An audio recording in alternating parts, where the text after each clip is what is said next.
Hello everyone, welcome back to another episode of Mukluk Streams. I'm your charming, self-proclaimed, yet still humble host, Mukluk, and today we are back in the wonderful world of Guild Wars 2, which is Tyria. Did you know that? Hello there. At Mukluk, check your mail. Oh my god, I'm already getting notifications. Sent you stuff for the giveaway. We love giveaway stuff. What do we got? Sigurd says, here are some extra skins for tonight's giveaway. Oh, wait, that reminds me. Hold on a sec. Look at this for a moment. Hold on a sec. Pretty sure, yes. Okay, there was an item in here that I was supposed to hide the sender. Okay, it's done. All right, legendary item number 25. There was a legendary in my mail, and I was supposed to hide who it was from and not show it on stream. So I had to open the mail while y'all couldn't see it. They wanted to be kept on the down low so that you guys didn't message them being filthy beggars. That was their concern. All right, so what is that? That is another great sword. That is another great sword. So let's see. Insert row into my sheet. Great sword. All right. So we now have 2 Gen 3 great swords in the mix. Okay, so we now have 25 legendaries to give out on Janthir launch day, not counting the 2 that I'm gonna make on the spot. All right. Sigurd Frostheart, the very generous Sigurd, had said, here are some extra skins for tonight's giveaway from Walken. Thank you, Sigurd. Oh, Foxfire, that's a nice set. Awesome. Thank you. Show these off for a second, chat. The Foxfire set reminds me of the Demon Slayer anime, because it has like the little, like, I don't know how to describe it. It has the flames. Like, just the way that it does the flames, and then, like, the little puffs, like, that look like they're hand-drawn. It makes me think of the Demon Slayer anime. I don't know how to describe it. It looks good. Just put it in your eye holes. There we go. All right, awesome. Eric Scampy Positive. Hi, Errol. What's up? Do we need to turn the sounds on just for Errol Ozen? Hold on, buddy. I just started the stream, so they're off right now. Okay, it's done. All right. Let's put these in the storage, you wonderful people. Thank you, Walken. Thank you. Appreciate that. Let's see, communal post. Oh yeah, there's a free communal boost bonfire on the trading post. If you guys haven't claimed it, get that stuff. What day is Janthir launch? Next Tuesday, 1 week from today. Do you happen to have any? Let me send this guy a copy paste related to guild stuff. You're sitting like a scumfy. And send. All right, done. And my free black line key, take that. And okay. All right. What is Muck's account value right now? Well, I'm storing all of that stuff inside of a guild bank, so it's not gonna show up on my GW2 efficiency for account value. Key, where is it? There we go. Put that in the bank. All right, you truly are Lorenity's bro sitting like a scampy. Oh my god, there, I scooted up. Okay, actually took a day off so I can enjoy the whole stream and get some rest from the morons at work. Do you work customer service? That's funny. Wait, what is this guy's name? Disney Plus Ultra. Nice. Nice. All right. You know, Errol, someone actually, I don't know how it was, somehow on our Discord yesterday, that video of when you did the legendary thumbnail came up in conversation and someone linked it and I watched it again. Just nostalgia. Oh man, it's good. It's fresh in my head now. It's got 17,000 views now. I wish it had more. I always wish it had more, but it's up to 17 grand now.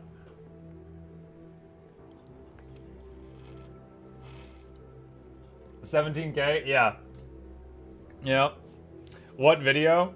The one where he did a thumbnail for me and it said Jadebot analysis, but he accidentally cut off the ISIS, so it just said Jadebot anal. And I didn't realize what he did before I made it go live, so everybody saw it. The hidden feature. Yes, the hidden feature. Hang on a second. Let's see. What was it? I think it was called like getting fired speedrun any percent or something. Ah, yes, here it is. I found it. I found it. This was it. Can we link it? Oh, I just linked it too. Yeah, that's the one. And it's just the whole video I just linked was like the unfolding of him realizing what happened and all of us just cackling. I could feel it flowing again. Yes, yes. Feel the hate. Feel the hate. Hi, Muck and chat. How's everyone say? Hello, Kyria. It's going good, man. It's going good. Hello, everyone. Hi, MRT. Do you have preferred items you like to give away? I give away butter, man. I just prefer to give away stuff that in total is like 10 gold value or more per person. So we frequently give out freaking butter, mystic coins, skins a lot, like Black Lion weapon skins, stuff like that. Like if you look in our vault right now, skin, like this is all skins, this is all skins, this is all skins, this is all skins. So people love weapon skins. They love the spooky weapon skins. Look at this. This is a great sword. It looks like a bat that's dabbing on you. Great. The people are gonna want this thing. So there's a bunch of crazy skins in here. There's some home nodes. But yeah, really it's just an item that's like, 10 gold or more is awesome. Because then even if they don't want the specific item that they won, they could just sell it and they're still happy. That's the goal. Just give Muck hard. Oh my god. Is now a decent time to get into Guild Wars 2 even though the new expansion is coming on Tuesday? Yes. So Swedish Fish, Guild Wars 2 is a game where they do not raise the level cap and the old zones don't really die. So there is no bad time to get into the game. Just by its design, like for example, next Tuesday, new expansion comes out, they're not raising the level cap and there's not gonna be higher level gear. That's not how we get our, new stuff. So you will not fall behind. You do not have to worry about that. Like you can get to it when you get to it and it's fine. You don't have to worry about that. Defiled says, I'm sorry, I've been trying to get help from my multitude of guilds, but I'm not getting any help, so now after looking on the web, I can't find anything. I'm reaching out to you. I am having issues trying to redeem my astral rewards in the Wizard's Vault. I can see legacy, but not current. Any advice? Okay, hold on a sec. So Defiled, you go in here, and you can see legacy rewards on the left, but you cannot see this tab. Well, I'm not seeing it either. Let's see. Oh, wait, hold on. I closed it and opened it. Okay, I gave it the tier 1 tech support. I turned it off and on again, and it showed up.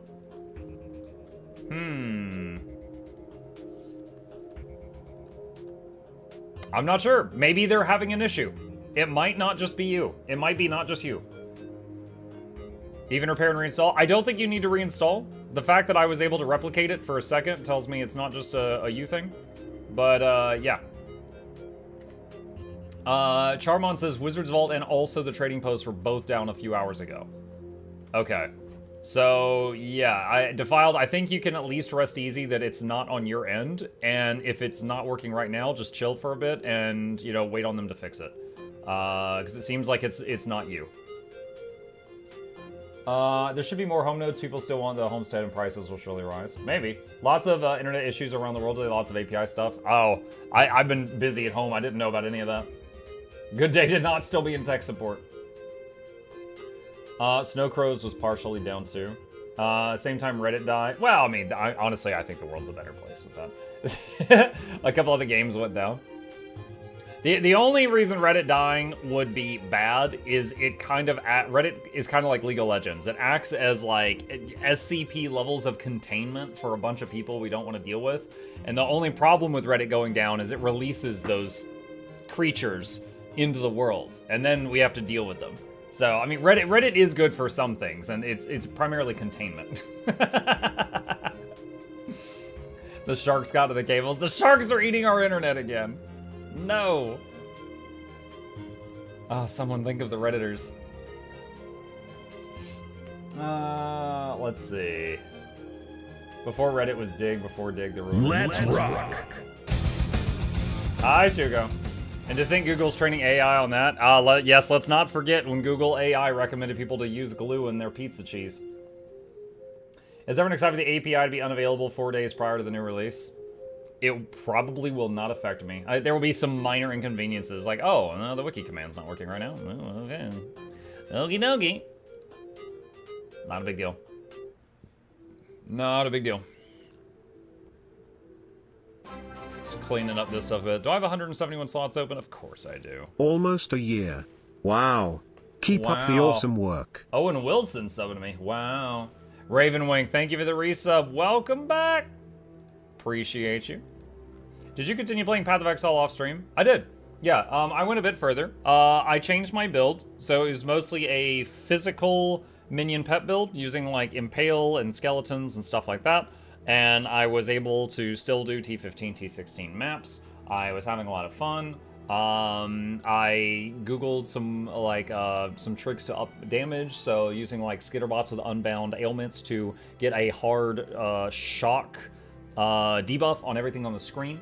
I bought, this sounds weird to a non-Path of Exile player, you can buy bodies and then animate them as like a necromancer to get them back as what they were.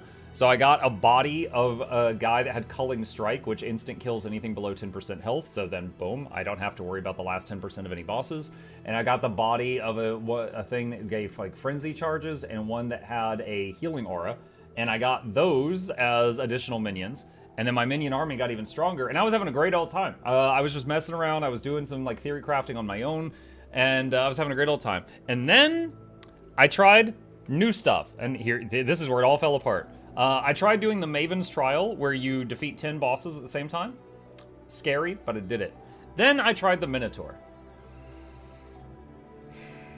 The Minotaur is one of 4 bosses that holds a fraction of a key, and if you get all the pieces of the key or something, then you can fight the next, like, you know, god or something. And I go to the Minotaur, I zone into the room, and it just says, you died. Okay. Well, one, that sucks, because I lost like 10% of my level of XP. So I run back, and this time I'm like, all right, I'm going to drink all my buff potions and just zone back before I go in the room. I drink all my buff potions, I go in the room. He charges me, I immediately teleport a few feet to the right. He hits the wall, my minions all surround him and start mobbing him. I'm being super overprotective. I'm constantly hitting buff potions until they run out. I'm constantly like blinking and teleporting around the room. I can't see that well because I have so many minions and he's doing some weird stuff. Dead. Like literally, there was a frame where my health was full and it said you died, and then the next frame the health was empty. And I had more defenses than I have ever had in like almost 2,000 hours of playing that game. And I was just like, not only am I getting one-shot killed, I don't even know what's doing it. I can't even learn anything from this. There's no cause of death, physical damage, chaos damage, lightning, cold, fire. I don't know. Did he just look at me and flex and my eyes exploded? Like, what happened? So at that point, like, that broke me. Like, the fact that I was just, like, the farthest I've ever been in the game, and I got one-shot killed, and I could not learn from it, it broke me. And I was just like, so I haven't opened the game since that. I haven't opened it since that. Path of Exile, like, uber, super end game stuff.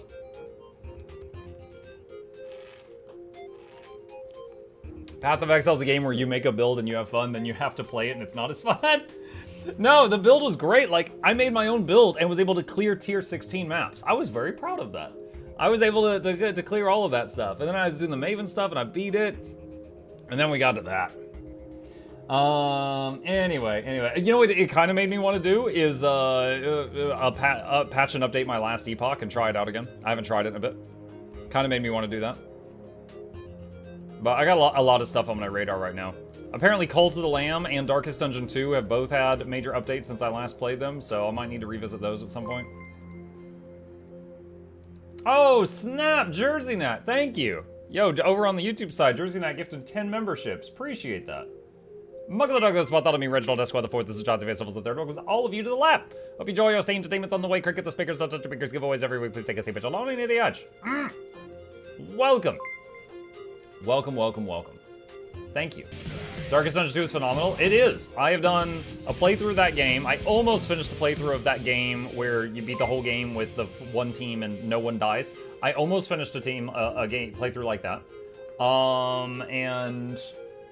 I also did a review video for that game. It went really well. No Man's Sky win. A lot of people asking me to do No Man's Sky. I might try it at some point. Cult of the Lamb is multiplayer now? Yeah, my kid wants to play with me. We might do like a stream together or something. Or we might just do our own thing. I don't know yet. My kid and I have beaten quite a few bosses on multiplayer Brutal v Rising. There's some bosses that are more difficult with him with me, and there's others that are cakewalk with him with me. It's like some of the bosses are just like more health, more damage, that's it. But because there's two people, it's just like one of us can constantly hit it while the other's getting chased. And so those bosses, steamroll, easy. Like it's like a Dark Souls boss. Like Dark Souls is so stupid easy when you have two people there. But then other bosses, they scale. So it's like, oh, I used to summon 6 ads, but since there's 2 of you, I'm gonna summon 12. And you're like, oh my god! And you're just getting like run over by a tidal wave of monsters. Giveaway time? Giveaway time tonight, yes. Pirate Derp, thank you for the Prime sub. Apparently D4 new season furthers the plot a bit if you're interested. I am interested in the plot. Like any anime watcher, I love plot. So I will revisit Diablo 4 for the new plot. But I don't know if I'm going to like grind the season after that. Have you heard of the game Thank Goodness You're Here, made by the same people as Untitled Goose Game? I have not. I have played Untitled Goose Game though. I totally get it. PoE is all about knowledge of the bosses and stuff. Playing it blind is just sadly not really possible. Minotaur goes underground. Dealing massive damage, then coming back up again where the player is doing. Yeah, the dive underground pop-up thing, it was a one-shot kill. And the thing that blew my mind, again, is that was the sturdiest character I've ever made. I had like 80% chance to block physical attacks, 80% chance to block spells. I had like 5 or 6k hit points, some of the highest armor I've ever had. With the armor aura, I had 10% additional damage reduction when I have 10 or more minions out because of a trait, and I always had 10 minions out. I had 10% of incoming damage taken is funneled to my specters, and they never die, so that's another 10% mitigation. And then I had 10% additional mitigation if my energy shield is full, which it was both times I got popped. So, you know, I don't know if it's 10 and then 10 of that and then 10 of that, or if it was just 30, like if it's additive or multiplicative. But I had more defensive thingies than I had ever had in that game, and this thing just one-shot me twice, and I was just like, big sad. You know, it was just a big sad moment, you know? Sounds like you need a Mana Guardian support. I don't know what you just said to me. Sadly, the player readout in PoE is actively misleading about stats like armor. Possibly, it does remain true that I had more defensive tools than I've ever had before, and it also remains true that I got one shot, so it was just really disheartening, you know? But I had fun up until that point. By the way, fun fact, for anyone who is new to Guild Wars 2, this is a Maguma Burl. It's just a random currency item. This icon is actually the YouTube icon from a YouTuber named Wooden Potatoes, who is, I think, the biggest Guild Wars 2 content creator of all time.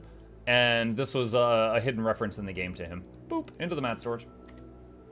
He's changed his YouTube icon since then, but that's what it used to be. I did not know this. Yeah, that's his. Now I know why Noxxi streams get so many people watching, because plot? Yes, because plot. I had no idea that was a Wooden Potato reference. Yep. Yeah, Wooden Potatoes YouTube. I don't know if I'll be able to easily find the graphic. But let me see. Wooden Potatoes videos. It was like, it was an old icon of his. I'm wondering, I'll probably have to go back years to see it in like a thumbnail or something. That's 2 years ago. God, it's so weird seeing a Spectre related video and being like, that was 2 years ago? Oh God, it was. Okay. Alrighty. I guess it was. Yeah, it'll take too long. Anyway, yeah, that was his old icon. That was his old icon. Wooden Potatoes goated. Oh, he's awesome. Anytime someone asks me a lore question and I don't know the answer, I'm like, go to Wooden Potatoes channel. They can tell you. They can tell you what it is you need to know. Let's see. Wait,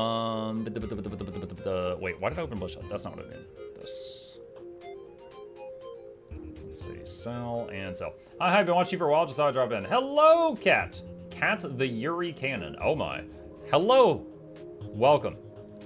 Nice to meet someone who enjoys quality content. Someone else like, wow, over 3 gold for that. Let's see, Salvage goes. Did Arrow really get fired for the Peaches issue? Get it? For him to be fired, he would have first had to have been employed. And no, he didn't. We just made a funny video out of it. No, no, no, no, no. I did not hire and then fire him. It was just a funny video. That's all. Salvage stack. Alright, what is this? Butter. That is butter. Thank you, Luna. You were too late to experience the panic as the vault and TP was broken on EU this evening. I did. I streamed this morning. I streamed Guild Wars 2 this morning for 4 hours. But yeah, that happened after I logged off. And I was just like, well, you know what? I will give them until I start my evening stream to fix it. And then we're gonna have a problem. But it was fun. Thanks to the low intensity builds, I've been playing almost 10 years and I have arthritis. They may help. Oh, that is awesome. Not the not the arthritis. Oh, you had arthritis? Awesome. No, it's awesome that they're helpful. Phrasing. All right. What I was going to say is if you're interested in those, this website right here, which is linked in your chat box right now, these are all the ones that are still good. There are some that are on my YouTube channel that are out of date. So I took them down off of this page. So any that are on this page are still okay. Also, if none of those meet what you're looking for, there are other websites that that have builds that are great as well. More like awesome Ritus. Wow.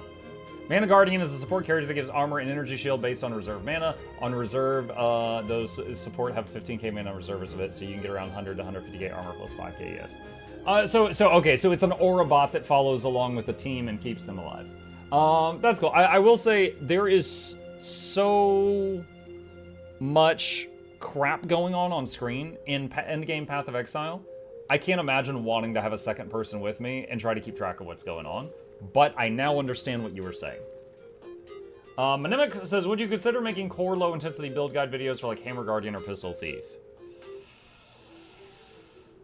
Maybe. I would say maybe if I was just interested in doing that someday. I'm not going to be like I already have videos. I have 3 videos already done scheduled to be released between now and next Tuesday, and then Janthir launches, and I'm going to be focused on news story and pointy sticks. So not going to be worried about Hammer Guardian at that point. But maybe once things calm down and we get used to the new stuff. Mike, you're interested in trying the new Last Epoch boss or waiting a bit more? I might add it onto my to-do list. There's a lot of things I'm enjoying. I'll probably be done with Dome Keeper at some point soon, and then we'll put something else into the morning slot. And then I'm still loving Total War, and there's still so many factions to try. But we could easily mix something else into the schedule. But starting next Tuesday, I'll probably be playing only Guild Wars 2 for like a week, just to really just immerse myself in the new Janthir stuff during that time. And then we'll go back to like regularly scheduled programming after that. Which for anyone who doesn't watch me live much, typically I do Guild Wars 2 stuff every Tuesday.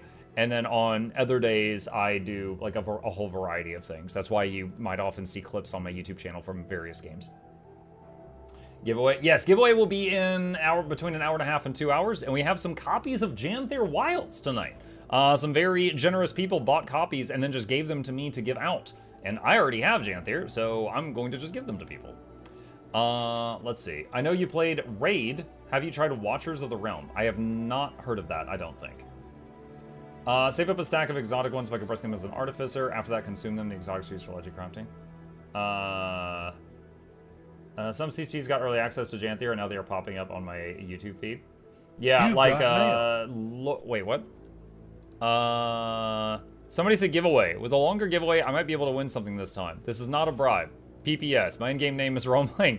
PPPS. Try not to misspell it when you said this. Thank you, Roamling. I appreciate that. Yo, some good stuff here, too.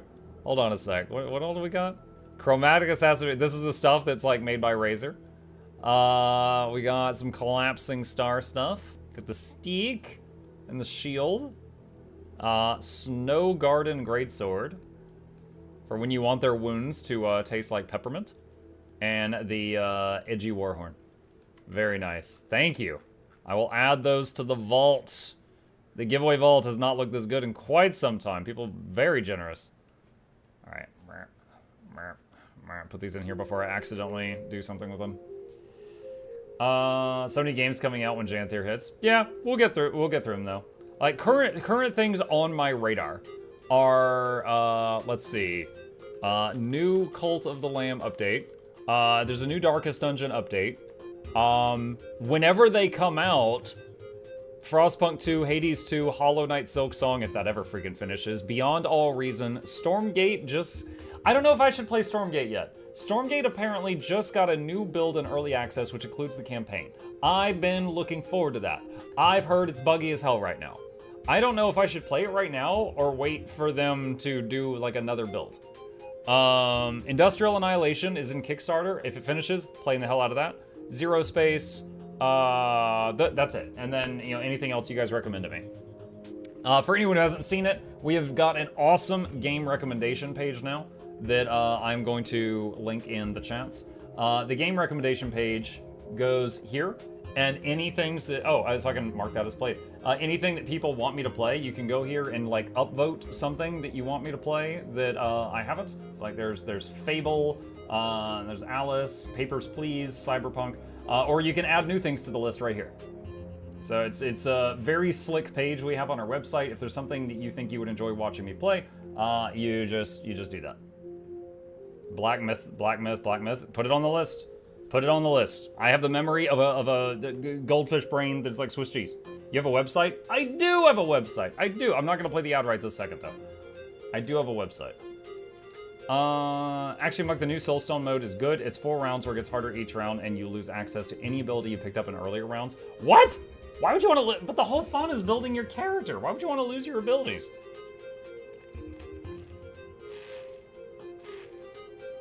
Dome Keeper is cozy. It is. I love the little drones. That's my favorite gadget in that game. Do you like the drones? For the challenge? Oh my gosh. Neo 2. Put it on the list, buddy. Put it on the list. I'll miss the giveaway again. Bad day to be British.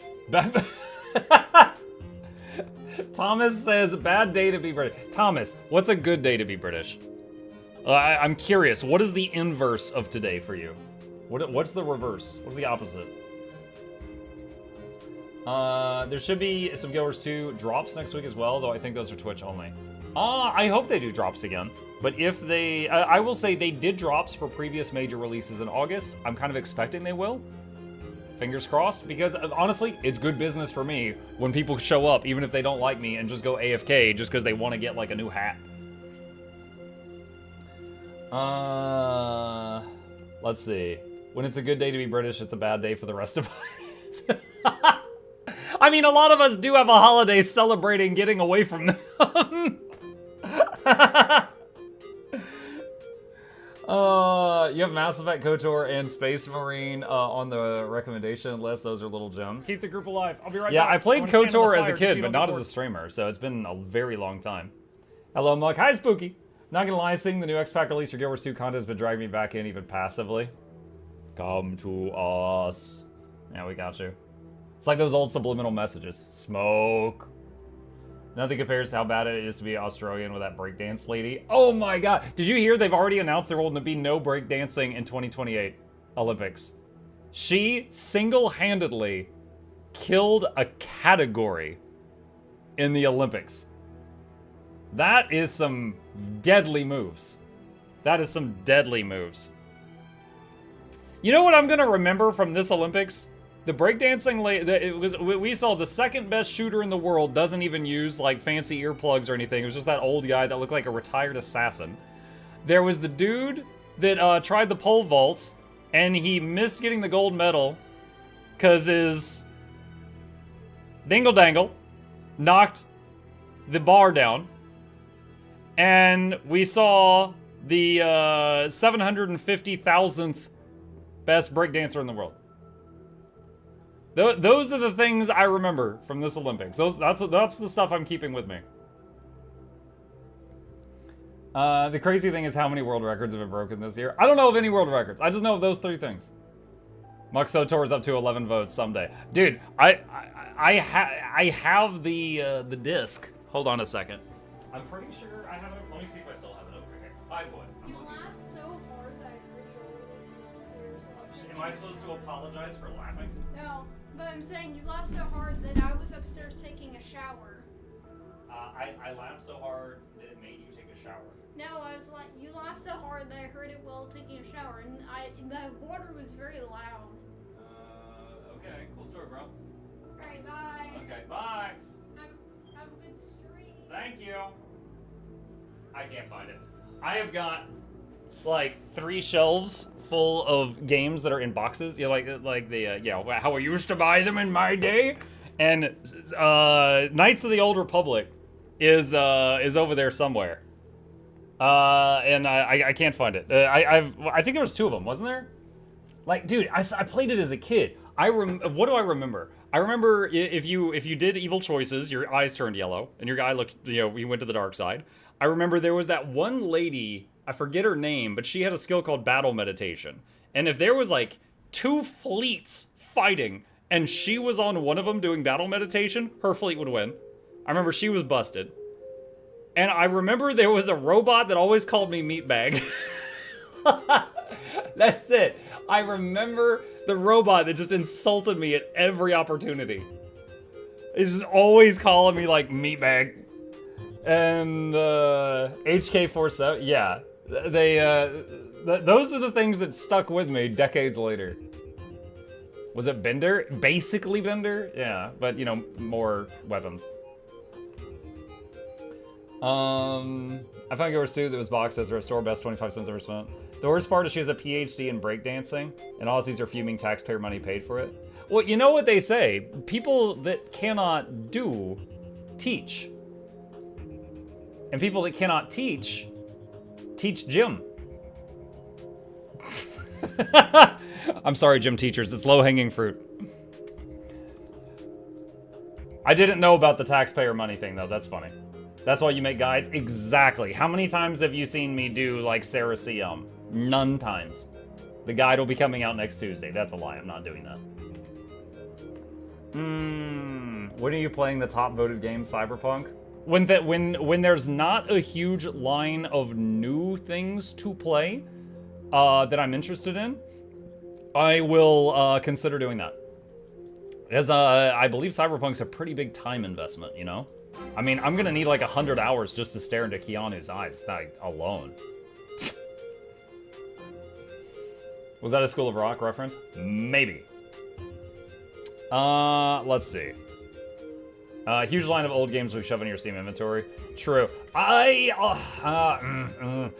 just so nervous about having to patch stuff. I recently played Fallout New Vegas, and honestly, the game crashed like 72 times, and it was not a fun experience, I recently, by the very kind people in my community that want to see me have, see me squirm, they have sent me 2 more old horror games, Frambeau and Sanitarium. I have no idea about anything about these, but they want to see me play them. I'm worried I'm going to have to deal with old patches for 92 hours in order to do that, and I'm not looking forward to the idea of that and hoping I'm wrong.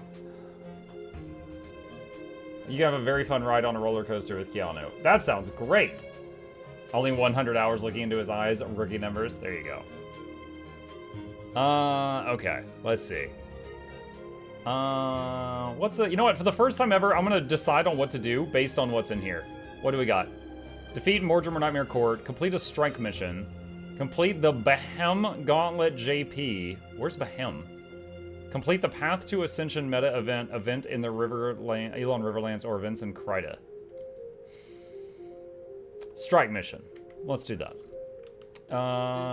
Wizard Tower. There we go.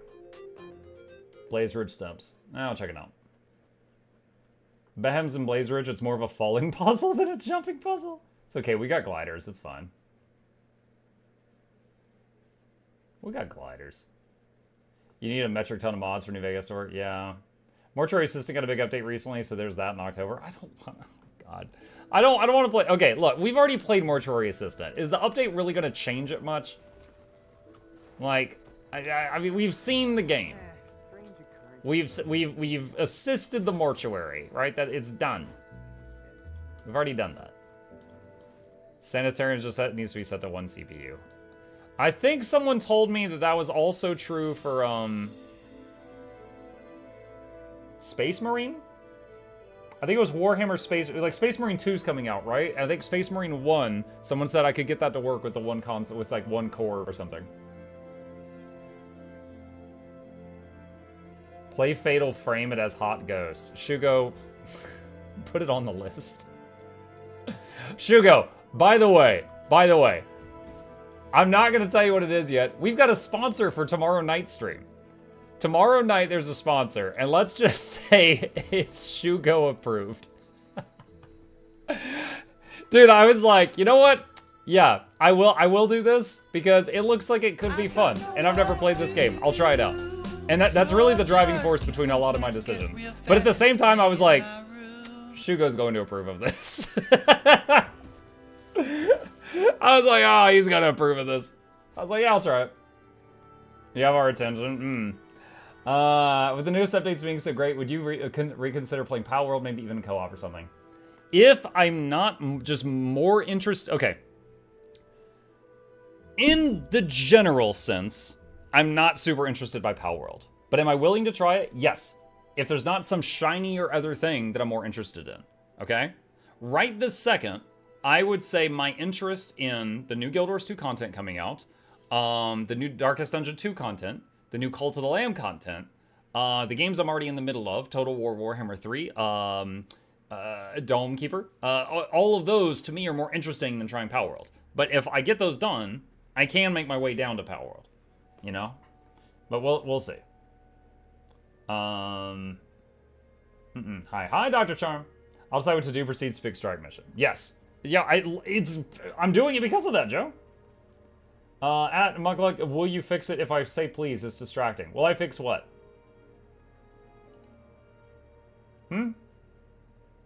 Will I fix what? What is the last message you said? You said no gliders. Your camera. What's wrong with my camera?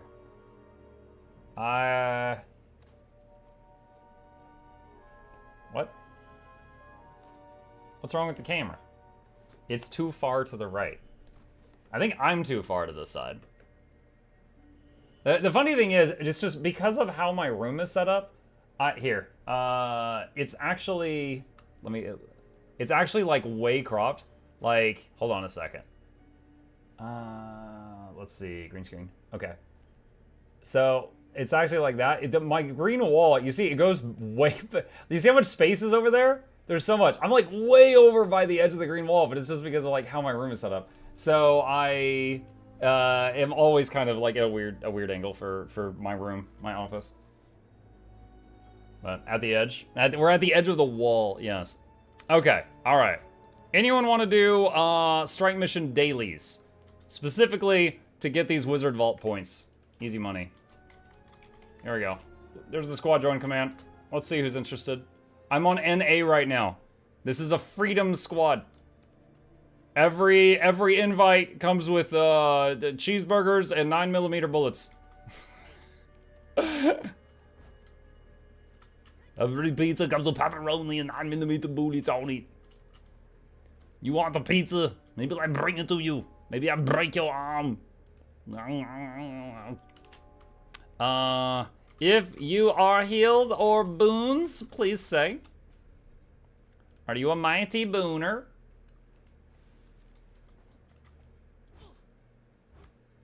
That should be the next squad that Snebzor does, is all Americans, and it's just everyone's playing Rifle Engineer.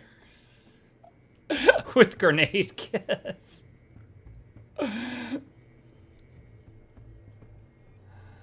Let's see, what do we got? Alright. Kelena says heal Chrono. Kelena, if you can do a lack, I'll do quick. Imminent says heal Firebrand. And Elwin, can you do DPS Alak? And then everyone else in group 1 do DPS. Wait, what is the daily today? Daily strikes. Chapel of Fibir. Alright. They need healthcare? No, healthcare would be European raid. So that when they do the European raid, it's just 10 healers. Because it has so much healthcare.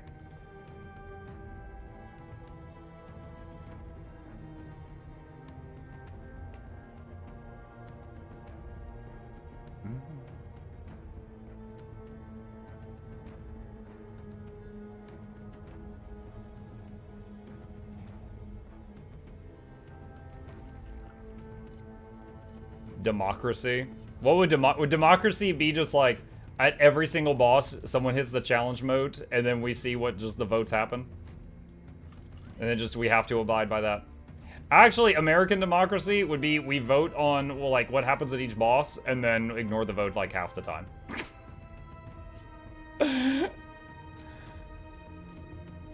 That would be more accurate.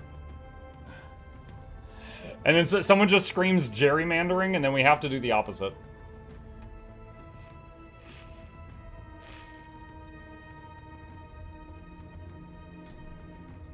This is NA democracy, is the dude with the most money gets to pick. Oh, is that how it works? I think that cures incurable diseases also. Like, oh no, I've got like turbo cancer. That's okay, I'm rich. Actually, I think that's a bad example. That's one of the only situations where being super rich doesn't work.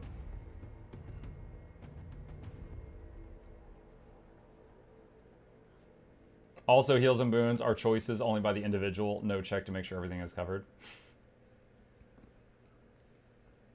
Sounds like the end result would be a lot of thoughts and prayers.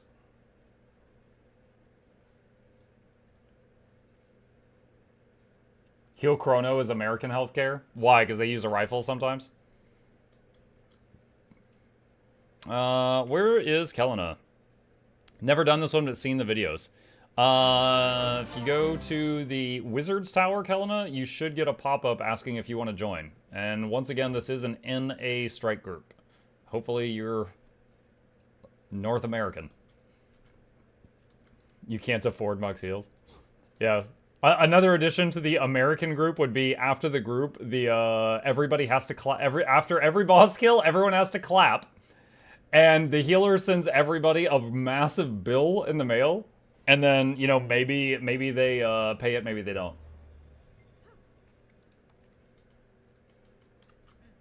You do have to clap, though. I shut off Twitch, went to your page, end up hearing you again. Oh, the Twitch player on the website. Yeah, just freaking pause that if it's in your way. Sorry about that. It's just so people see that I'm live if they have any live questions, so I can be like, come to our stream. I will answer your questions. While apparently doing an Arnold impersonation.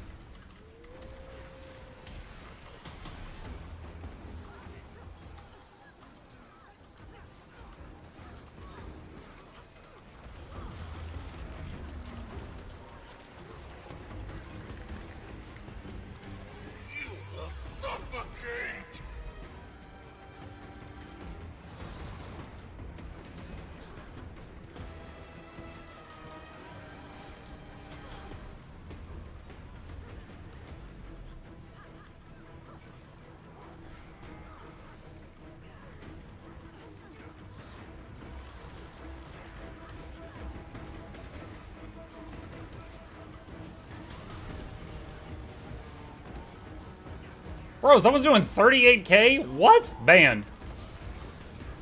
Get that crap out of here. Clearly hacking.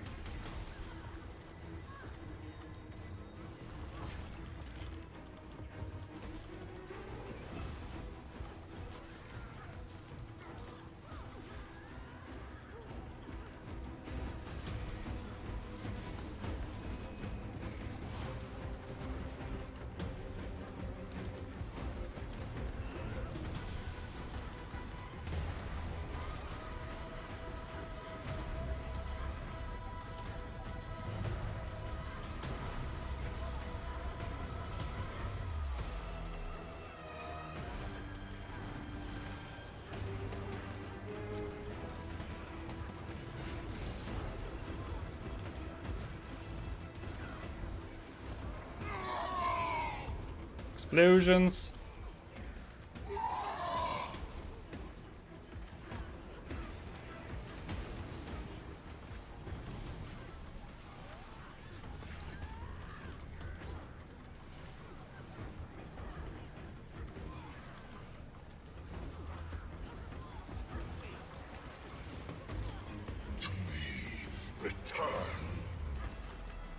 Someone's making the clone thing.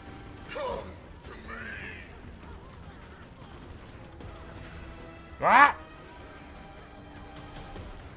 You ever do a leap attack on a mob right when it dies and just go flying off into the sunset? Yeah, me neither.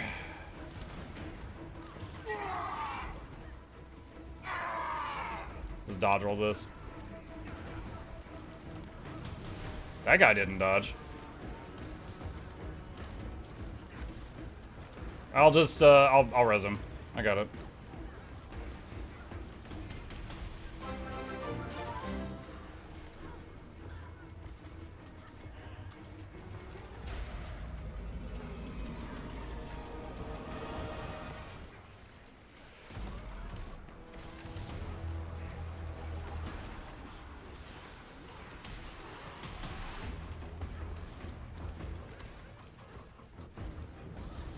Ow!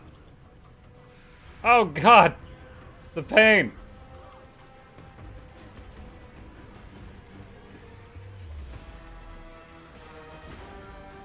Remember when I used that AoE res on that one dude earlier? Wish I had it right now.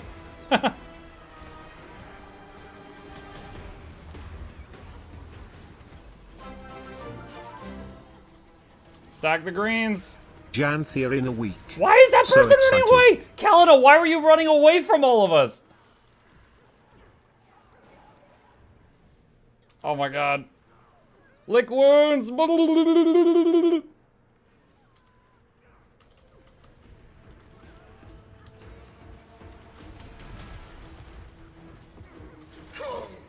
Alright, AoE res ink. AoE res ink.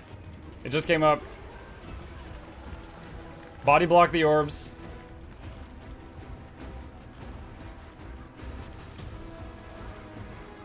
Oh my gosh, somebody owes that lady money.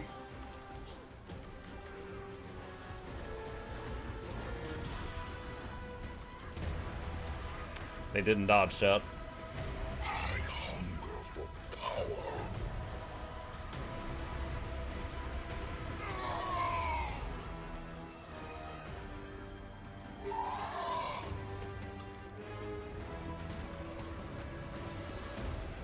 Julia! Oh my goodness, it has been a bit.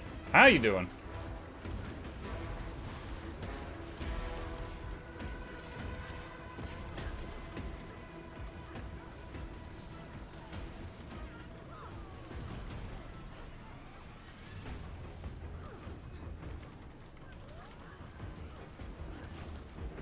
Unfortunately, both people that were down were inside of his hitbox, so no matter what direction that laser was pointed, they were getting hit.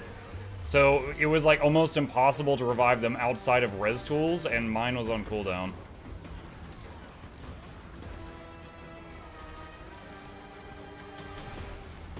Dodge that.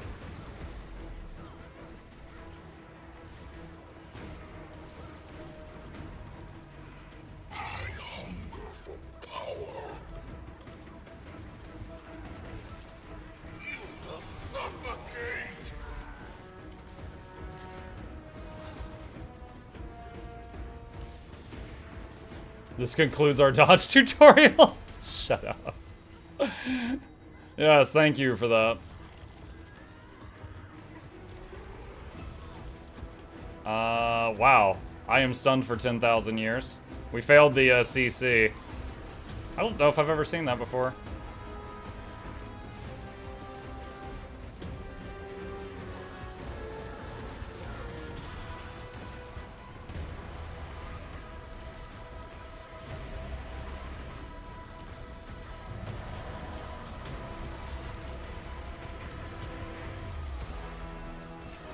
AoE rizzing. Oh no, it's fine. First try! Holy cow! That happened. Oh, so, you know, we just decided to turn it up to challenge mode chat. We gave the boss like 30 stacks. Do you guys think necromancers are in demand for strikes, fractals, and raids? Oh yeah, absolutely. Condi, you know, quick harbingers are amazing. Just pure DPS of all the builds is amazing. Support scourges are great. Yeah, they're wonderful. A couple of redeems for Wizard Dennis. Pet Chip. Chip is not in the room at the moment. All right, going to Arborstone. MuklukYoutube was abusing powers. She's drunk, banned banana for a month. What? I would look into unbanning him, but I can't spell his name. I never could. That's why we always called him Banana. I doubt she's drunk. So she's sober banning people for a month?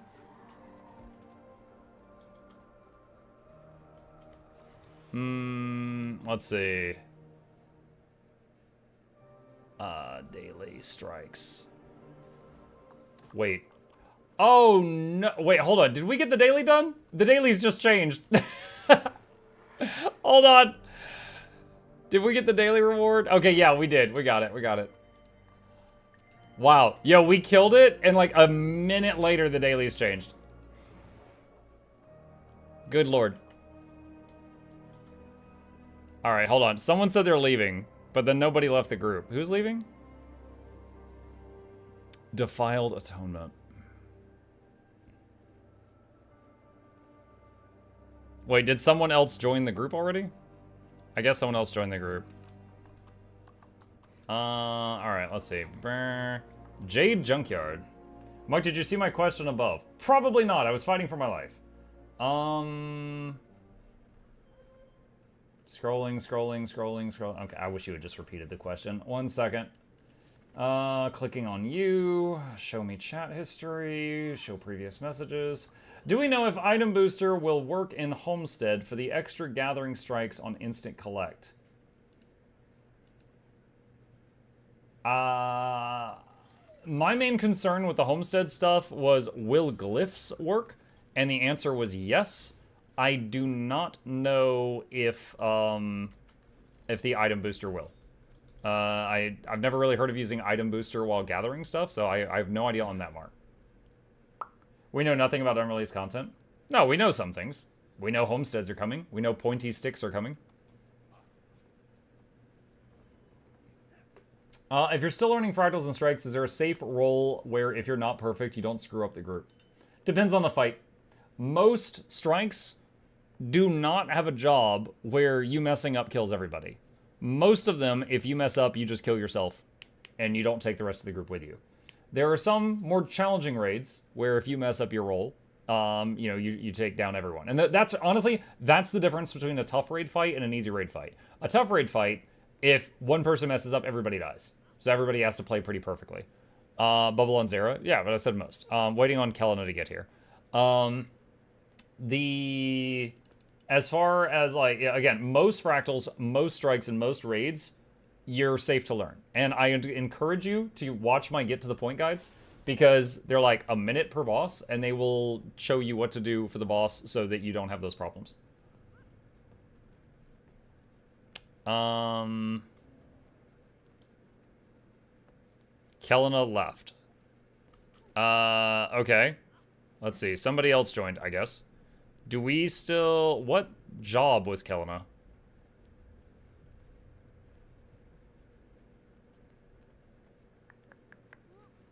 They left without announcing what their role was.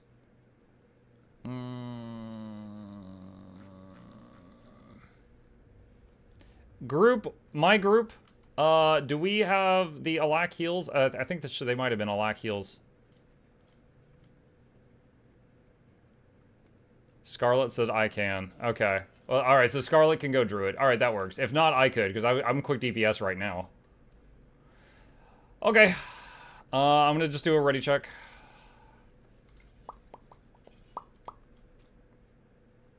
Did you make the Homestead guide video on YouTube already, Muck? Homestead guide? No. No, I have not. I have made a thing, but it's super secret and you can't have it yet.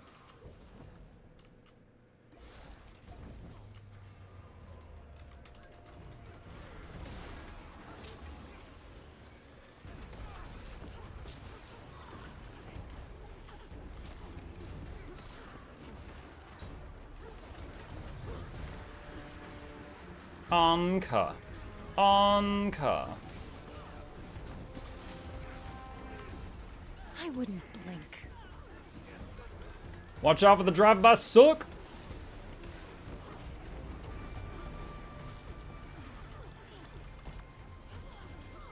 That person, they allowed it to happen. You could tell.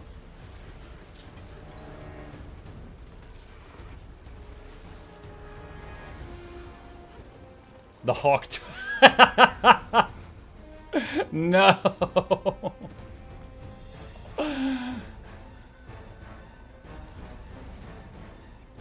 Noxxi has broke me from that one unk of it. I could never see her the same. Mm-hmm.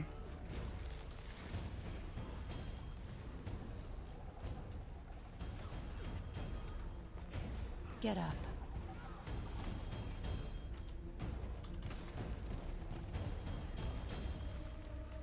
Zap!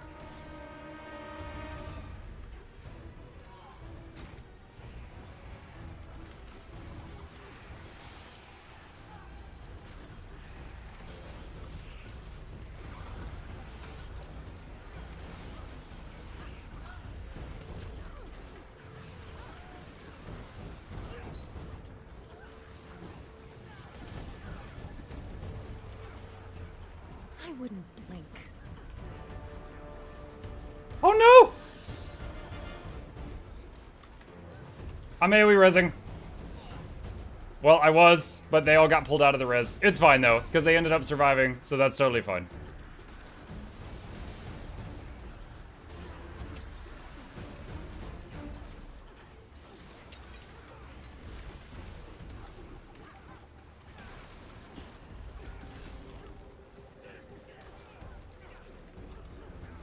Why are you fighting it? Yeah, they're dead.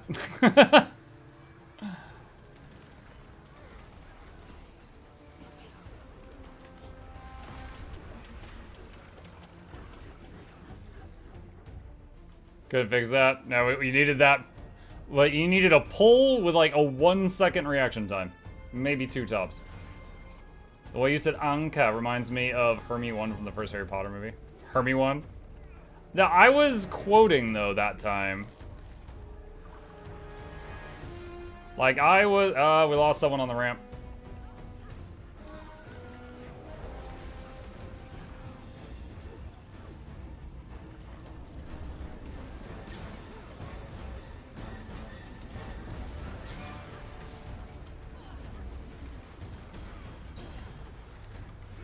I wouldn't blink.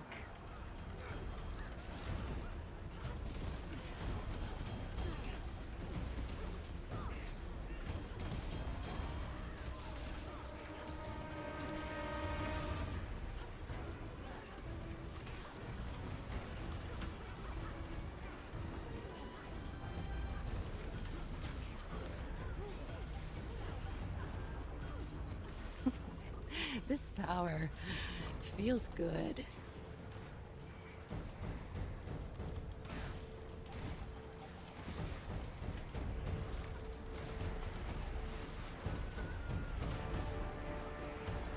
Oh my gosh, so much speed damage. Beautiful.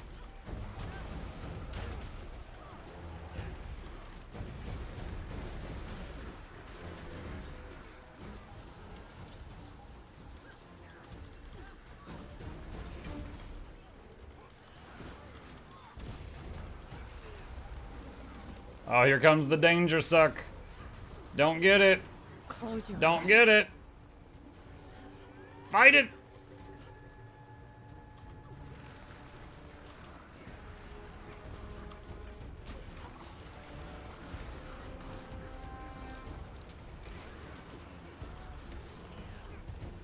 GG. Boop, boop, boop, boop, boop. Second place while providing quickness. Meh.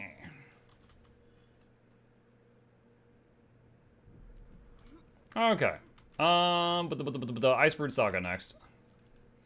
I've heard of Rangers are getting a new pet. Rangers getting a new pet. I haven't heard of a specific with that, but I wouldn't doubt it. They historically have gotten some in every expansion. Julia says, I'm alive, very lurkish. I appreciate, Julia, that you waited till the moment I finished combat. You knew I would then be looking over at chat, and then you hit the enter button. I know you know, and I know that you know that I know that you know. I'm alive, very lurkish. I hope you're doing well. Also, I invited you to a beta you probably don't care about and can't stream. You'll get an email from Steam later. You know, I think I've already gotten that email. I got an email. Hi, Noxxi. I got an email earlier that said you've been invited to the beta for this thing on Steam. And I was like, I don't know what this is.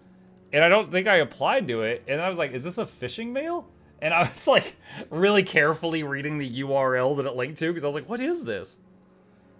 Why is Rap Tap tapping me? He's in your walls. I thought someone was trying to get the funky digits on my credit card. Again.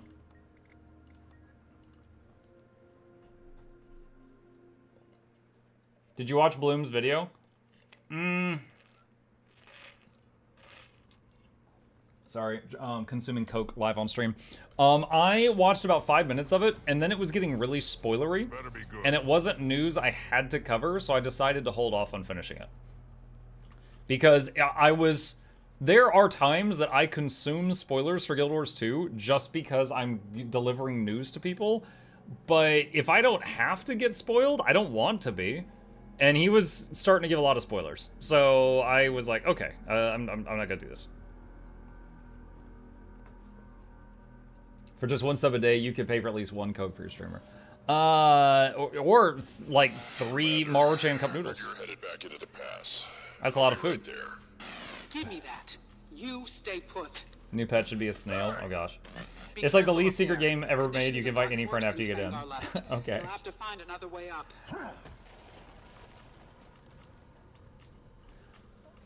I'll take a look at it.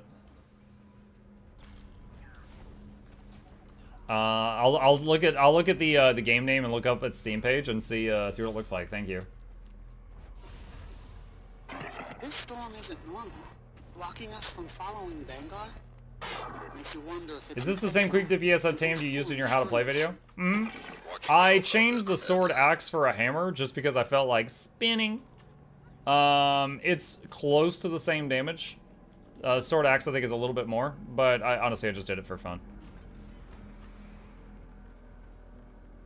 Spin.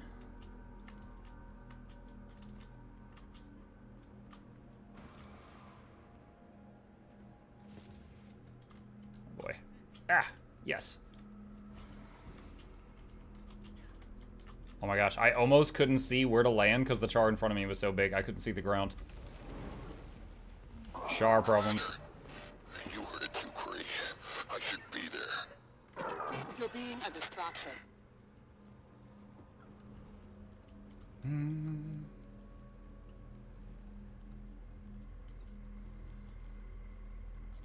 Who's the last person? Rennick, you can teleport to us by clicking on us on the minimap. There you go. Look, what was that glider? On this build, I don't remember. I'll check after the battle.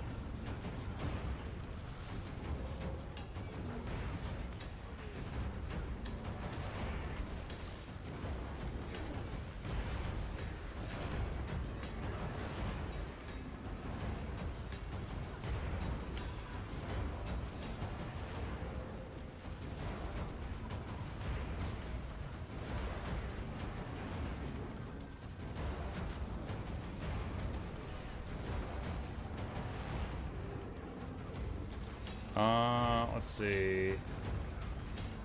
Dragon Fireworks Glider.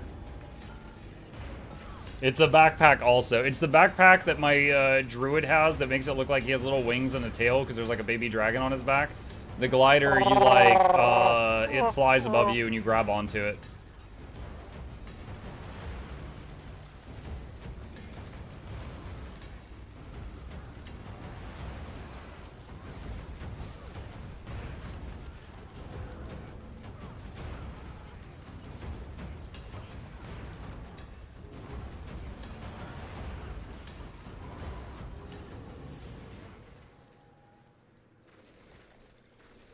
Sounds like that worked out okay. But no change Okay. in the storm. How does the Asura look wearing the ironclad outfit? Ironclad? Hang on, I'll look it up. I don't know that one by name. But if it exists, I'll find it.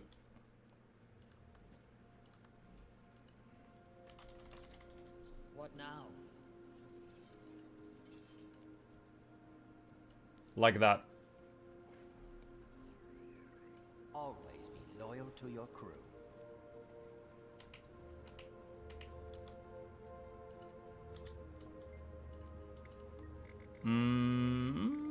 Doll bears. Thank you for that, sure. Are you done with your DPS series? No. In fact, tomorrow, you know, hey, you guys want some early access? You got any of that early access? Hang on. This video comes out tomorrow. This is I Tried DPS Druid. So if you want to see it early, there you go. That's the next episode. And after that is I Tried Fresh Air Tempest, which will come out a day or two later. Waka waka waka waka waka waka.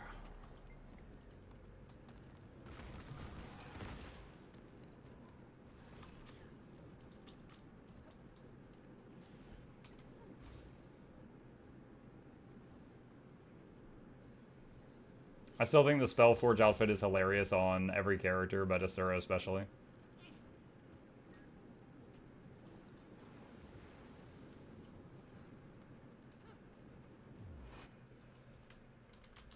All will be preserved, dreamer. You will see now.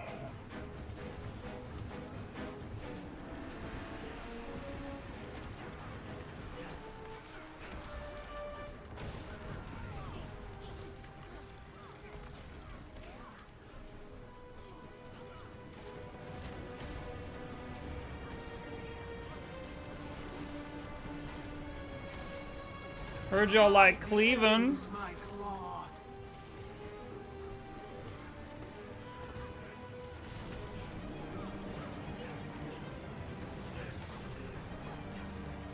I am so ready for challenge mode. Let's go!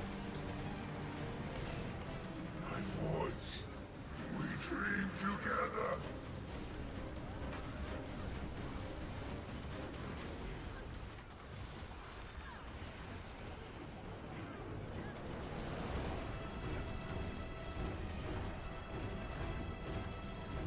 I do have an AoE res. I'm just not sure if now's the time for it. I'm waiting just in case things get way worse.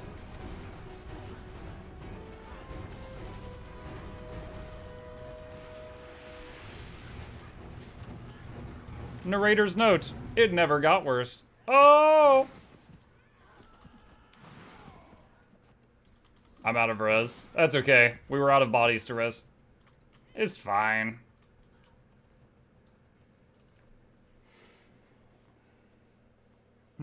What is a build that you wish was good but just isn't? Such as Flamethrower Engineer. Flamethrower Engineer is good, but it might not be good at the thing you want it to be good for. It is good for really chill, unga-bunga, running through open world and killing things and not really having to put a lot of brain power into it. Is it good at excellent DPS? No. It's good at moderate DPS consistently and the enemy cannot stop you. Especially if you're Scrapper, so you have constant barrier and stability just by auto-attacking. You're young to be so confident. Something I wish was good was isn't. I mean, I like playing my Druid. I don't like how they provide alacrity. I'm not a fan of how they do it.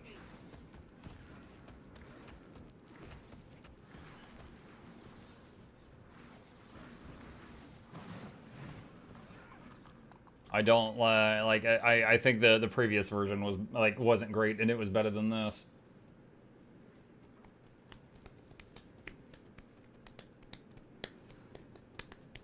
Like I enjoy the Untamed build I'm playing right now. I wish it didn't make giant fart clouds.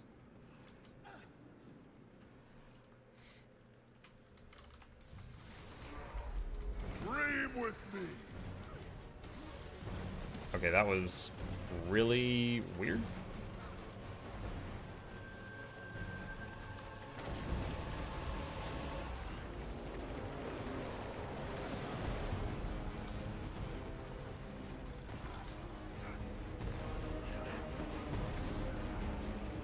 It's time.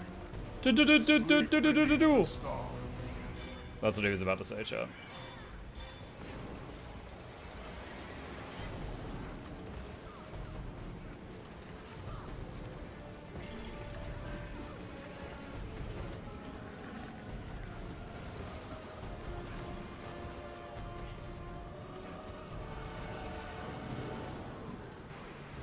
I want Conditioned Spellbreaker to be a thing. Ooh, you know what would be cool? Like, all right, I enjoy playing Spellbreaker way more than Berserker or Bladesworn. But Spellbreaker doesn't provide quickness or alacrity, so it's never going to be meta in PvE groups as a support role. I would love if Staff Spellbreaker provided quickness or alac in PvE, just for, like, just fun build. Heck, I might even play it.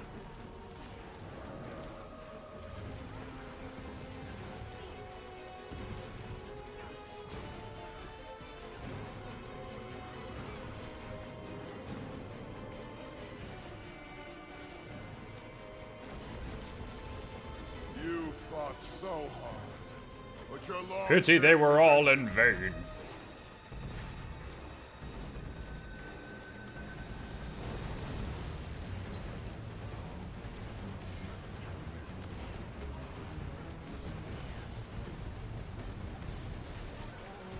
Easy.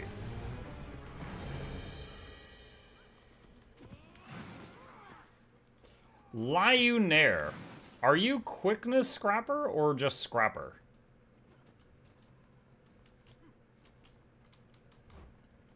You're doing the good damage, and I'm curious.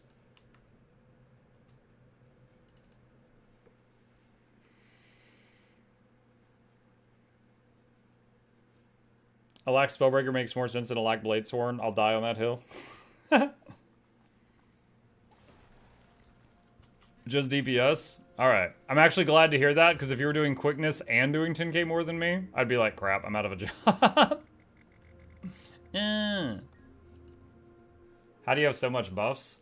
Guild Wars 2 has this thing that they've started doing recently, which I'm not a fan of, where they use the buff bar to keep track of achievement progress. And there's a bunch of achievements down here that I don't really intend to do, so there's just like buff icons that are going to be there forever.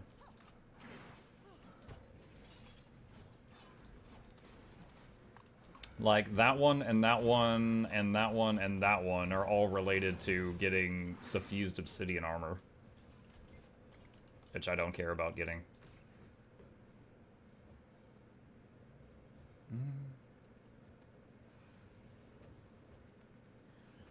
Muk, you've played Nier Automata. Any interest in Replicant? I'm not familiar with that. Is that a sequel, or just a completely different game that you think is similar?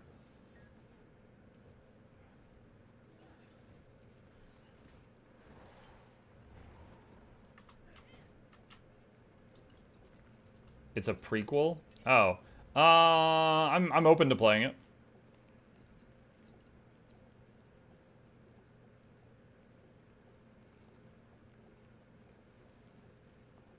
Finally, they made Guild Wars 2 endgame. Housing is the only real endgame. I thought it was fishing.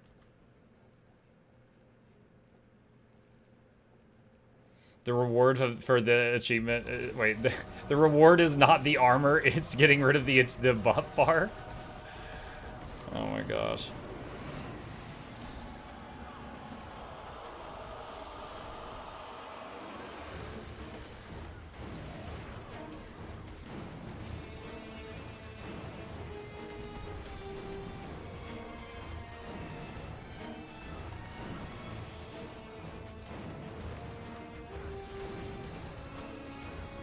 Crap, I accidentally interrupted one of my own skills. No.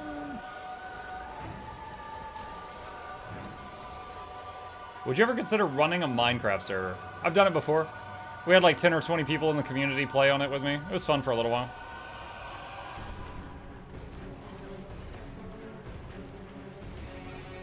If you actually Google my YouTube channel, my main one, for the word Minecraft, I think there's like one video that'll come up, and it's like we did a tour of the server before we shut it down and showed off what everybody built. But there wasn't enough people interested in it, myself included, to keep it going.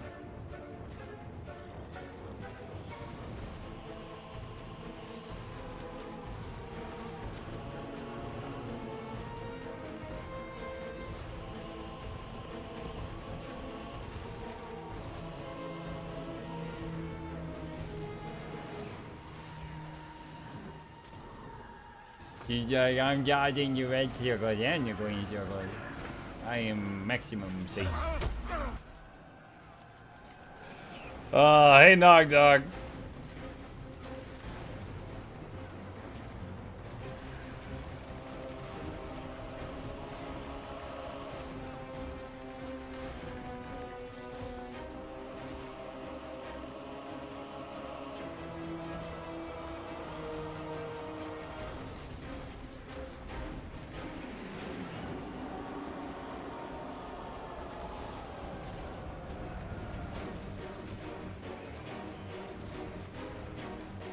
gosh, dude.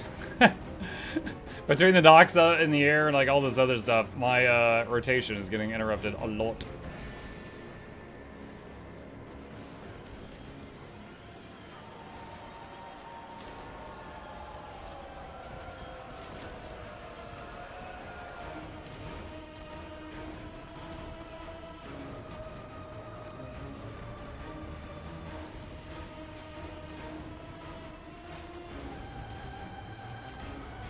AoE rezzing the middle just to try to save that person. Got him.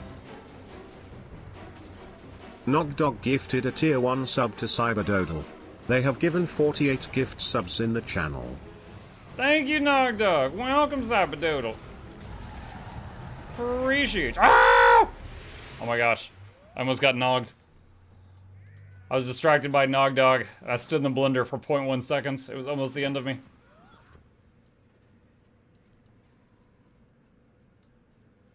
Your comment about being second eye DPS shamed me into fixing my build. Never say shaming doesn't work. Wait, what? I mean, if you're pure DPS and you're beating me while I'm quickness DPS, I'm not gonna feel bad about that. You get power to you.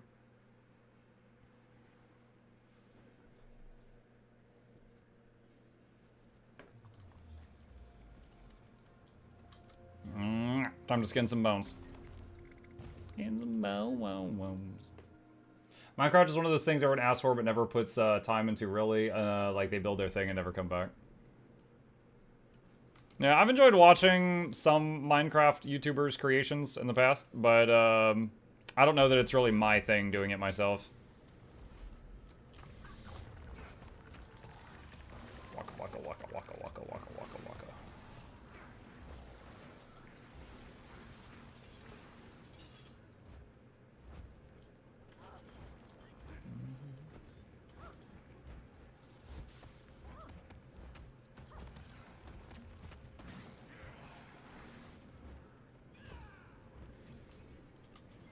Okay, just opening the portal. Don't zone in until Rennet gets here, please.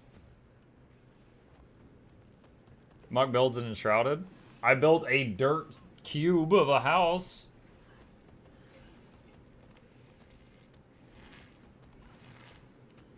My Enshrouded world will allow one person to join, and it's Julia, just to make me a castle. Muck has been streaming for a long time today. No, it's my second stream today. My morning streams on weekdays go until, okay, on my time, my morning streams go from 10 a.m. to 2 p.m. I only do that on weekdays, so that's Monday through Friday. And then every day of the week, I do 7 p.m. to midnight. So there was a break between 2 and 7 where I wasn't streaming today.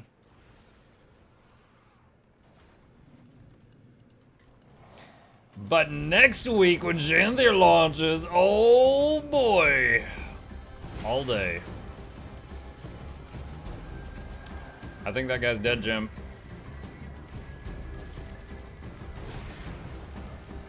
I think that guy's dead, Jim.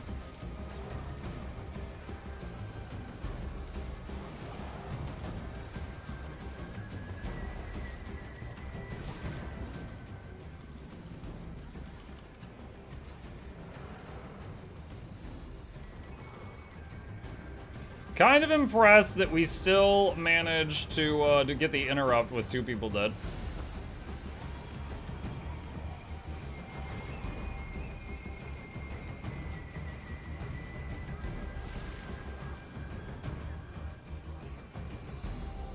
Hold on, I might get you, I might get you! Go, move, move, move, move! I was estimating that I would actually be able to use mass res to save you before the amount of puddles that you were in killed you. And I was right. The other people were dying so fast, I didn't try, because I was pretty sure it wouldn't go off in time. Now, I kind of wish I had that AoE res right now. Well, then there were 4.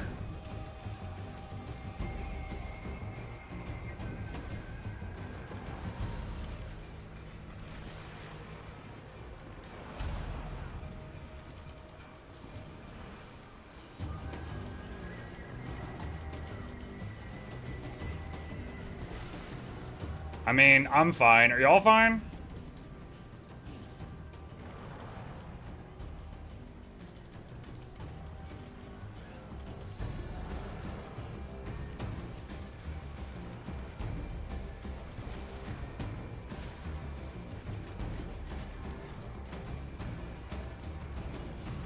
Oh, the odds. The odds. Too much damage. I might be able to get up in a second. We'll see. He's up. Hey, we res. Ah, I couldn't even get my heal off in time. Damn it. 5 seconds till I can lick wounds again.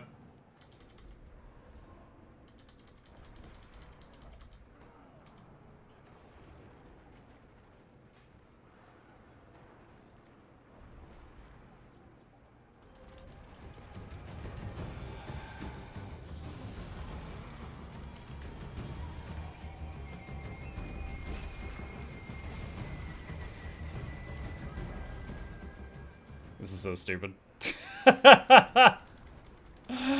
Oh my god. Ah, I finally went down right at the end.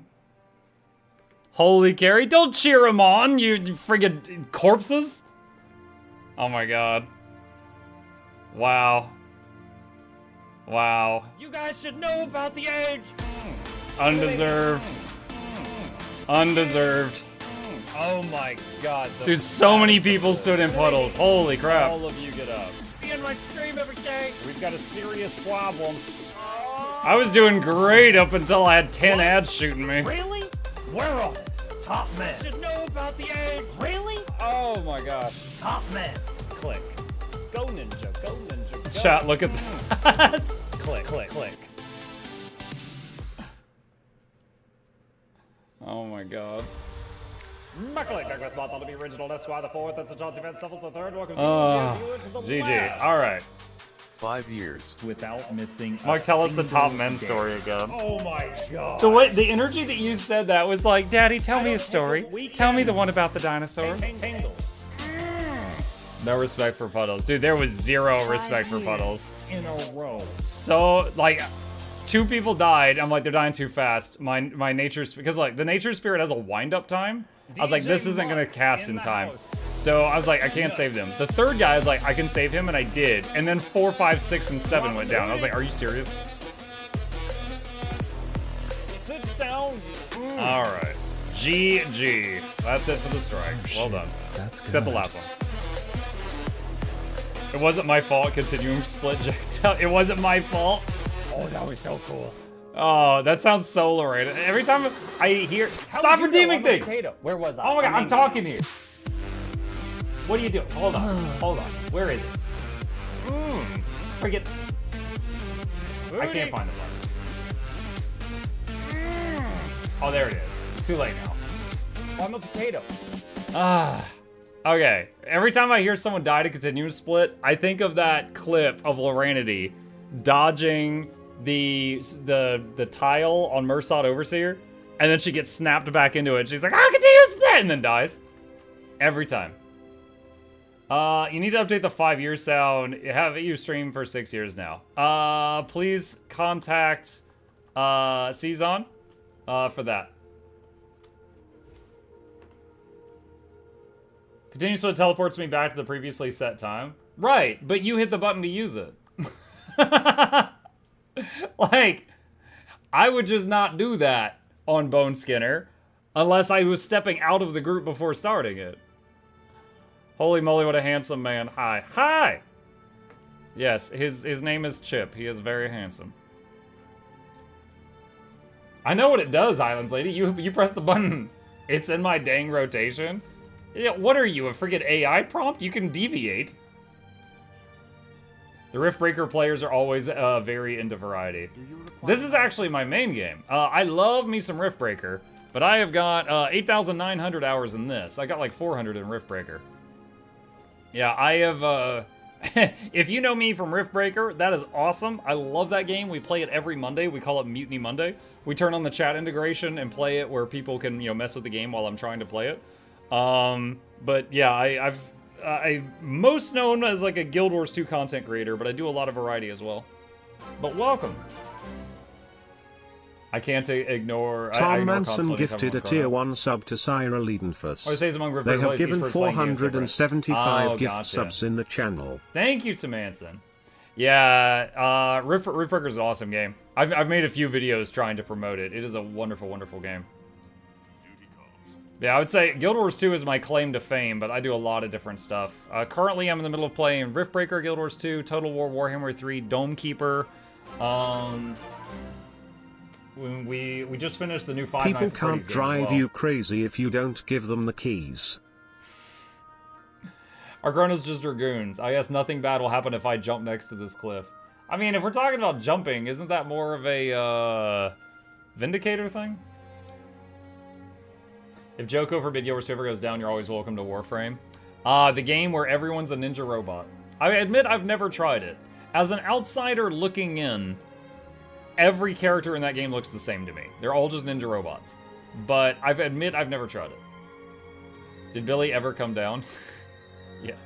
Yes. He barges into my groups on the regular. Is that like the total of subs you've gifted, or like ever just now? That's the total they've gifted. Hey Monk, you made me fall again in love with Guild Wars 2. Thanks a lot for that. I'm going with your Untamed Boon DPS build. I'm playing it right now. I see right now you're using a hammer. Is it better than dual maces? No, I'm still using dual maces. So dual maces are where the support is, right? Like, the 1 is the vigor, the 2 is heals and regen, the 3 is protection, the 3 and the 5 is tons of CC, the 4 is stability plus condition cleanse plus barrier. The maces are the parts that give me joy. The other weapon you can kind of play with. The other weapons, sometimes I do sword axe just for numbers, but I find it kind of boring. The big hammer is fun because you get to spin. Axe main hand is fun. It's lower single target damage, but it hits like a very large area, so you can cleave down adds that are far away with the axe ambush. So honestly, the sword axe weapon set, I change just when the mood strikes me. The maces I always keep there, because it has all the support. I do not want to touch Warframe. I know it's a great game, but I also know it's a rabbit hole. Vindicators don't move when they jump. Dragoons have a small movement when they use their skill, literally called jump, and they're infamous for dying because they use that skill. It's never their fault because it's in their rotation. Oh god. Okay. Muck, you need more hours in Vermintide. Vermintide? Yeah, I mean, honestly, next to Riftbreaker, Vermintide 2 is the game I play a lot on Mutiny Mondays. I'm not opposed to it. Tonight is the last giveaway before the XPac launch. Yes. I play Warframe by playing 1 month a year, and then I just AFK grind the other 11 months. That, honestly, the way you describe that, Charmon, reminds me of, I played Black Desert Online for about a year. And I think it makes for a bad stream game, because you just grind the whole time, but it was a fun game that I enjoyed while I was playing it. And when I thought I was done playing it, I still was like, oh, yeah, I'll play more when the mood strikes me. And I still logged in every day and had my character fish, which in that game you could do while AFK. And I would go to work, go to bed, wake up, vendor the fish, and start him fishing again. And I did this for like a month or two, and then I'm like, why am I doing this? I'm not even actually playing the game. And I stopped playing. Months later, they released a new class I wanted to play, so I came back to the game, and I was like, oh, because I did like 3 months of fishing AFK, I'm a billionaire. And, dude, my friends found out, and they were like, what? And one of them was like, yo, next time I feel like quitting this game, remind me to keep, like, AFK fishing for 3 months like Muck did so that I can have money. And, yeah, I was able to immediately buy, like, a full set of endgame gear on my new character. I had the exact same experience of video. Yeah. It was, I mean, it had some cool stuff. I remember, like, spending, like, an hour a day farming for, like, chopping trees and stuff. And using that to, eventually, after like a month, I built like a ship. And it was the only ship that you could make as a solo player, because most ships were like guild projects. So I had my own ship. It was really cool. You must visit more often.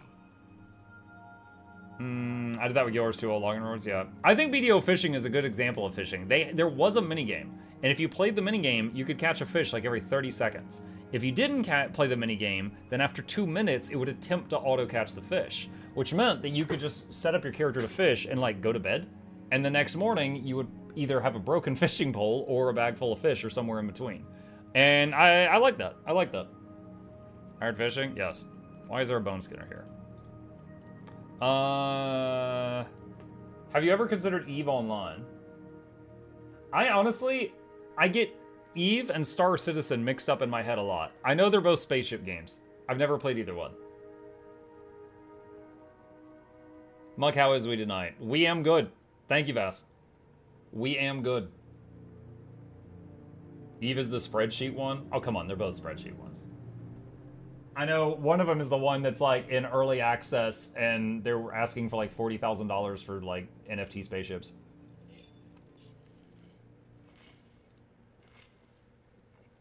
Skiff bad. I will say I do not even have a hotkey for my skiff. I probably should, but I don't have one. And the reason is Skimmer's better. So I never use the skiff. Eva's like 5 seconds of mind-blowing intensity after 6 seconds of learning or earning the ISK to pay for it. Wait, I'm sorry. 6 hours of build-up for 5 seconds of mind-blowing intensity? That sounds like the worst foreplay I've ever seen.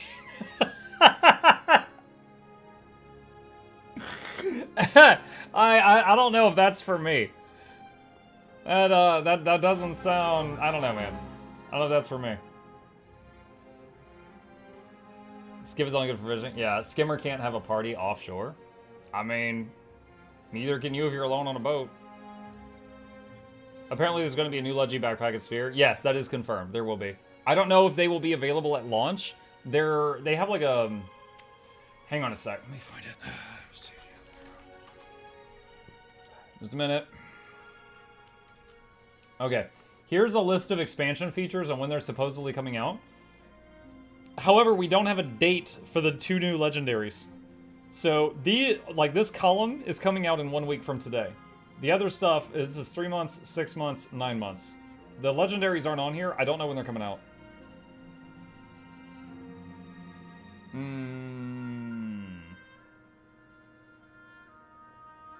Let's see. I wonder if Spear will be a Leggy starter kit. The Gen 1 Spear, maybe. We'll see. Eva's the worst foreplay, but the action is awesome. Oh. Let's see. Eva's improved the new player experience quite a bit. The long waiting time is mostly true for null sec fleet battles. Skimmer's indeed better, especially with the hummingbird skin. Where else can I command a bird to dive with me on its back? I use the robot one. This thing. It also, if you crank up the sound effects for it, it goes... The boater cycle? Yep. Alright. My eternal ice shards are piling up again, so we're going to turn them into volatiles. They go into the wallet for future money. Money. Alright. Wonderful. Spear in the Leggy kit would immediately devalue the new Leggy spear. No, I mean, I think they're saying the Gen 1 spear in the Leggy kit. Like, I think that's what they meant. Let's see.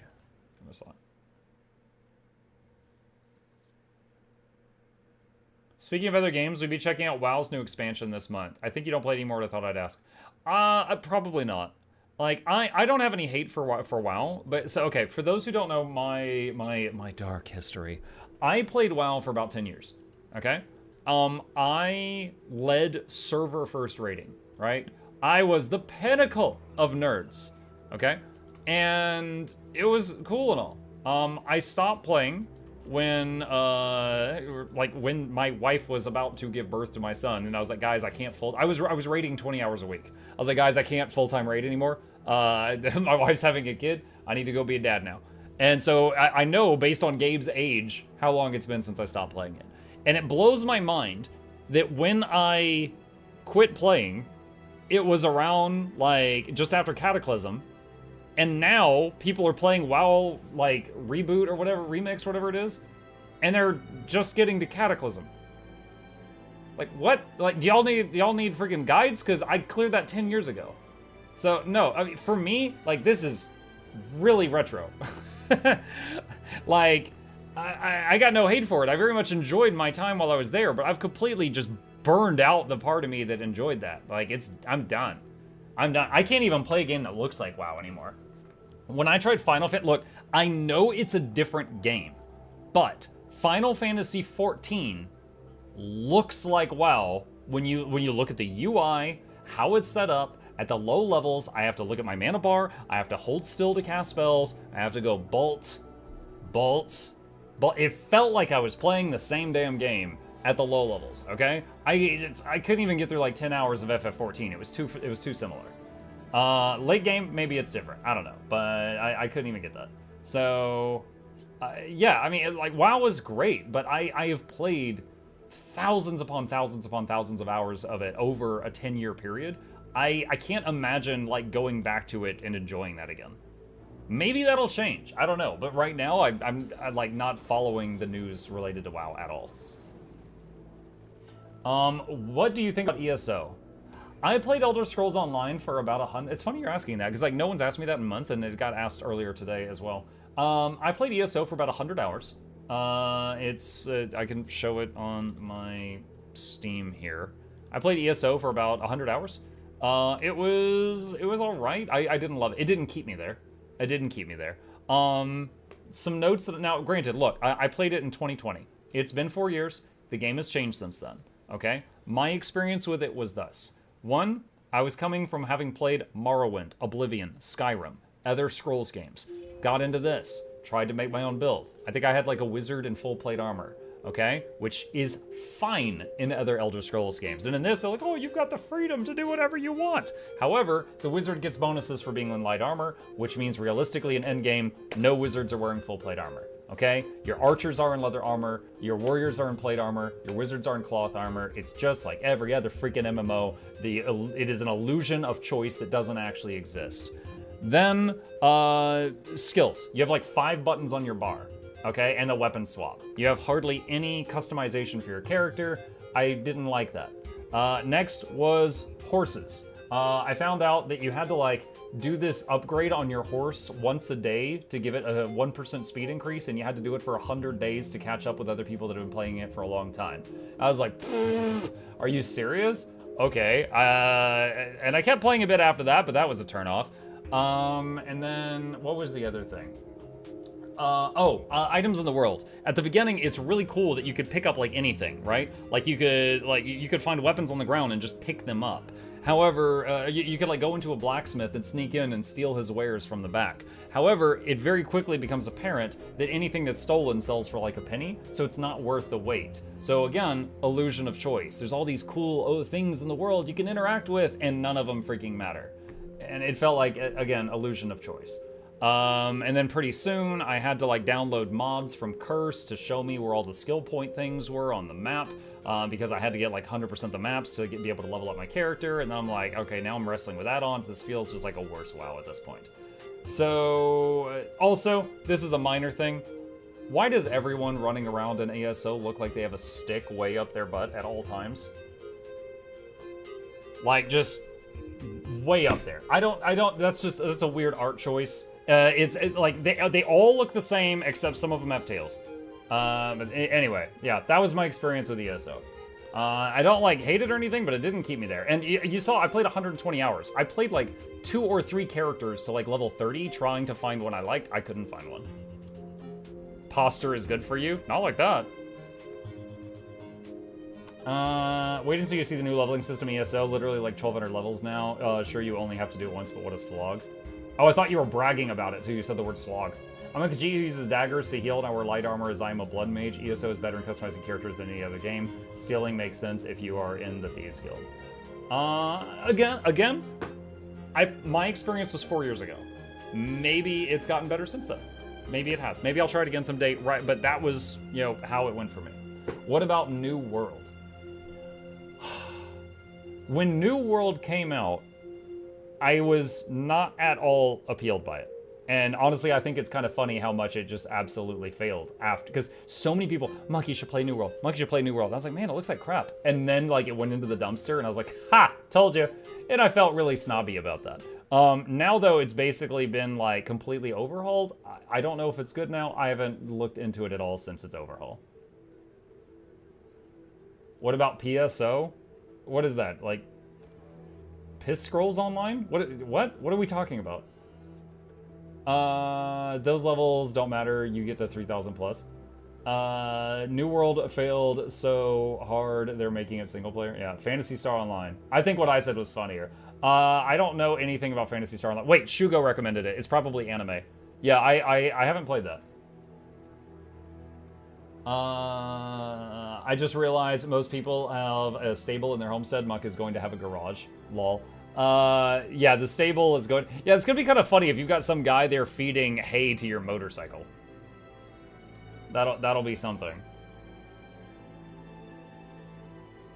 What's tomorrow's game? Figuring that out.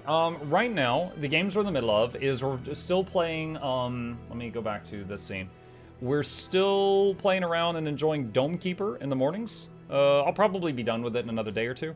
Tomorrow evening, we're still doing a lot of... Dude, I was just introduced to this game like 2 months ago, and I have 400 freaking hours.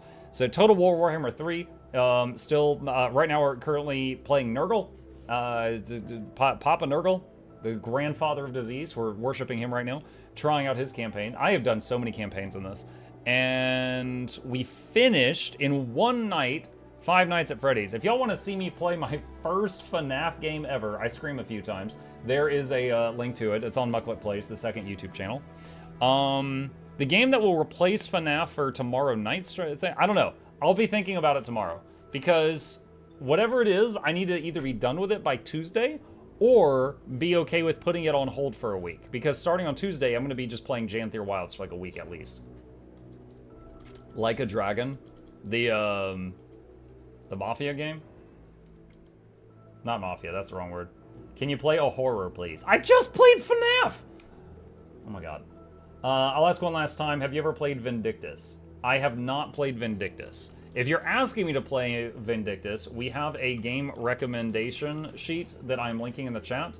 If you go there, you can upvote any games you want me to play, or you can add new things to the list right here. Very slick UI, very easy to use. But I have not played Vindictus. I don't know that one. Have you played BDO? Yes. I actually told a story about my time in BDO just like 20 minutes ago. But the short answer is yes, I have. Fun game. I enjoyed it. I don't really wish to play more of it at this time. Have you played Knock on the Coffin Lid? I've never heard of that, so definitely I have not. I suggested Security Breach, but given the grief with the bad autosaves in the pit, probably not a good idea. Oh gosh, that. Yeah, so there was one moment in 5 Nights at Freddy's Into the Pit that I was getting frustrated at, chat. Imagine this, like, there was a moment I couldn't figure out what the game wanted me to do, and I died. And I respawned, I'm like, okay, I need to try again. And I realized it had spawned me 3 minutes in the past. So I had to go through a bunch of conversations and doors and loading screens to get back to where I died. And then I tried something else. It wasn't what I needed to do, and I died again. And I don't mind dying and trying again, but the problem was I had to replay 3 minutes every time. It has an autosave system, and the autosave spot was terrible. So that was getting really frustrated. You know, it turned like try this 4 times into try this for 15 minutes. Is Chip nearby? He is not. He is not at the moment. Papers, Please is a fantastic game you can unleash Sassy Muck on. Oh, really? You can take a look at Baba as you. Taking a break from that is not that bad. It's also pretty high on the games list. Okay, if it's on the list, then I'll see it. When you forget to save in Skyrim. Yeah. Are you gonna play Thank Goodness You're Here? Haven't heard of it, Flute? See if it's on the list. The back half of Security Breach disables saves, or it used to. I don't know if they ever changed it. You basically have to one-shot the last half of the game. I will say this. I am someone that enjoys most of the 5 Nights at Freddy's lore in the way that some people enjoy like a novel. I have watched hours of, what's it called? Game theory gush over the FNAF lore. I'm pretty familiar with it. However, I don't like scary games, so I haven't played the scary games. So like, I know pretty much what's gonna happen lore-wise, but I'll still probably scream every time it scares the hell out of me. Did you watch the movie? Yes, because my 12-year-old wanted to see it, so I took him to see it. It was pretty good.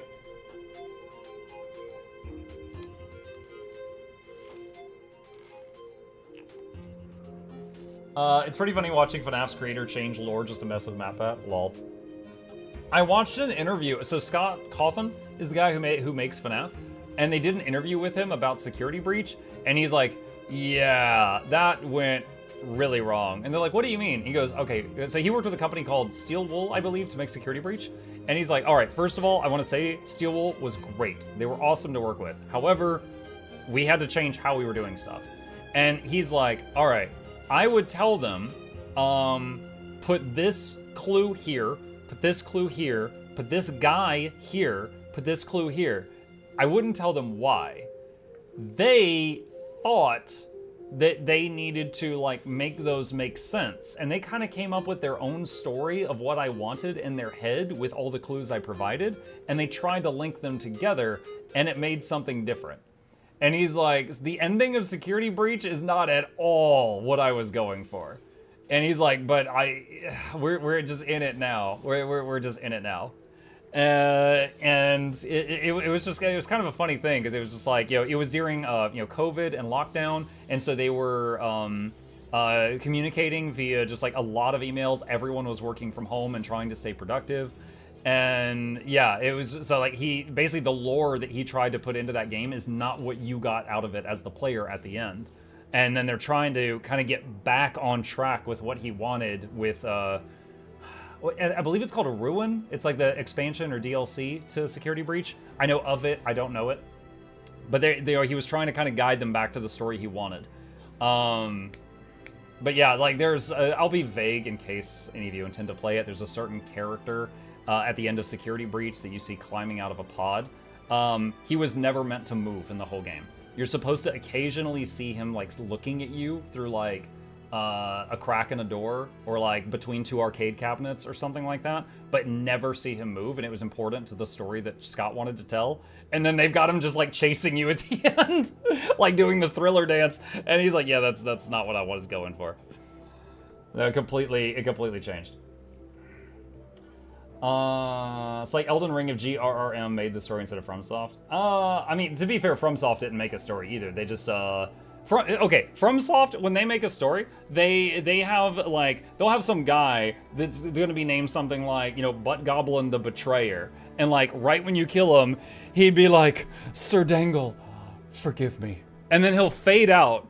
And then you'll have some YouTuber just make like a 3-hour expose on the background of like Butt Goblin and Dangle and like all of their, you know, history up until that point. Like, I think they just like throw in some random stuff just so that the player base will like make their own lore for the game.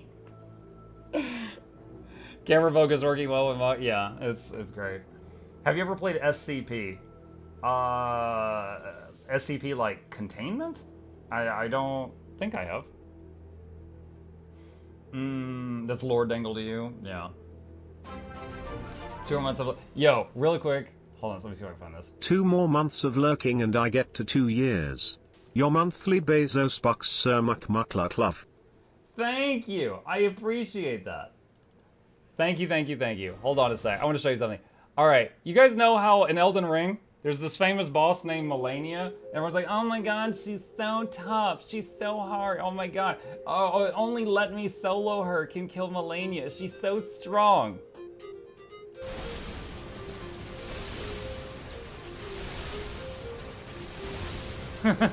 What? She's by the wall and they're bouncing off the wall. It turns out she's only strong if you run in there butt naked with a stick in hand and a prayer. I gotta say, I was really let down by that fight. Turns out the only reason that boss is tough is because everybody is running in there naked, ready to fight God. You got DLC stuff? So what? Honestly, the whole thing is she just walks toward you slowly. You could use any ranged weapon and just back away and keep hitting her. She just walks at you like the Terminator. You almost literally faded out when you said it. Cam really wanted to help. That's fine. My buddy spent 5 hours on Fire Giant and then 3-shotted her. I'm not surprised. I'm not surprised. Like, the waterfowl dance thing was certainly tough, but only if you were already in melee range when she did it. I was kidnapped for dinner. Did I miss the giveaway? Yes, I called your name 3 times. You were using Mimic. It doesn't count. Now, you're using Mimic, it doesn't count. You were wearing clothes, it doesn't count. You had a weapon, it doesn't count. You used magic, it doesn't count. You were above level 2, it doesn't count. Yada, yada, yada, yada. Technically, I think she's programmed to dodge a waterfowl if you used a ranged attack on her. Well, she was really crap at dodging, as you saw. This regular human is easy. All I needed was a gun. You were breathing, it doesn't count. Careful, Mug, if you call this name a 4th time, you get banned. You have fiber internet, it doesn't count. Oh man, fiber internet. You need that to play like Path of Exile hardcore mode. Xenos with the tier 1. Thank you, Xenos. Appreciate you. Welcome. Your monitor was on, it doesn't count. Oh my god, that reminds me of freaking EverQuest PvP. Fun for anyone who never played EverQuest, if you got your character blinded, it basically made your whole screen black except the chat box. You legit couldn't see. In fact, it did nothing to your character. Your character could still play and stuff, you just could not see. Your whole screen went black if you were blinded. And there was a spell I had on my character called Flash of Light, and it blinded other players, and I used that. It was like a level 5 spell. I use that PvP all the time. I'm glad ER made magic more than just 20 flavors of magic, missile, fireball, and healing. Yeah, that's part of the reason I got so bored in Sekiro. Because Sekiro, there was like, you know, you couldn't do a bow run, a pyromancy run, a sorcery run, a faith run, a two-hand run, sword and board run, dual wielding run. No, you were dude with sword. That's it. You had no customization. You were dude with sword. Okay, hold on. Where was this? Behem Gauntlet jumping puzzle / wiki Behem Gauntlet. How tough is this? Southeastern section of Blaze Ridge Steps. Spider-filled box canyon that leads to a grotto. Let's see. Hold on a sec. I want to see how easy this is. Mukluk.9082. Bah. Alright, Behem waypoint. Takes 30 seconds? Good. Can't you press the compass icon? Oh, I probably didn't see it. I don't know. Okay, let's go to this mode so I have swiftness. Actually, wait, hold on a sec. I could just do this. Signet of the Hunt. There we go. Okay. Does Mug not know you click on the compass thingy and it shows the location? I did not. I did not. This is the first time I have ever opened up the Wizard's Vault and done one of these for, like, intentionally. I've never before done that. So, yeah, new to me. Do we just go down here? Excuse you? Stop it. Okay. Let's see. Hold on.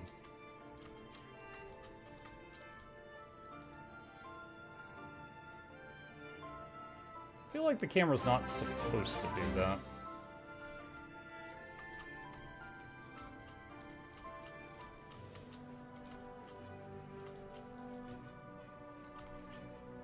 There we go.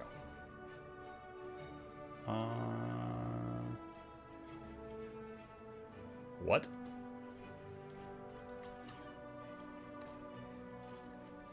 Am I just supposed to get down?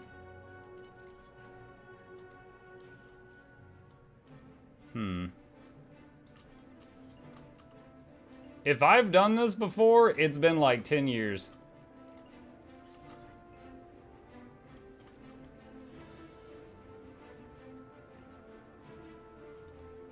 Alright. I missed. Oh wait, you can glide here? Oh, that makes it easier.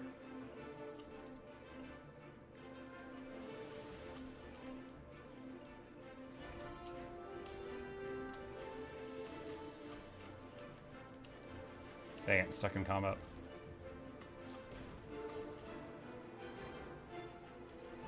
Oh my god, you stupid things!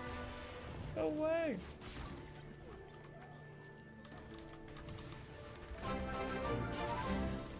That bear, and thank you, buddy. Appreciate you. Okay. Take 2.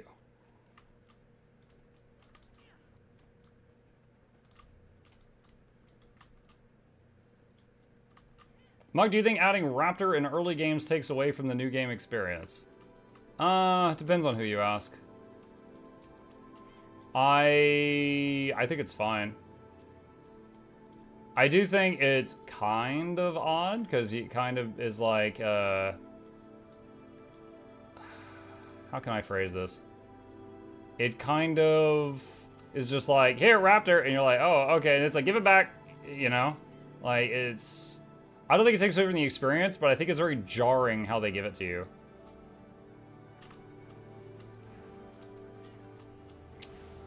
Oh, I see a portal. No, I'm too late. I'm too late.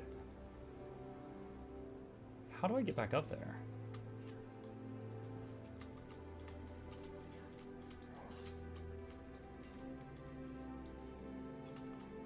For modern MMO, making you walk everywhere while everyone else sprints doesn't feel good.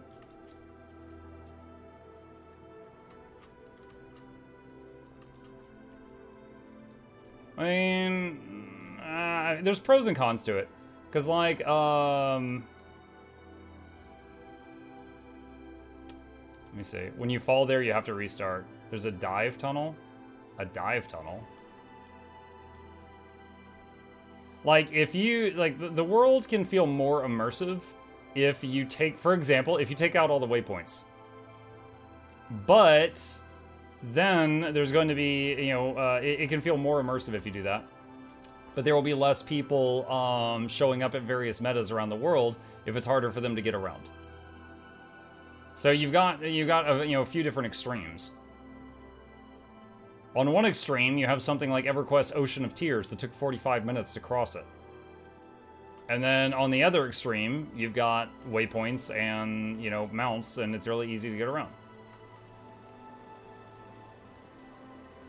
You got any teleport to friends? Yeah, but I'm not going to use it for that.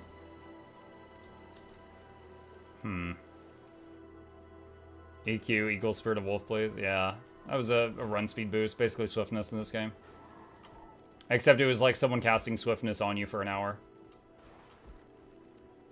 Maple Story made people wait 15 minutes for ferries to get to different regions. Yeah, I mean, that's, what is it called? World of Warcraft. The boats from Ratchet to Booty Bay. They're the same thing. You know, they were on, like, a timer.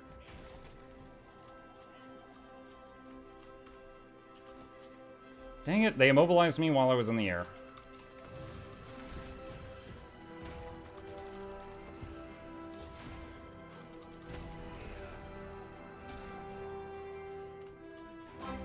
Booty Bay? Yes, Booty Bay.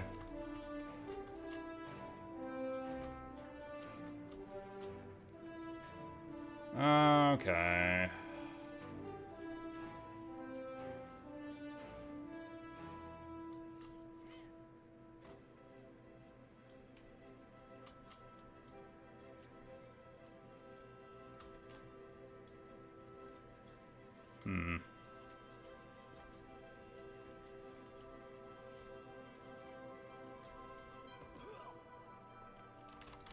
Call an ambulance. I did it, Chad. I beat the puzzle.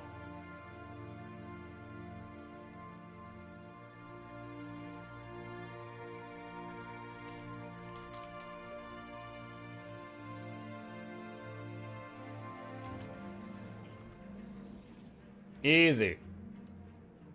50 points. Oh, what is this? Wizards Vault Weekly. Okay. Done and done. It beat you, actually. We'll call it a mutual beating.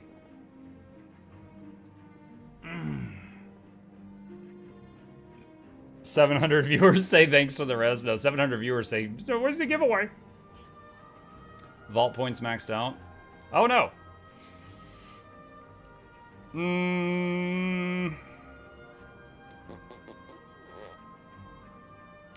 What's the current best gold thing? Is it just bag of gold? Or bag of coins, 1 gold?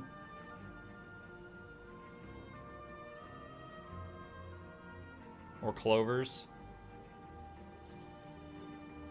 Clovers or coins? I'm gonna be out of clovers out of next week. I guess I'll get these.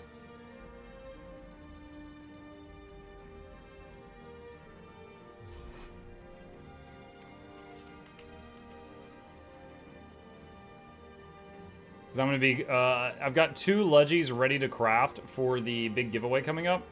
And the winner will get to choose what they want me to craft. And I will be out of clovers after that.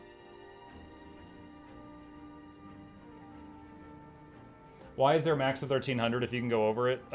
It's so you don't hoard, it forces you to spend. Yeah, once you break 1,300, you can't, like, claim more. Cannot claim more. I was by clovers, killed 90 coins the other day just trying to make 209 clovers. RNGs is not good to me. Oof. That's cool for a giveaway. Yeah, we've got... Oh, hey, Falcor, it's been a while. We've got 3 of these legendary kits where it's like if I open the kit, it gives like half the materials to make one of these. So I'm just going to say like, okay, the winner can pick any of the things in these kits. And then I've got the gift of mastery right there, and then I'll make it. And then just give it to him. Only Zebra gifting a sub to Carnate Old Man. Thank you, Zebra. Appreciate you. How'd you get to 15 something? I claimed a reward. Like, I was almost to 1,300, and then I claimed a single reward that gave me like 300 or something, and so I shot upward. That's how.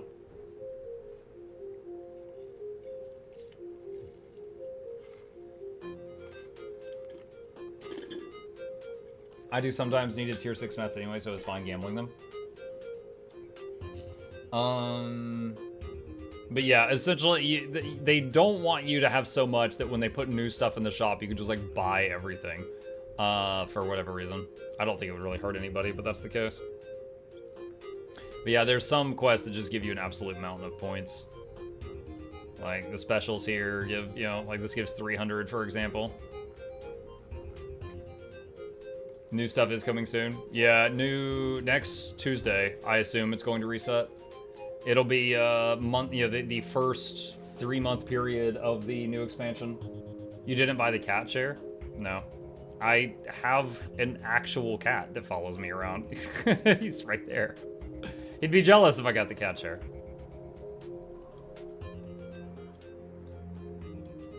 The specials tab shows how long before the next reset. 7 days remaining, yeah. Will the Astral Acclaim you have rolled over? If you have the Astral Acclaim, like, here, Happy yes. early birthday. Ramen on me, Mukluk Snail. Thank you, Cawthorn. Yes, what day is my birthday? I never get... It's not this coming Friday, but the next one. 3 days after Janthir. Isn't there an Orange Cat Mini? Yeah. I think there's one I've called Chunky Chip, because it looks like a fat cat. Let me see. Mini... Oh, there's Mini Orange. There's the chunky one. I don't know what it's actually called.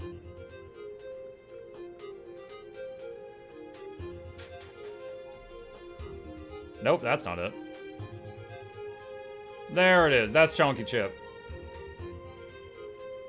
There we go. Gonna bug you till you look. I looked! Check the memes channel. Feather Dino made your comic. Made my comic?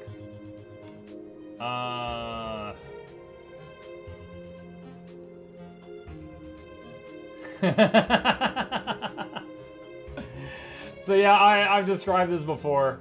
Where, okay, so the idea is that Bram and Ryland are engaged in combat in Dragonstorm, and then they both look to the side and see a whole bunch of angry turtles pressed up against the bubble waiting for it to break. And one of our dear viewers drew it. It's art. Well done. Well done.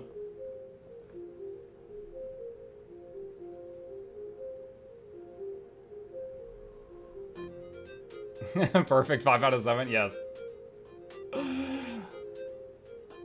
Here's Feather Dino. Yeah, I see that. It says Art Feather Dino in the top right.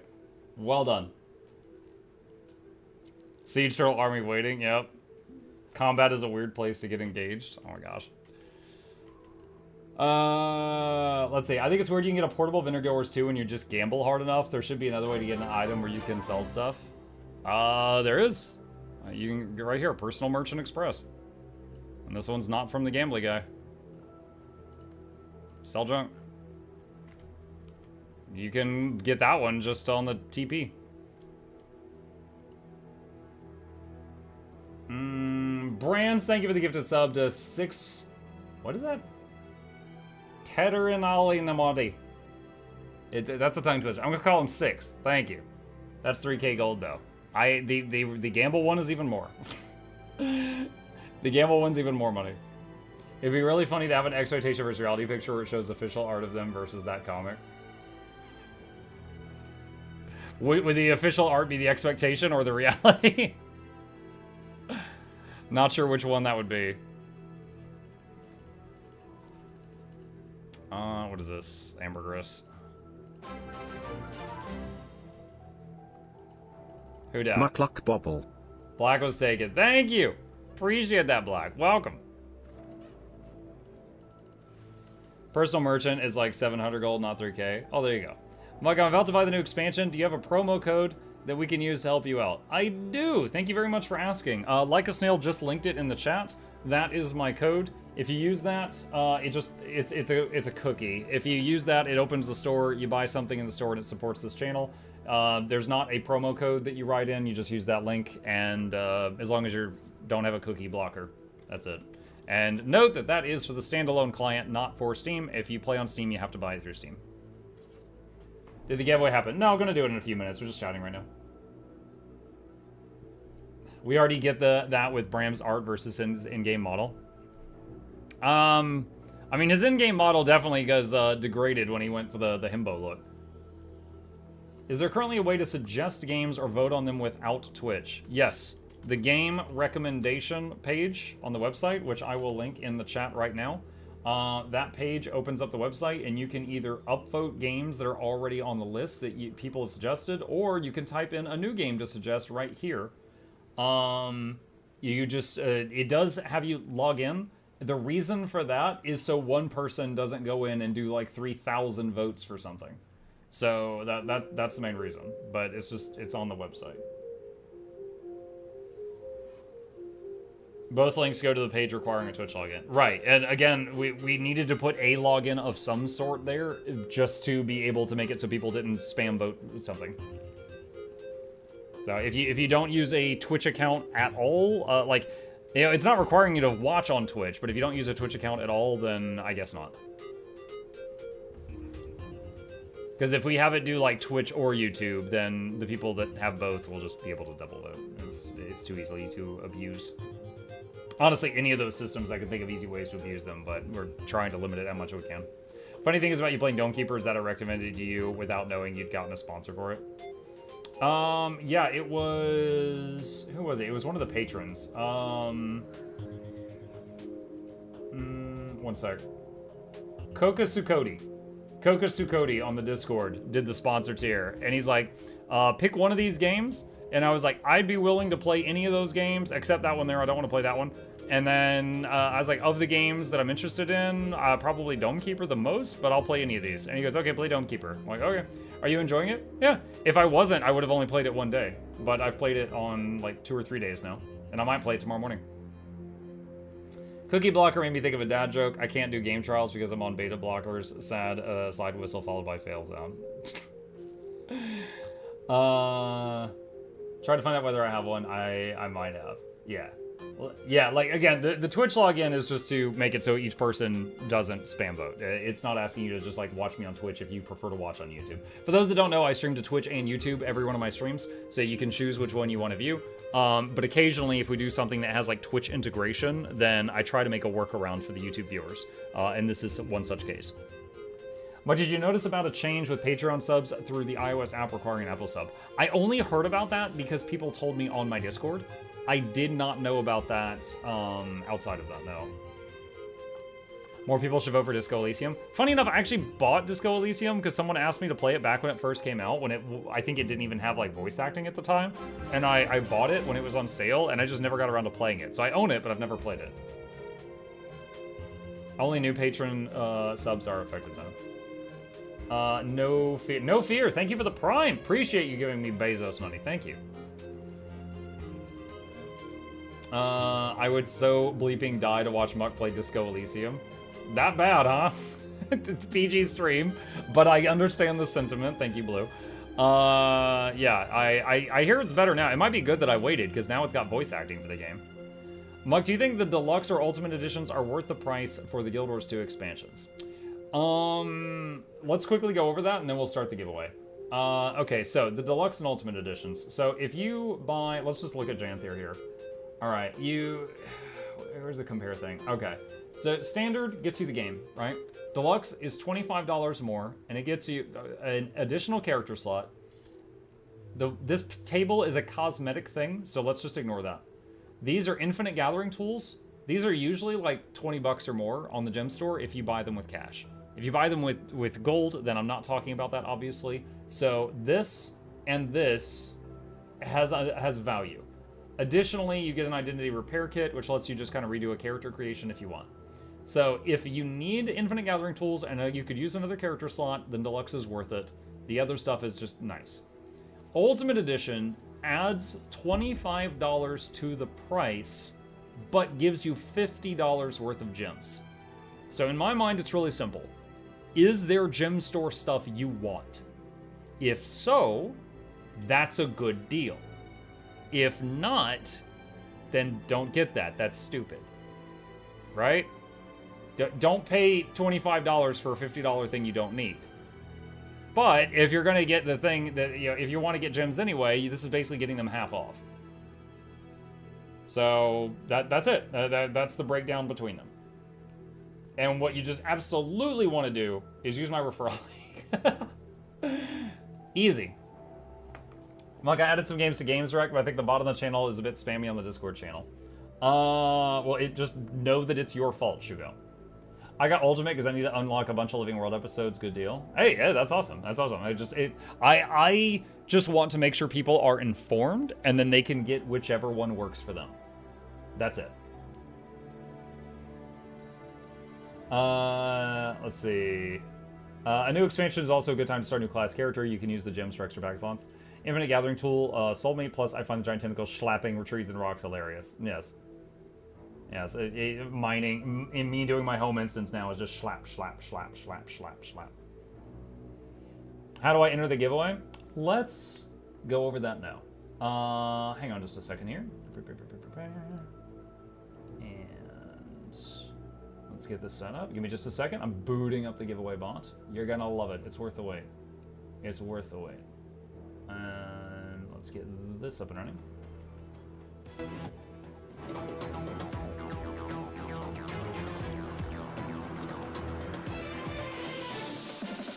All right, chat, for any of you who are new to my channel, this is Giveaway Tuesday. Every Tuesday on this channel, we do giveaways, and today is no exception.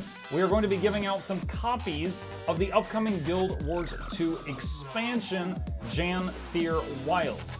A bunch of nice individuals have bought some copies and sent them to me to give to you. I have 3 copies of the standard edition for you guys today, which means I've got $75 worth of expansions to give out to you guys. A couple of quick notes. These were bought from the Guild Wars 2 website. That means that they will not work for people that are playing on Steam. I am sorry, but they have to be one or the other because of the limitations of the game. I have to either buy them on Steam and they don't work for standalone, or buy them on standalone and they don't work for Steam. This batch of codes do not work on Steam. I am saying that up front, and honestly, please turn down the music by 3%. Turn it down by 3%. There we go. Okay, I have accepted your feedback. Giveaway win. For you, never. Everyone else, right now. All right, so we've got 3 codes. There will be 3 winners of Janthir Wild Standard Edition. A couple things. One, this is the Standard Edition. This is the one $25 value. It has got the base game, and where, do I still have that tab open? Because that would be perfect right now. Oh, perfect, here we go.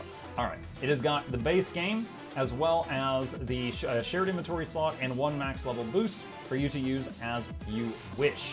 That is what is included in this. If you want to enter into the giveaway, this is what you need to do. First off, stop spamming my chat. Second off, you will need to be a follower if you're watching on Twitch, or if you're watching me on YouTube, a subscriber. That is the free button. It helps grow the channel, and it is a requirement to get into the giveaways. All right?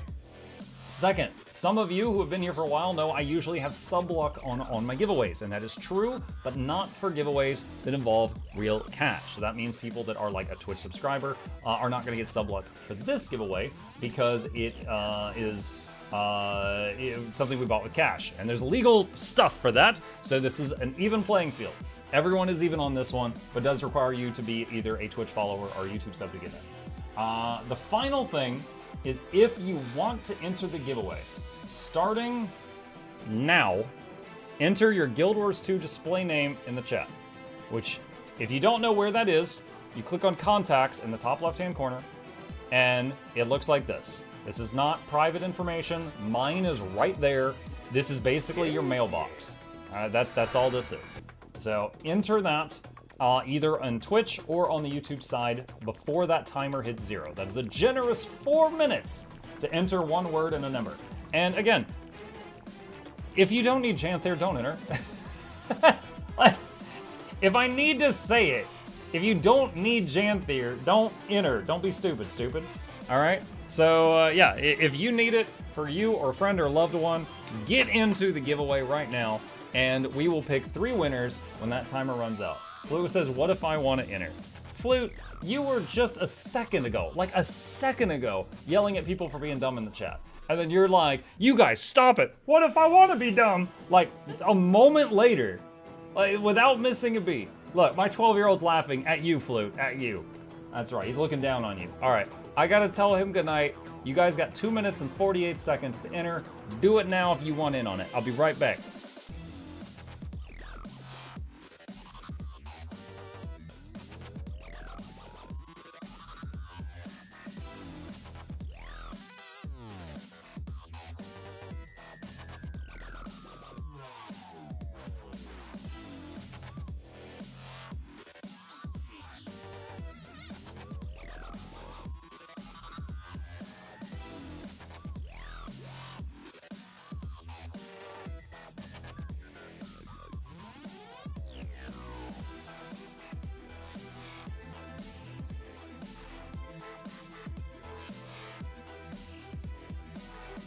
Okay, the boy's off to bed. All right, how are we doing? We got just under 2 minutes remaining.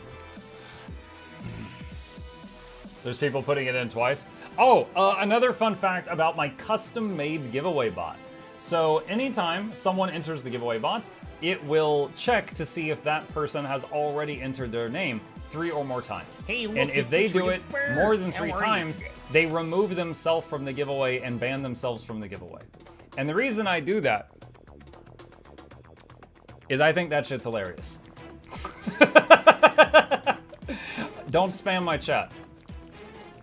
Thank you. PG stream, by the way. Does it happen? Oh, yeah. Absolutely it does. Absolutely it does. Dude, I paid extra for that feature. I was like, oh man, this would be a good idea.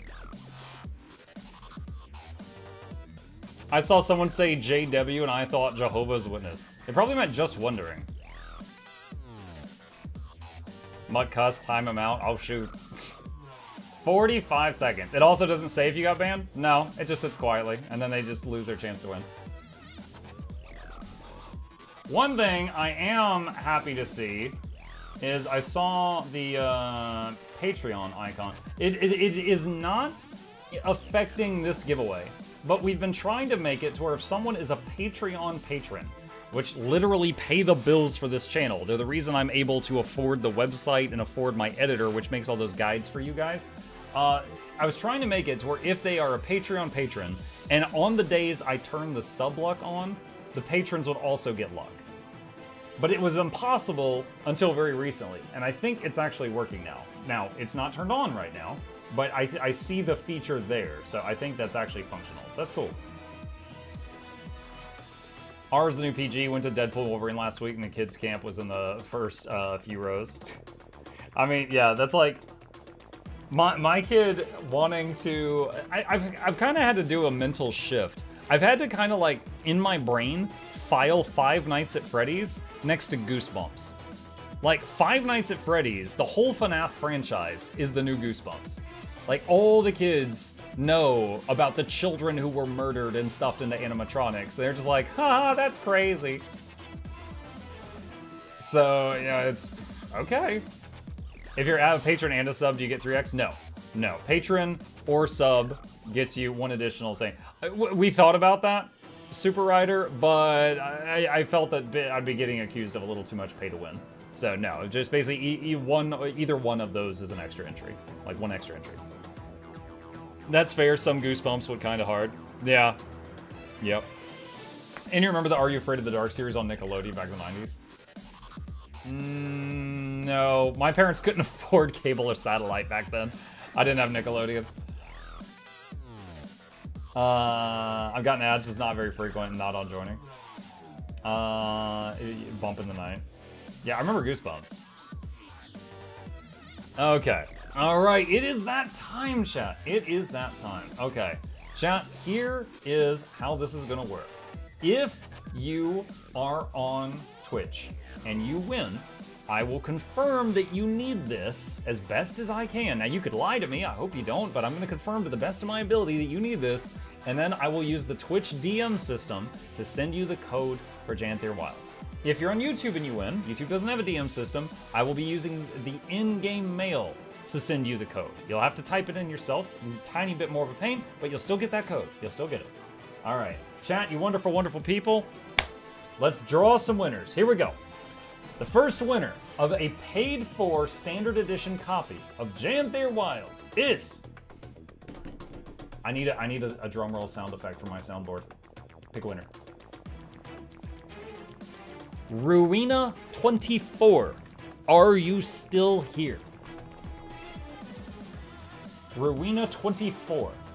They said, oh my God, God, God, yes, I am. All right, Ruina, could you please confirm for me that you or someone you know needs Janthir for the standalone client? That's not Steam.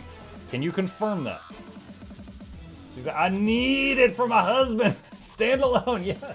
Yo, all right, there. Look at these responses. Bam, bam, bam, bam, bam, bam. They're ready. They're ready. Okay.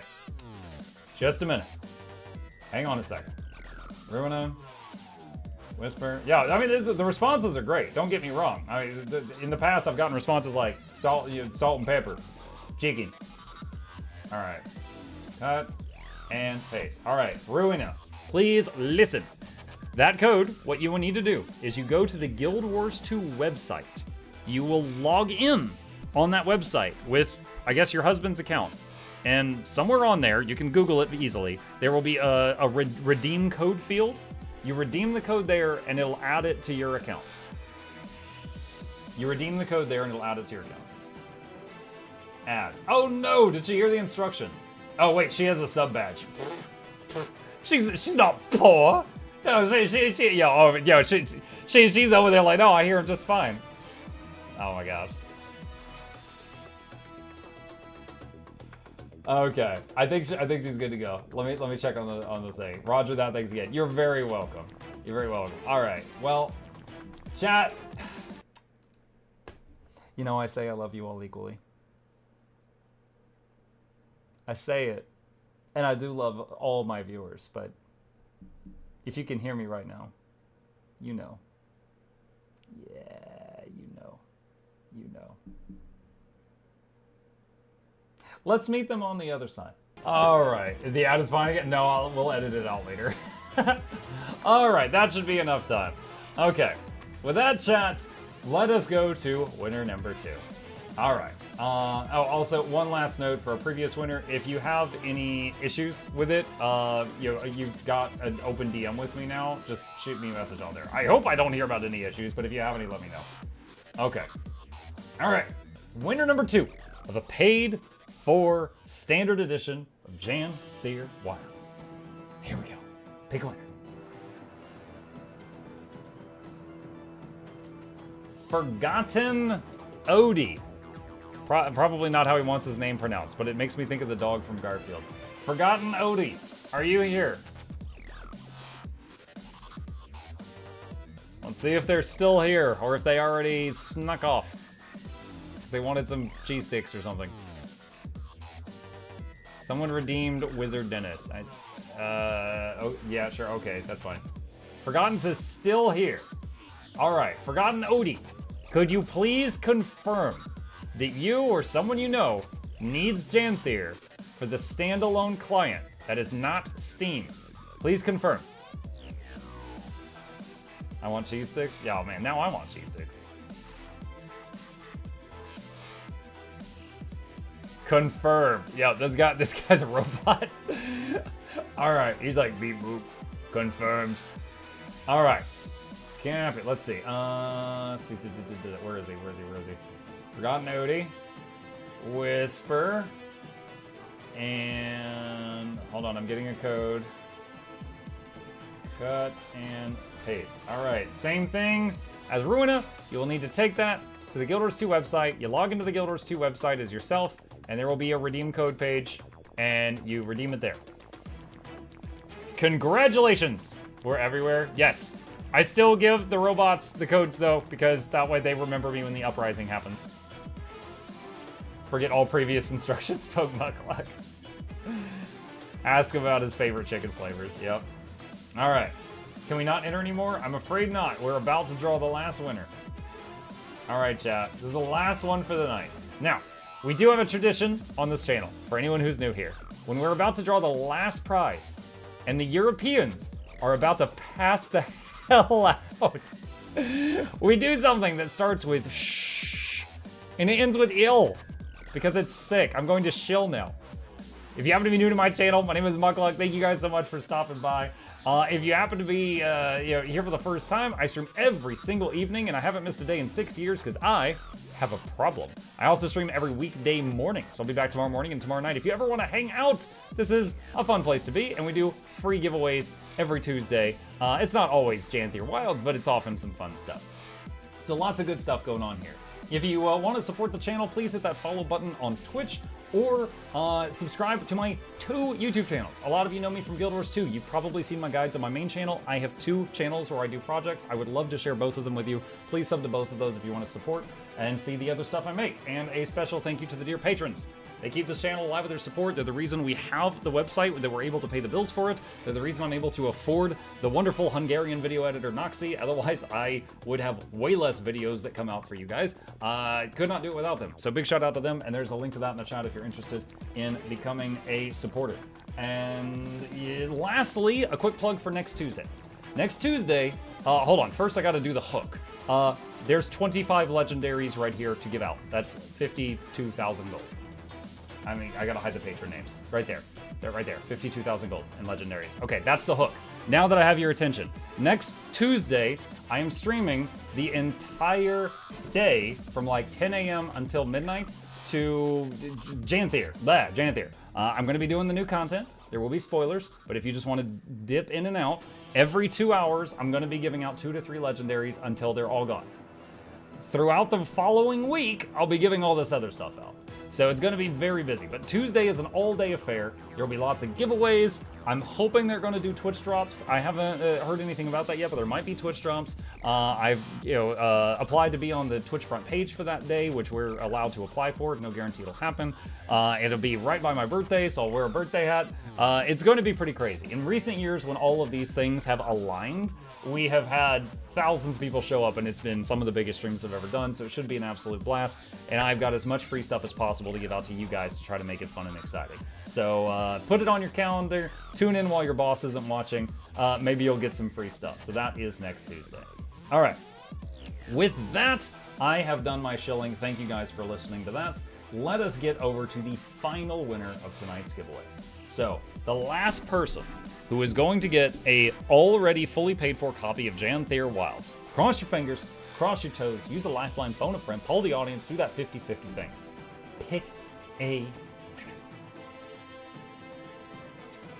Canuck QC. Is that questionable content? Canuck QC, are you here? Please respond. And Pete says balls. No, balls did not win. Canuck won. Canadians are always questionable. You bet I'm here. All right, Canuck. Please confirm that you need this for you or a friend or a loved one, and it is for a standalone account, not Steam. Please confirm. And granted, chat, they could lie to me, but I'm doing everything in my power to check. I confirm. Okay. All right. Just a moment. Just a moment. Opening, sliding into the DMs.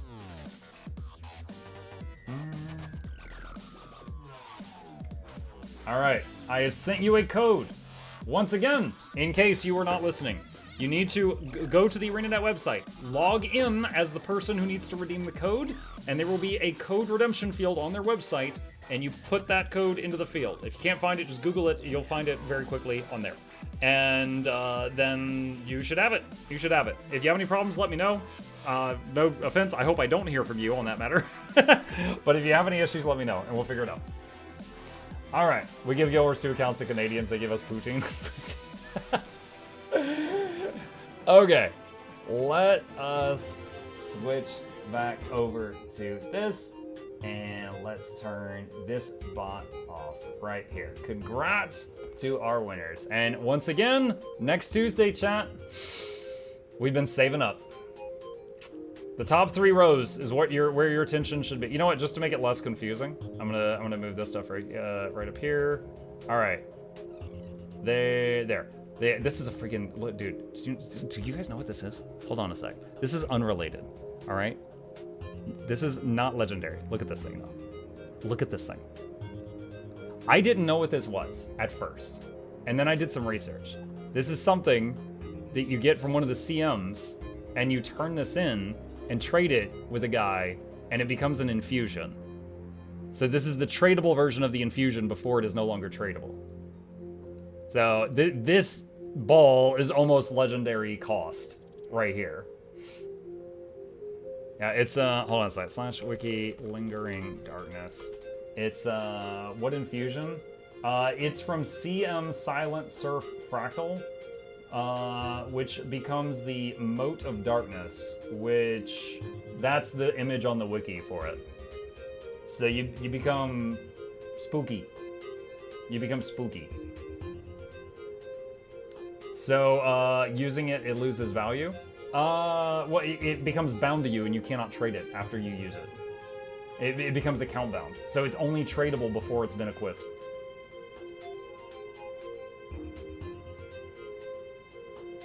And then, okay, so yeah, right here, this will be in a future giveaway. This will be in a future giveaway. But next Tuesday is these 3 rows. And I've got all the stuff listed. We've got a Gen 3 longbow, a Gen 3 rifle, a Gen 3 scepter, a Gen 3 pistol, Gen 3 mace, Gen 3 axe, Gen 3 dagger, Gen 3 focus, 2 Gen 3 staffs, 2 Gen 3 hammers, 1 Gen 3 warhorn, 1 Gen 3 sword, 1 Gen 3 shield, 2 Gen 3 great swords, a Gen 3 shortbow, a Gen 3 torch, 1 Gen 1 hammer, 1 Gen 1 spear, 2 Gen 1 daggers, and 2 Gen 1 axes. That is what we have right now. Only 1 spear in the spear expansion. I mean, if you want to donate more, I'll do what I can with it. I think we might have some other. Let's see, that's a great start. We got Chromatic Assassin Spear. This is the one that looks like it was made by freaking Razer. Like this is the Counter-Strike spear. Today I got 600 gold worth of Chevalier Exotic Armor Dragonfall Meta. The RGB spear. Where can I get your link to purchase JW? It is, yeah, it's the same link as the one you mentioned, but here it is again in the chat. And if you use that, as long as you're not blocking cookies on your browser, you use that link, make a purchase, it supports this channel, and I thank you for it. The promo code field does not need anything. I wish it would be easier if I had a promo code, but I don't. Because it can be fickle right now. I feel like I have to do a whole speech with people as it currently stands, but I'm appreciative that they give me the thing. It helps a lot. Why didn't they call it Wilds of Janthir? Would be funny confusing it with Whisper of Jormag. Oh gosh. If they really wanted to make it confusing, they would be like, all right, let's take something commonly used like LOL, and then try to make it like the Lands of Lush Janthir. LOL for short. I don't even remember. I looked at them on the wiki once, didn't even care about them and forgot. The codes should be mailed with butter. Well, I didn't have to send them a mail at all. Because Marriott. World of Wanthir? World of Wanthir? No. No. Some of this stuff can be stacked up, though. Put that back in there. I have so many extensions blocking cookies, trackers, and ads. I don't even know what's blocking the link now, but I turned them all off. Feel strong, man. I appreciate you going the extra mile.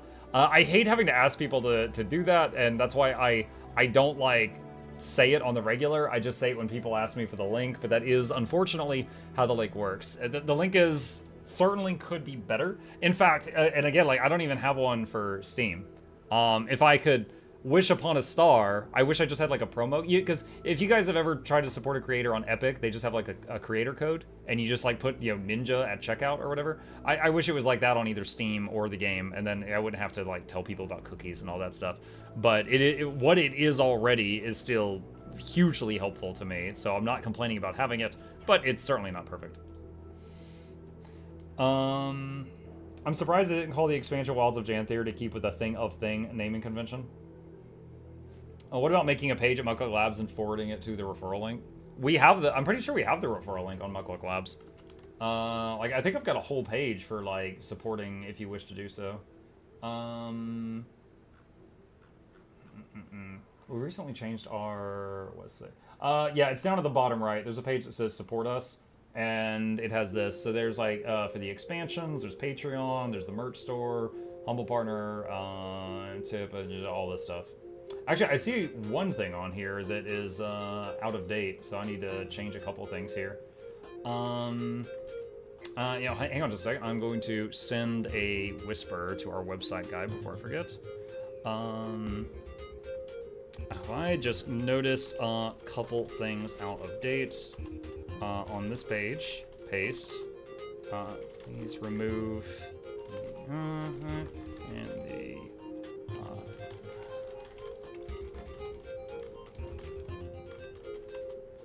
okay. Boom. And now the website will be 1% better. Alright, I'm really excited for Janthir. It'll be my first expansion I play at launch. I'm an old beta player that quit for about 10 years. I had a similar situation to you. I played the game at launch, enjoyed it, played it for about a month straight, got max level. There wasn't much to do at max level. I got bored, and I left and I went to play something else. You know? Just like any gamer. And then after Path of Fire, in like late Living World Season 4, I came back to the game and got hooked on it at that time. And I've played it ever since. So I played through the end of Living World Season 4, Icebird Saga, End of Dragon, Secrets of the Obscure, and now this. But I was not there for Hot or Path of Fire, or half of the base game. I was not there for that. Yeah, I was checking if it was the same. Muck, did you Bloom's video on Janthir? I'm guessing you're asking if I watched Bloom's video on Janthir. I watched about 5 minutes of it, and I saw that it had a lot of spoilers, so I stopped watching. The first 5 minutes was great, but I think it was like a 17-minute video, so I didn't see all of it. I was there for POF. I bet you didn't like it, Fluke, because it didn't have fishing yet. Does yours too have a Muck hidden reference in-game? It actually does, and it's extremely recent. Wait. Was that like a Nutcracker robot? I've never seen that before.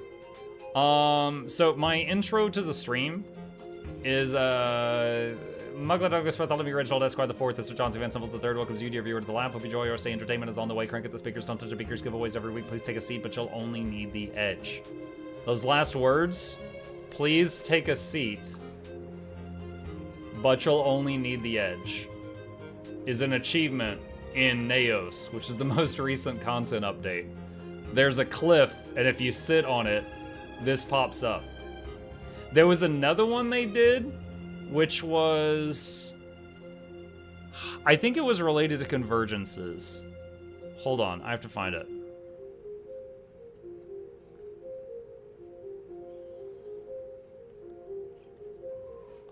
Sorry, hang on a sec. It's in here somewhere. Hold on, there's a bit of flavor text I'm looking for.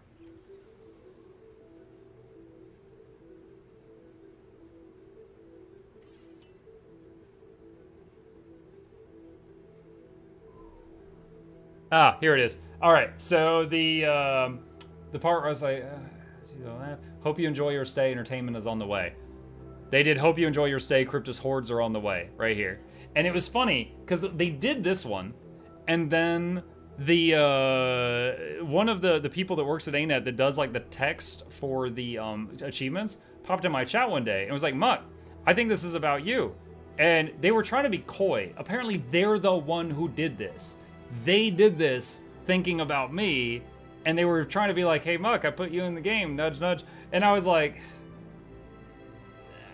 that's a bit of a stretch. I don't think that's me, you know, because I'm very modest, the most modestest person ever, very humble.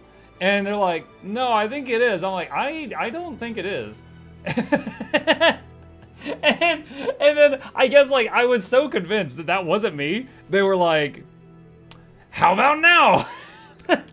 So we joke sometimes that if I had just continued to act oblivious, that I'd just eventually be like a king in the game, like on a throne. They're like, it's you! His name is Mukluk. And no, I don't know. The eyebrows are all wrong. I don't think that's me. You know, how far could I have taken this?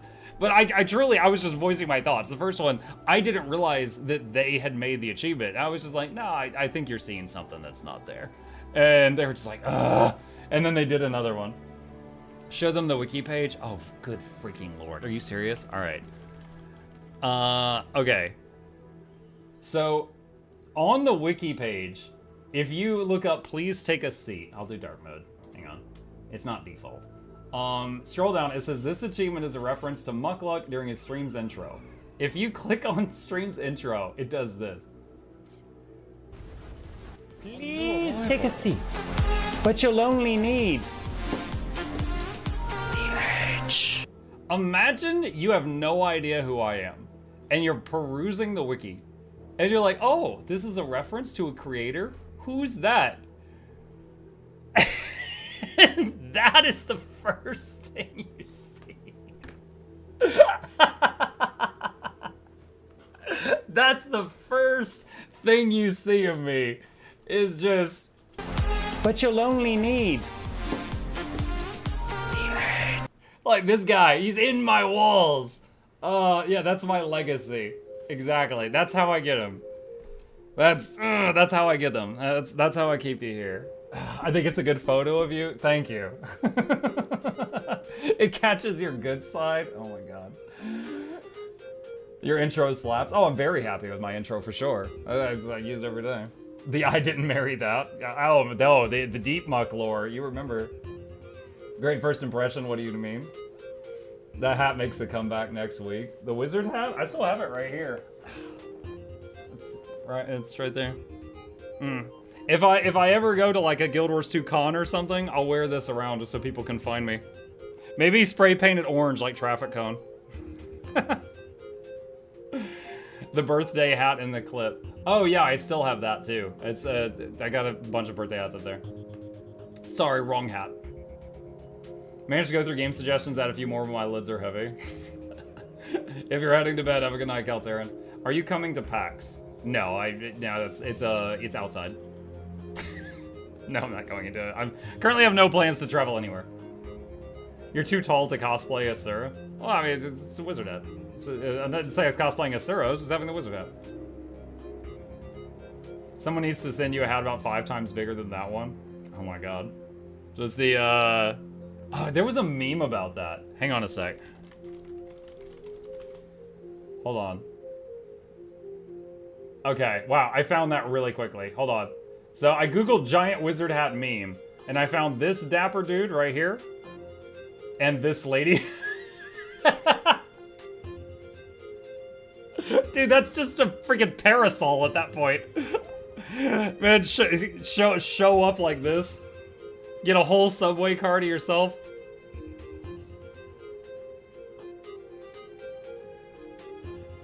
Honestly, this guy's, his hat is so, like, solid. It makes me think of, like, Kung Lao. Like, he's gonna throw it at somebody. There's a mod for RE8 that makes her hat get bigger every time you see her. Yeah, it gets insane.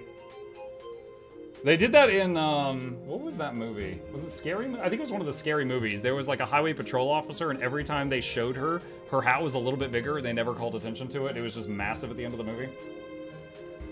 Reminds me of Doug Dimmadome. Yeah. It was Scary Movie 3. There you go. The Elden Ring hat IRL. Yeah. Let's see. All right, I'm just chilling for a few minutes, chat. Then I'm gonna just answer questions and then swap over to our second game of the evening. Gonna get some variety time in. Been on Guild Wars 2 for about going on like 8 hours today. Managed to get to the game session and add a few more. Yeah, we've mentioned this a few times today, but if anyone else is interested, we've got a new section of our website for game recommendations. I'm gonna link it in the chat now. If you open the site up, it asks you to log in as your Twitch login. That is just to make sure that each people aren't spamming like 600 votes. And you can vote on any games you want to see us play on this channel, if you have any. And if there's any you want added to the list, you can just click right here and type them in, and then add them to the list there. Muck, have you seen the Noita update? No, I didn't love Noita. It was fine. And it was okay for a game with like chat integration, but I got bored of it pretty quick. Maybe I'll try it again sometime. But I have not seen it. Total War Chip Hammer, you know it. I asked this as the giveaway started, but with Elementless being such an API... Do you mean APM? An API is how like the game interacts with websites. API heavy class, what do you think ANET should do to rework them to make them more viable and accessible? I mean, I can think of a few things that they could do, but at the same time, what I want from an Elementalist is not necessarily what other Ellie players or even ArenaNet wants to do with them, right? Like, they've got a lot of interesting limitations, you know, like, for example, like Weaver and what is it called? Okay, let's Catalyst. All right, I tried Catalyst for like 3 hours one day, and I couldn't get it to work. Catalyst, the main problem with it is it gives quickness by deploying a Jade Sphere. You can only deploy, there's a separate cooldown for Fire Sphere, Water Sphere, Earth Sphere, etc. So you have to, like, swap element, throw a sphere, swap element, throw a sphere, swap element, throw a sphere, swap element, throw a sphere. And the reason for that insane behavior is because each sphere only gives a few seconds of quickness. They could fix all that in a heartbeat by making the sphere give like 20 seconds of quickness. That doesn't break anything. If anything, it would make it to where they did not have to force their entire rotation around swapping elements as fast as humanly possible. Just make the boon last 20 to 30 seconds. In fact, that would alleviate strain on the servers having to do a pulse of boon once every 20 seconds instead of once every 3 seconds.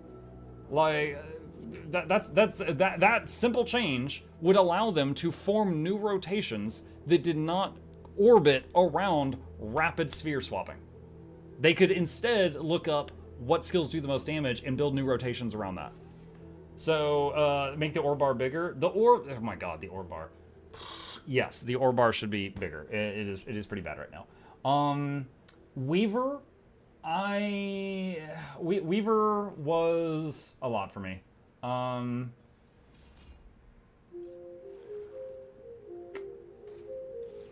Okay, this is just off the top of my head. You know how, like, let's say if you hit F3, or F1 changed to fire, right? F2 is, I might get these wrong, but bear with me. Let's say F3 is air. And you're like, oh, I need my interrupt right now. I need to CC. And F3 puts half of my skills in air, but not the half that has the CC. So you have to hit F3 to go halfway in air. Then you have to wait like a few seconds, then hit F3 again to put the other half of you in air. What if you could hold shift and hit an element and both sides of you go into that element?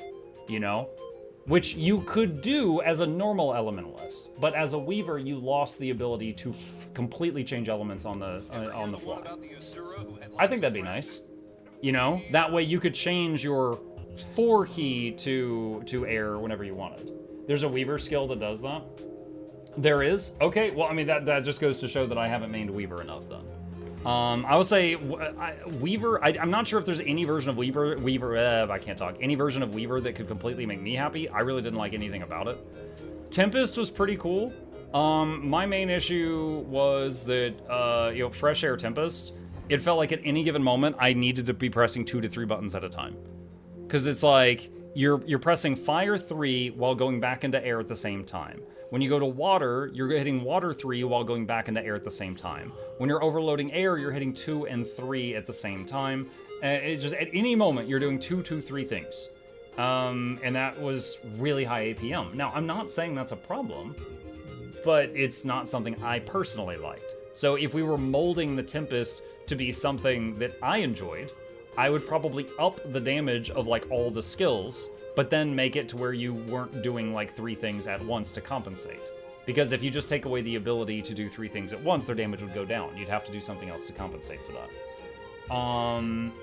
So, I mean, that's my thoughts on that. I will say, support Tempest, while it is viable, I dislike how it plays.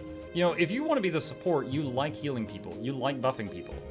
Heals are mostly in water, and support Tempest spends as little time in water as possible, simply because they have to spend so much time in fire and earth to keep the boons up.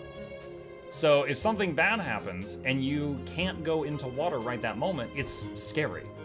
And it's kind of like a druid that just left astral form and then an emergency happened. It's the same feeling. So I do wish that they could more easily keep boons up while in the stance, or the element that really represents what they're supposed to be doing in the first place. And then on the flip side, Herald does 1 key with quickness. Well, yeah, quickness, you would compare it to the Catalyst thing. But yeah, if you've only ever played Quick Kata, try Quick Herald for a day, and you'll be like, what the hell have I been doing?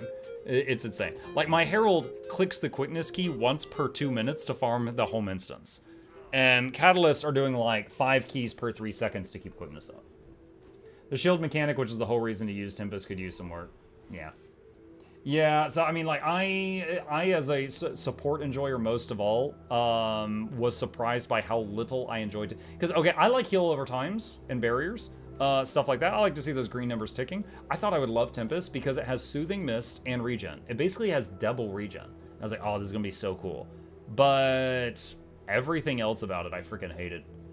I really hated it. It kind of felt like if I was directly comparing it to my Druid, I had similar healing. It can do more healing, but there's no fight that needs more healing in the game than what a Druid can provide.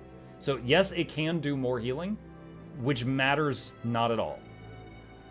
It doesn't have the ability to do like a huge... Okay, Druid can use Search and Rescue once per minute to pull someone out of bat. They can use Ally's Aid once per minute to have their pet res someone, in addition to the Search and Rescue one. They can all do Glyph of the Stars or Spirit of Nature to AoE res every like 48 seconds in a large area. Tempest has the Glyph Revive, or the Signet Revive, whatever it's called, and they've just got that, and then that's it. And they got Rebound, but Rebound is much higher skill cap than AoE res. You know, if you got to AoE res someone, you've got all the time in the world to get them up. Rebound has to be done within seconds beforehand, so it's really easy for people like me that are just not perfect at the game to screw up Rebound. But it is cool that Rebound is a unique thing that nobody else has, because that is something that Tempest can be like, oh, this is mine. But it's higher skill cap, for sure. What about Chrono, Quickness, and Alacrity compared to the rest of the classes? Okay, so Chrono is very unique that it can just, with a single trait, change from being DPS Quickness to DPS Alac, or Heal Quick to Heal Alac. I think that's really cool. I don't think that needs a nerf. For example, if we're comparing effort, a Chrono has to work harder to provide quickness than a Herald does. A Chrono has to work harder to provide Alacrity than a Mechanist does. It's not challenging to play, but it's not easy either. It's like average difficulty to play, but the whole thing is its flexibility in the group composition. When it first joins the group, it's like, hey, I could do this or this, and it just has to change a trait. I don't think that's something that needs a nerf. I think that's just a cool feature of the class right now. I don't really think that that's a problem. But yeah, I mean, it's unique to that. There is no other elite specialization in the game. They can join a group and be like, hey, I can do Heal Quick, Heal Alac, DPS Quick, DPS Alac, or DPS, and it's all the same specialization. There's no one else in the game that could do that. That's just a Chrono thing. They still need a separate set of gear for DPS and heal, just like anybody else, but yeah, it's just a cool thing of theirs. I could also say Harbinger. Harbinger, you know what's a cool thing unique to Harbinger that no one else in the game has? That elite elixir that they throw, and their group gets every boon in the game for like 5 seconds. They just do that at the beginning of the fight, and their group has no ramp-up time. By the time that elixir wears off, all the boons from the real boon providers have kicked in, And so it's just like, instead of like a ramp up time where you go from 1 stack of might to 25, you just go poof, poof. And that's a Harbinger thing. That's cool. That's a unique thing that they do. I like that they have something that's very special for them like that. And this is that same category. I actually don't even mind keeping Quick Up as Cat Up, but the damage you get out of it while being perfect rotationally is garbage compared to the ease you'll slap damage out of Herald, who obviously has much easier time as Quickness save with Untamed. Yeah, and then Untamed has so much. I mean, I recently did a video on my love for the. I recently discovered Quick Untamed build. Like, Quick Untamed can provide quickness, help keep. It provides 10 stacks of might, help keeps vigor up, helps keep regen up, does AoE healing, helps keep protection up, does stability on itself from time to time, lots of life stealing on itself from time to time, occasional Condi Cleanse on itself as part of the rotation, occasional barrier on itself as part of the rotation, has 900 CC in the maces alone, has projectile block in the rotation, removes boons from enemy in the rotation, and has the ability to res 10 people on demand in the back pocket whenever it's needed. Any one of those things is more utility than the entire Weaver class. Now, is it the highest damage of any support build? No, but holy crap, you'll want it on your team. Earlier today, we did a Bone Skinner that went really badly. I was the second to last person to die, all right? And it's because I was self-healing the absolute hell out of myself with all of the ambush heals and stuff. The last guy that fell was the Scrapper that was just lifesteal barriering himself really hard. Yeah, it was... you compare the utility between some of the classes, and it's crazy. It's crazy, crazy, crazy.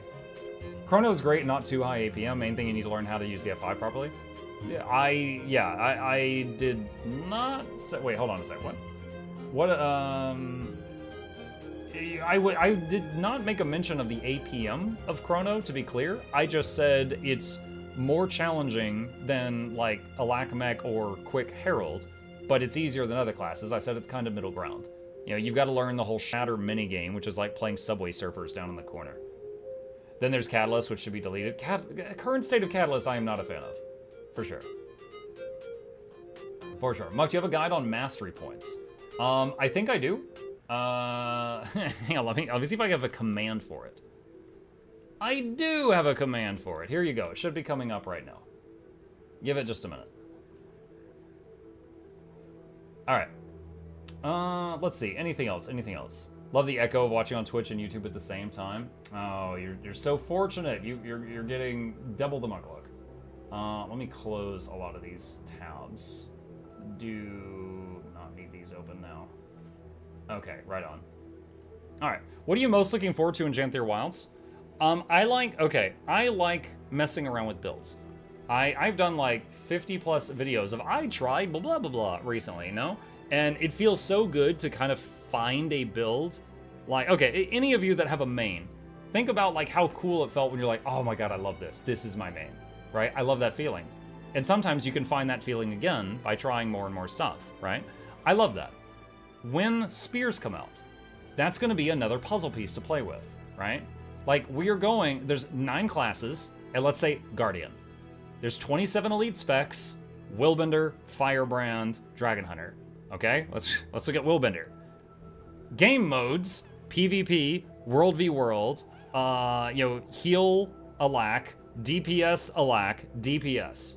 Okay, let's just look at DPS. Let's go down another rung on this tree that we're drawing. And then weapons. There's swords, great swords, torch, pistols, there's all the axes, there's all this stuff. And then we're adding spear. Now, that means there is over, like, if you think of, like, every one of the 27 specializations, and each of them have, like, 3 to 5 different big builds, you know, PvP, World v World, support, defensive support, offensive support, DPS, all right? Every one of those 5 builds for, like, the 27 lead specs is getting spear, all right? Now, many of them, that's gonna suck, right?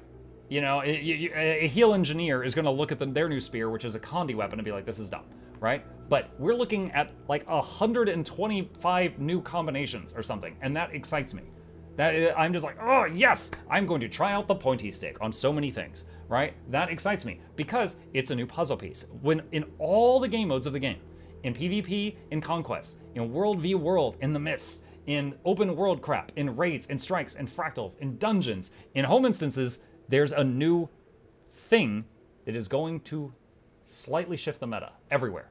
Because, you know, maybe Warrior with Spear in PvP is bad, but maybe Guardian with Spear in PvP is great. And then the Warriors have to adapt to that, and they might change their skills, and it's just everything shifts. And I love that. I think that's awesome. So I am looking forward to the Spears because of the effect it'll have on the game. It makes everything refreshed a little bit across the entire game.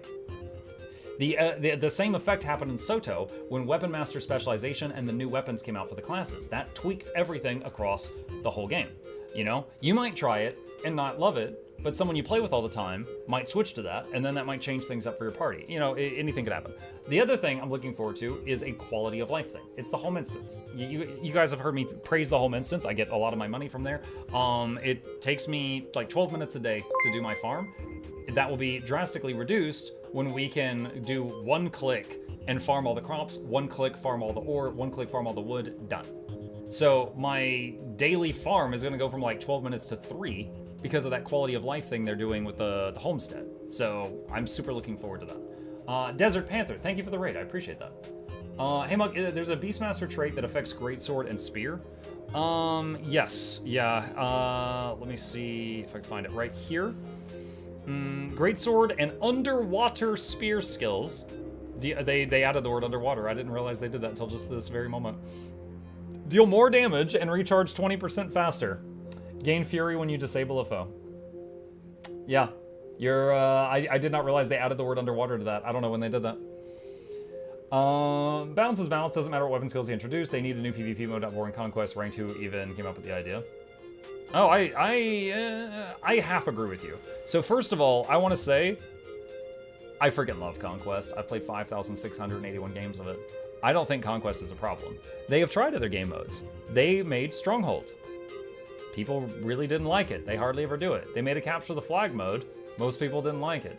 All right, now, were those modes made perfectly? No, I think the Capture the Flag mode is very clunky. I think Warsong Gulch from you know, almost 20 years ago performs smoother than the current Capture the Flag mode in this game. That said, I love freaking Conquest. I think currently, because of game balance between the players, Conquest is not enjoyable. That's my opinion.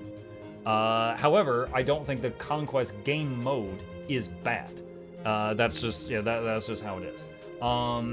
As far as like who came up with it, you know what's something I miss? Real talk. When the game launched over 10 years ago, there was a PvP map, the Capricorn map. One of the nodes was underwater.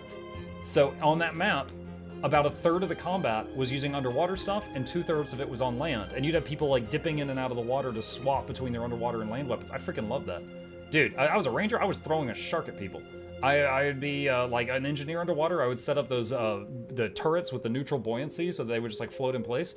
Just make up like there's stuff underwater. I love that. I wish that they bring that back, but apparently there was a lot of people that hated the underwater combat conquest mode. So due to a bunch of people complaining about it, they made it. They took that part out, and now Capricorn is completely on land. Do you think PvP will get better or worse with Janthir? Unknown. I don't know what all they're going to... I will say, to be completely fair here, I haven't tried PvP in a couple of months. But I've not heard of anything that would change in PvP that would make it more what I enjoyed in the past. Like, in my mind, MMO PvP is not something where someone just gets, like, jumped by a mesmer from stealth and instantly gets deleted, you know? In my mind, if you get ambushed by someone, you lose a large chunk of health, but there's still some back and forth, right? It's not a first-person shooter, it's an MMO. So if people are getting just popped in 1 second, I feel like the burst has gotten too high, or the durability has gotten too low because of power creep, and something should be done there. Right now, the last I've checked, that burst is still a huge problem. So that's one of the reasons you haven't seen me doing it lately, because I've done hundreds and hundreds and hundreds of games of PvP on my channel, but I just haven't lately, and it's just because of the burst. I would rather play other games, and I have been, rather than do that. They showed something about being able to select the glyph when gathering an area. Not sure if it's so everything will be available or what. Yes, they showed that there's like the homestead, and you go in and there's like a field, and next to it's a field box. And you click on the box and it says which glyph do you want to use, and you hit like volatile, and it says gather all, and it just grabs the whole field. And then there's a box for the lumber area and a box for the ore area, like the mining area. So it does seem that you could just like pick your most profitable glyph and put it on each box, and then just gather all, gather all, gather all. Now, the owner of the instance, if they have all the masteries from the new stuff, is the ones able to do that. My understanding is the people who come in to join you in your instance to get a copy of the loot, they still have to farm it the peasant way. They still got to do it that way. It's conceivable you need ranked wins on 3 professions. There are 3 slots for homestead, 1 per tool, scythe, pickaxe, axe. Yes. Loved watching you play mech in PvP. It was fun. It was fun. Muck, there's a Beastmaster. I already read that. PvP needs to be redone. I mean, I don't think it needs. I think it needs a big balance patch. I don't know that it needs to be like redone. Let me give you an example of a problem that's happened during my time in the game. Right. There was a point in time where this was before everything was really bursty. Revenants, renegades specifically, with shortbow, found that with Celestial Amulet, using 7-shot, which is a shortbow skill, they could almost insta-give people. They could, like, teleport on you with a sword, swap to shortbow, and it was just like a shotgun blast. It was nasty. Some of you may remember this. Okay? It was with Celestial stats, the plus to all stats. The shortbow really, really benefited from that. And their answer, the ArenaNet answer to fixing that situation at that time, was to remove Celestial stats from PvP. And they're still gone. It has been years since that. So if I go to PvP, this is the list of stats I can use in there. Notice there's no Celestial, okay? Then, later on, we had the bunker meta. Y'all remember when scrappers were freaking immortal in there? And what did they do? They took out every amulet that had a large amount of toughness or vitality on it. So there's no amulet here where that's like the major stat anymore, or that has a lot of toughness plus vitality, or vitality plus healing power, or healing power plus toughness anymore. So you cannot build like tanky amulets anymore. So over time, due to problems, they have continued to take away ways of getting survivability via stats in PvP, but at the same time, we've got power creep. Since then, like relics have been added. Like relics did not used to be a thing in PvP, and those are a thing now. Like there's a bunch of stuff that's been added that's made power creep get bigger and bigger and bigger, and they keep taking away defensive tools because of various problems that have cropped up, and the glassiness of it has been exacerbated. Are gem store items changing next week's? Gem store items change any Tuesday they feel like it, basically.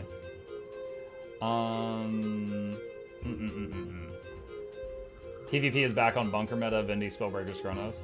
Since we got new weapons 2 expansions in a row, I wonder if after Janthir Wilds we'll get new elite spec without specific weapon. I'm not sure if we'll get elite specs again. I think they're having a hard enough time balancing the 27 that we currently have. So I'm not sure if we'll get elite specs again, but I think they are finding creative ways to throw more things into the mix. I think the expansion after Janthir, everyone should get focus, and if you already had focus, you get dual wield focus. Just the focus is the focus of the next expansion. That's the next one. That's what I want. Binding of Hippos on all my characters. Some of them dual wielding it. 2 Hipposes? Yes, all the Hipposes. And the warriors can use them like just brass knuckles, just beat people with it. Dual wield Verderog? Dude. To be honest, I feel like not having a Holy Trinity MMO makes PvP or some modes not that fun, and lack of tactics and planning. The thing is not having a Holy Trinity was true when the game came out. It's not true anymore. We do, in fact, not really have tanks. There is 25 raid bosses in the game, and what, like 5 of them you use a tank? And there is no strike missions that you need a tank, and there is no 5-man content that you need a tank, and there's no open world content you need a tank. So it's usually just on the rare fight that your raid group needs a tank, the healer just puts on tanky gear, right? So I would say rather than the Trinity, there is 2 roles now. There's DPS and there's heals. And there's DPS that provide buffs, and there's healers that provide buffs, but there's basically DPSers and there's healers. And in PvP, you know, you could also say like, oh, that guy's a roamer, or he's a side noder, or, you know, he just sits on, but it's basically, there's people that have a lot of healing, and there's people that run around and kill people. You know, it's similar to that. So, you know, we focus more on like, do we have all the buffs covered in our compositions more than do we have heal tank DPS in our compositions? Dual wield shields. I beat Assassin's Creed Valhalla beating people to death with shields through the whole game. I dual wielded shields, it was so silly. I love healing WoW or FF14, but not Guild Wars 2, and Guild Wars 2 feels like I'm just spamming as much heal as I can and hoping players will get healed enough. I like Guild Wars 2 healing more than WoW because you're not having to juggle a mana bar. Although I know that's changed. Keep in mind, my WoW experience was the first 10 years of WoW, not the recent 10 years of WoW. I haven't played late game FF14, so I can't comment on that. But, yeah. I very much like healing Guild Wars 2, but is it perfect? No, I'm not going to say it's perfect. Give focus to Firebrand so Firebrand can finally throw burning paper at enemies. What? Firebrand has focus. Guardian is one of 4 classes in the game with focus, you goober.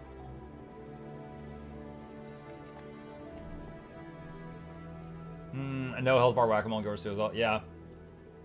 I remember early World of Warcraft playing health bar whack-a-mole in friggin' Molten Core with 40 health bars. Chat, the entire left side of my screen was health bars. Dude, you guys seen those like really old pictures of like how ugly the UIs were back then? Oh, God. It was the like left-hand side of my screen was health bars. It was just like whack-a-mole on them and just hoping I wasn't standing in anything. Mouse over macros? Yes. Yes.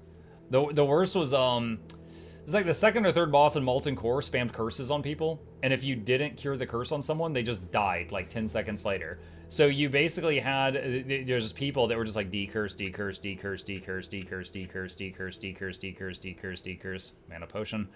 Decurse, decurse, decurse, decurse. It was kind of like being the hand kiter in modern day demos. It was such a dull job. It was such a boring job. Do you think Guild Wars 2 would be a better game if it had a classic, not forced trinity? No. I think I would have gotten bored of it. Now, granted, different people want different things in their games, right? So I came to this game after 7 years of EverQuest and 10 years of WoW. I had been playing MMOs for 17 years when I came to this.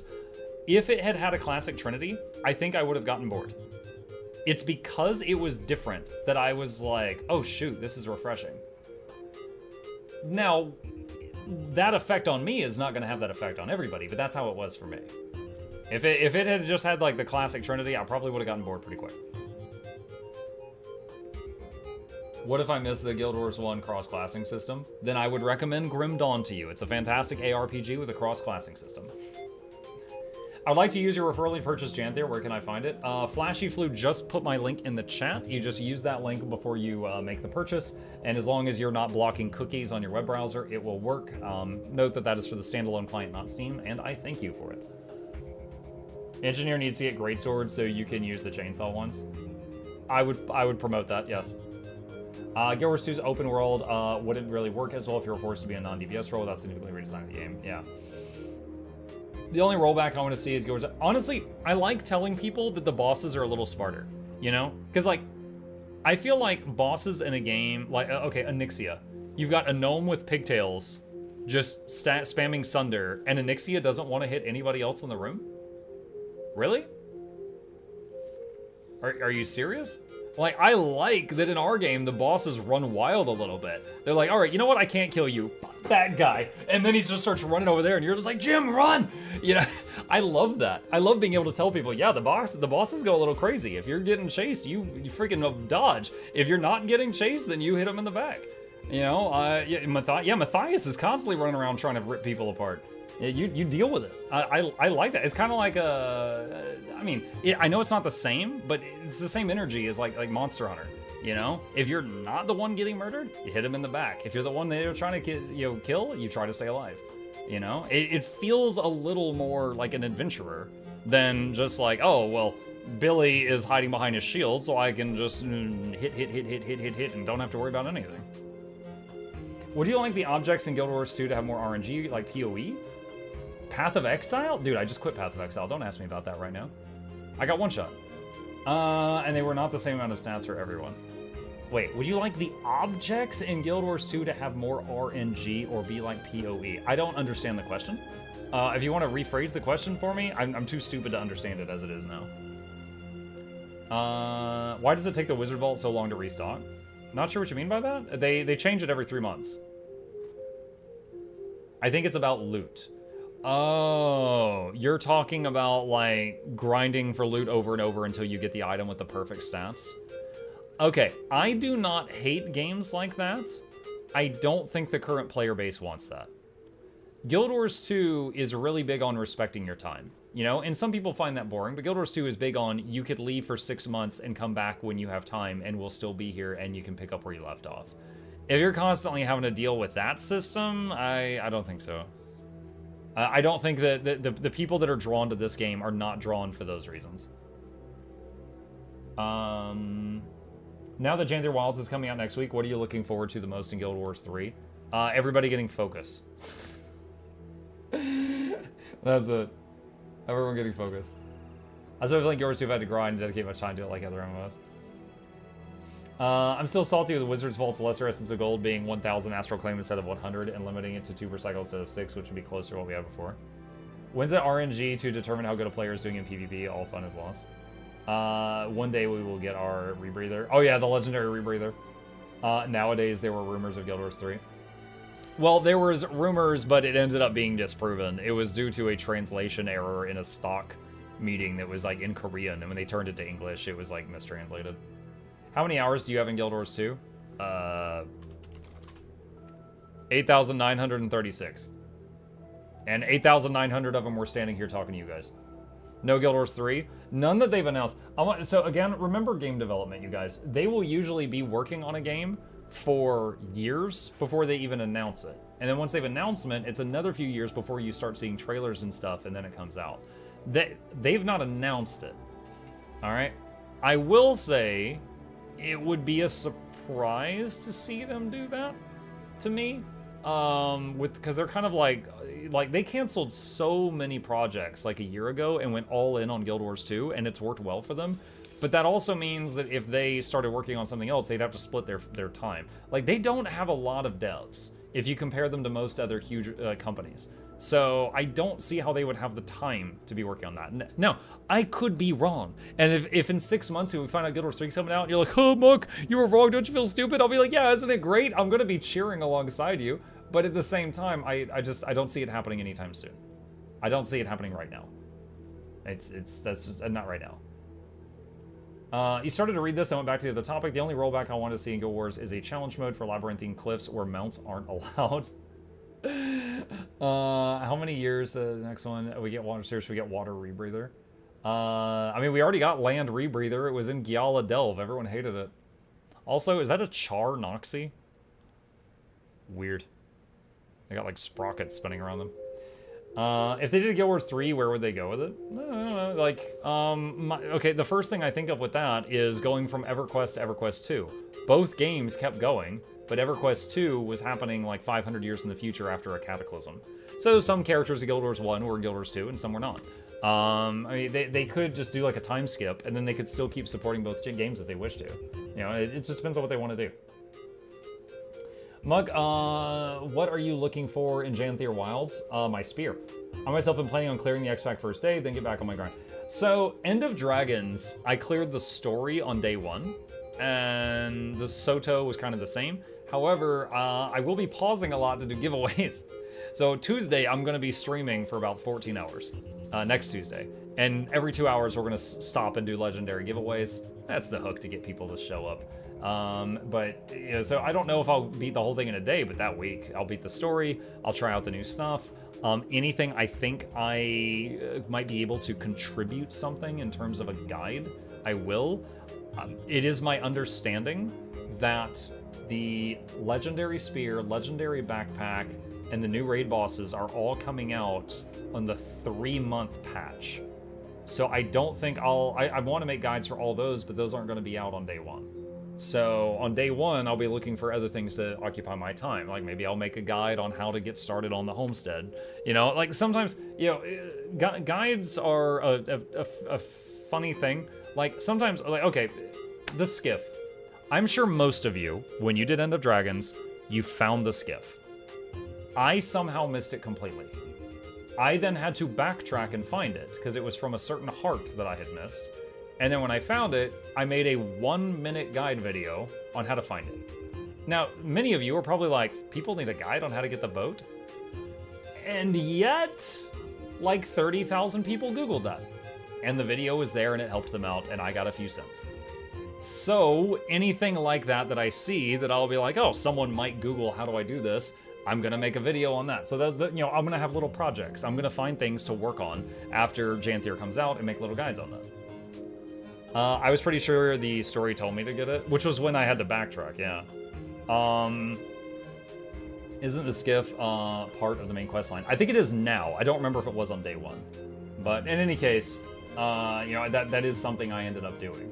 There's also, keep in mind, there's also people that like new content. Okay, check this out. Let's pretend Janthir comes out and then you get the spear as part of the main quest line after 1 hour.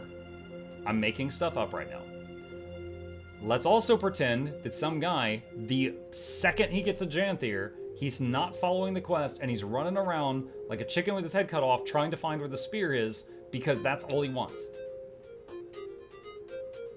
There's going to be PvP and World v World players that don't care about the main story and they're just like, where is the freaking spear? You know? And they're not following the dotted line. So, you know, those people are my target audience. Hold on, I'm double checking the skiff video. Let's see how to get your skiff. Yeah, it was 18,000. 18,000 views on that one. Yeah. I start the story, do map comp, continue story review. It'd be like that when Soto came out. People were wondering where to get the weapon unlock. Dude, the weapon unlock was pretty hidden. It was like, what was it? You had to go talk to Frody in a room for 2 seconds, and then you got the weapon unlock. And you're like, hey, how do I hold a sword? And he's like, the sword was the friends you made along the way. And you're like, thanks, bro. And then you left, and it was done. Do you know if the achievement Turtle and Cats will also come with us to the homesteads? Cats, yes. Turtle? I don't know about that.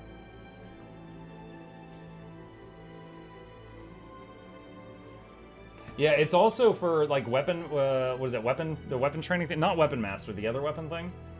They made a way to get it via World v World, and they made a way to get it via the story. But a lot of people just on day one, because like End of Dragons, you were able to log in day one, immediately go to training, put points in Mechanist, and equip a mace before you even left Lion's Arch. In Soto, you could not do that. So people that were there for multiple expansions are even more confused. If they were just trying to equip new weapon right away, they were like, where is it, you know? And, you know, that's it. Do you ever wish they put in secret stuff like Griffins and Path of Fire? That was before my time. When I got into the game, Griffins were already common knowledge. They have put some secret, I mean, hell, my own reference in the game was a secret from me until I found it. So there is some secret stuff in the game, but the secret stuff doesn't remain a secret very long just because of the internet. My daughter's already begging me to decorate my homestead because I absolutely hate building things. Let them. Let them. They can make a statue in your honor. Janthir will have to beat up a Coden to steal a spear. Beat up a Coden. Turtle Mountain will be in the homestead. The small turtle will probably be as like a character thing, I think. I don't know about a small turtle. I love it because of how the game keeps giving you hints to go there where the Griffin quest starts. But on the flip side, if they had marketed that there was a flying mount in the game, maybe they would have sold more copies of the game. Like, that was quite the business decision they had to make. You get trash item drops that hint you to go there until you do. You will have an Aurine altar. I love building things. Yeah, I did appreciate in the Loranity homestead video that she did yesterday that she built a bridge using like sideways walls, and it actually looked pretty solid by the time she was done with it. Losing my voice a little bit. Rip our stuff in Sun's Refuge. You know, I think I still carry around the Sun's Refuge teleporter, but, or maybe it's in my bank. I carried it around for years just in case I ever had to teleport there, and then I friggin' never did. I was like, why am I carrying this all the time? I do not know. Can't wait for B-Movie, the expansion. You know, I saw one funny thing in one of my YouTube comments. Someone said, during Super Adventure Box, my bee better have a bee dog skin. And I was like, honestly, they could sell that. It's not a bad idea. They could just throw it on the gem store for like 50 gems. I'm using Sun's Refuge again because I finally started doing Season 4 Skyscale stuff. Can we make our raid statues in our homestead? Can't wait to see troll homesteads where the nodes are hidden in a maze. Charmon, the best idea I've heard so far is Ace and Curax in our community. He has a character called Air's Mistake, and it looks like Bram. And he said he's going to park that character in his homestead and build a prison around it.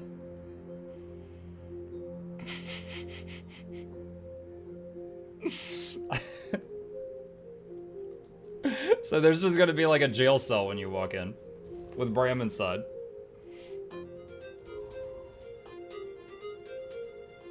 I want an option to use our Jadebot skins for the bee. There aren't many reasons to get Jadebot skins at the moment. Oh, that's a good idea too, I like that.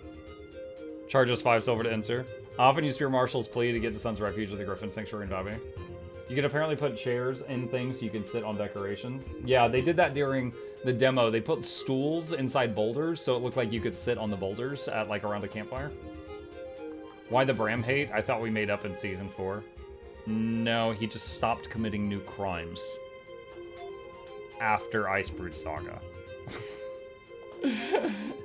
It wasn't that the hate went down, just the hate stopped growing. Mike, explain to this person why Bram is hated. Why do you want to make me mad? We were having such a good evening together. We're talking about Janthir and pointy sticks and prisons, and then you're like, hey, Mukluk, get mad. Why we gotta do this? Bram got drunk and started World War III. There you go, TLDR. It's funny because Path of Fire is essentially Ritlock said oops, and Icebrood Saga is essentially Bram said oops.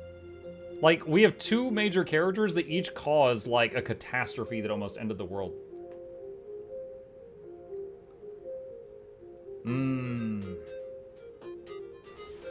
Muck made up his mind, Bram's still bad, apparently. Look, okay, if you're in the military and you're leading a squadron, and due to your incompetence, you get the entire squadron killed, when you come back and say oopsie doopsie, does your elite commanding officer give you a new squadron and say, that's okay, try again? And then when you come back after killing that squadron, do you come back and say oopsie doopsie? Does your commanding officer say, it's okay, here's some more kids, go try a third time? Apparently you do with Bram. I get that he wanted to help. He needed to be in the kitchens making the lunches or something. Because he killed so many of our dudes. He killed more of our dudes than Jormag did. Alright? And like, it's insane that we're even having this conversation. If you follow the lore, his body count for our allies is actually staggering. And for some reason, written into the story, we're like, that's okay. We're friends. And those other people on our side you killed were not, so it's fine. Here's another batch. Then he went off to Biora, and he killed those. Are you serious right now? Remind me how he did that? Dude, there's a whole garrison of undead Norns in Biora that hate his guts and try to kill him when you go there during Icebrood Saga because they remembered he led them all to their deaths. Like, this has happened many times.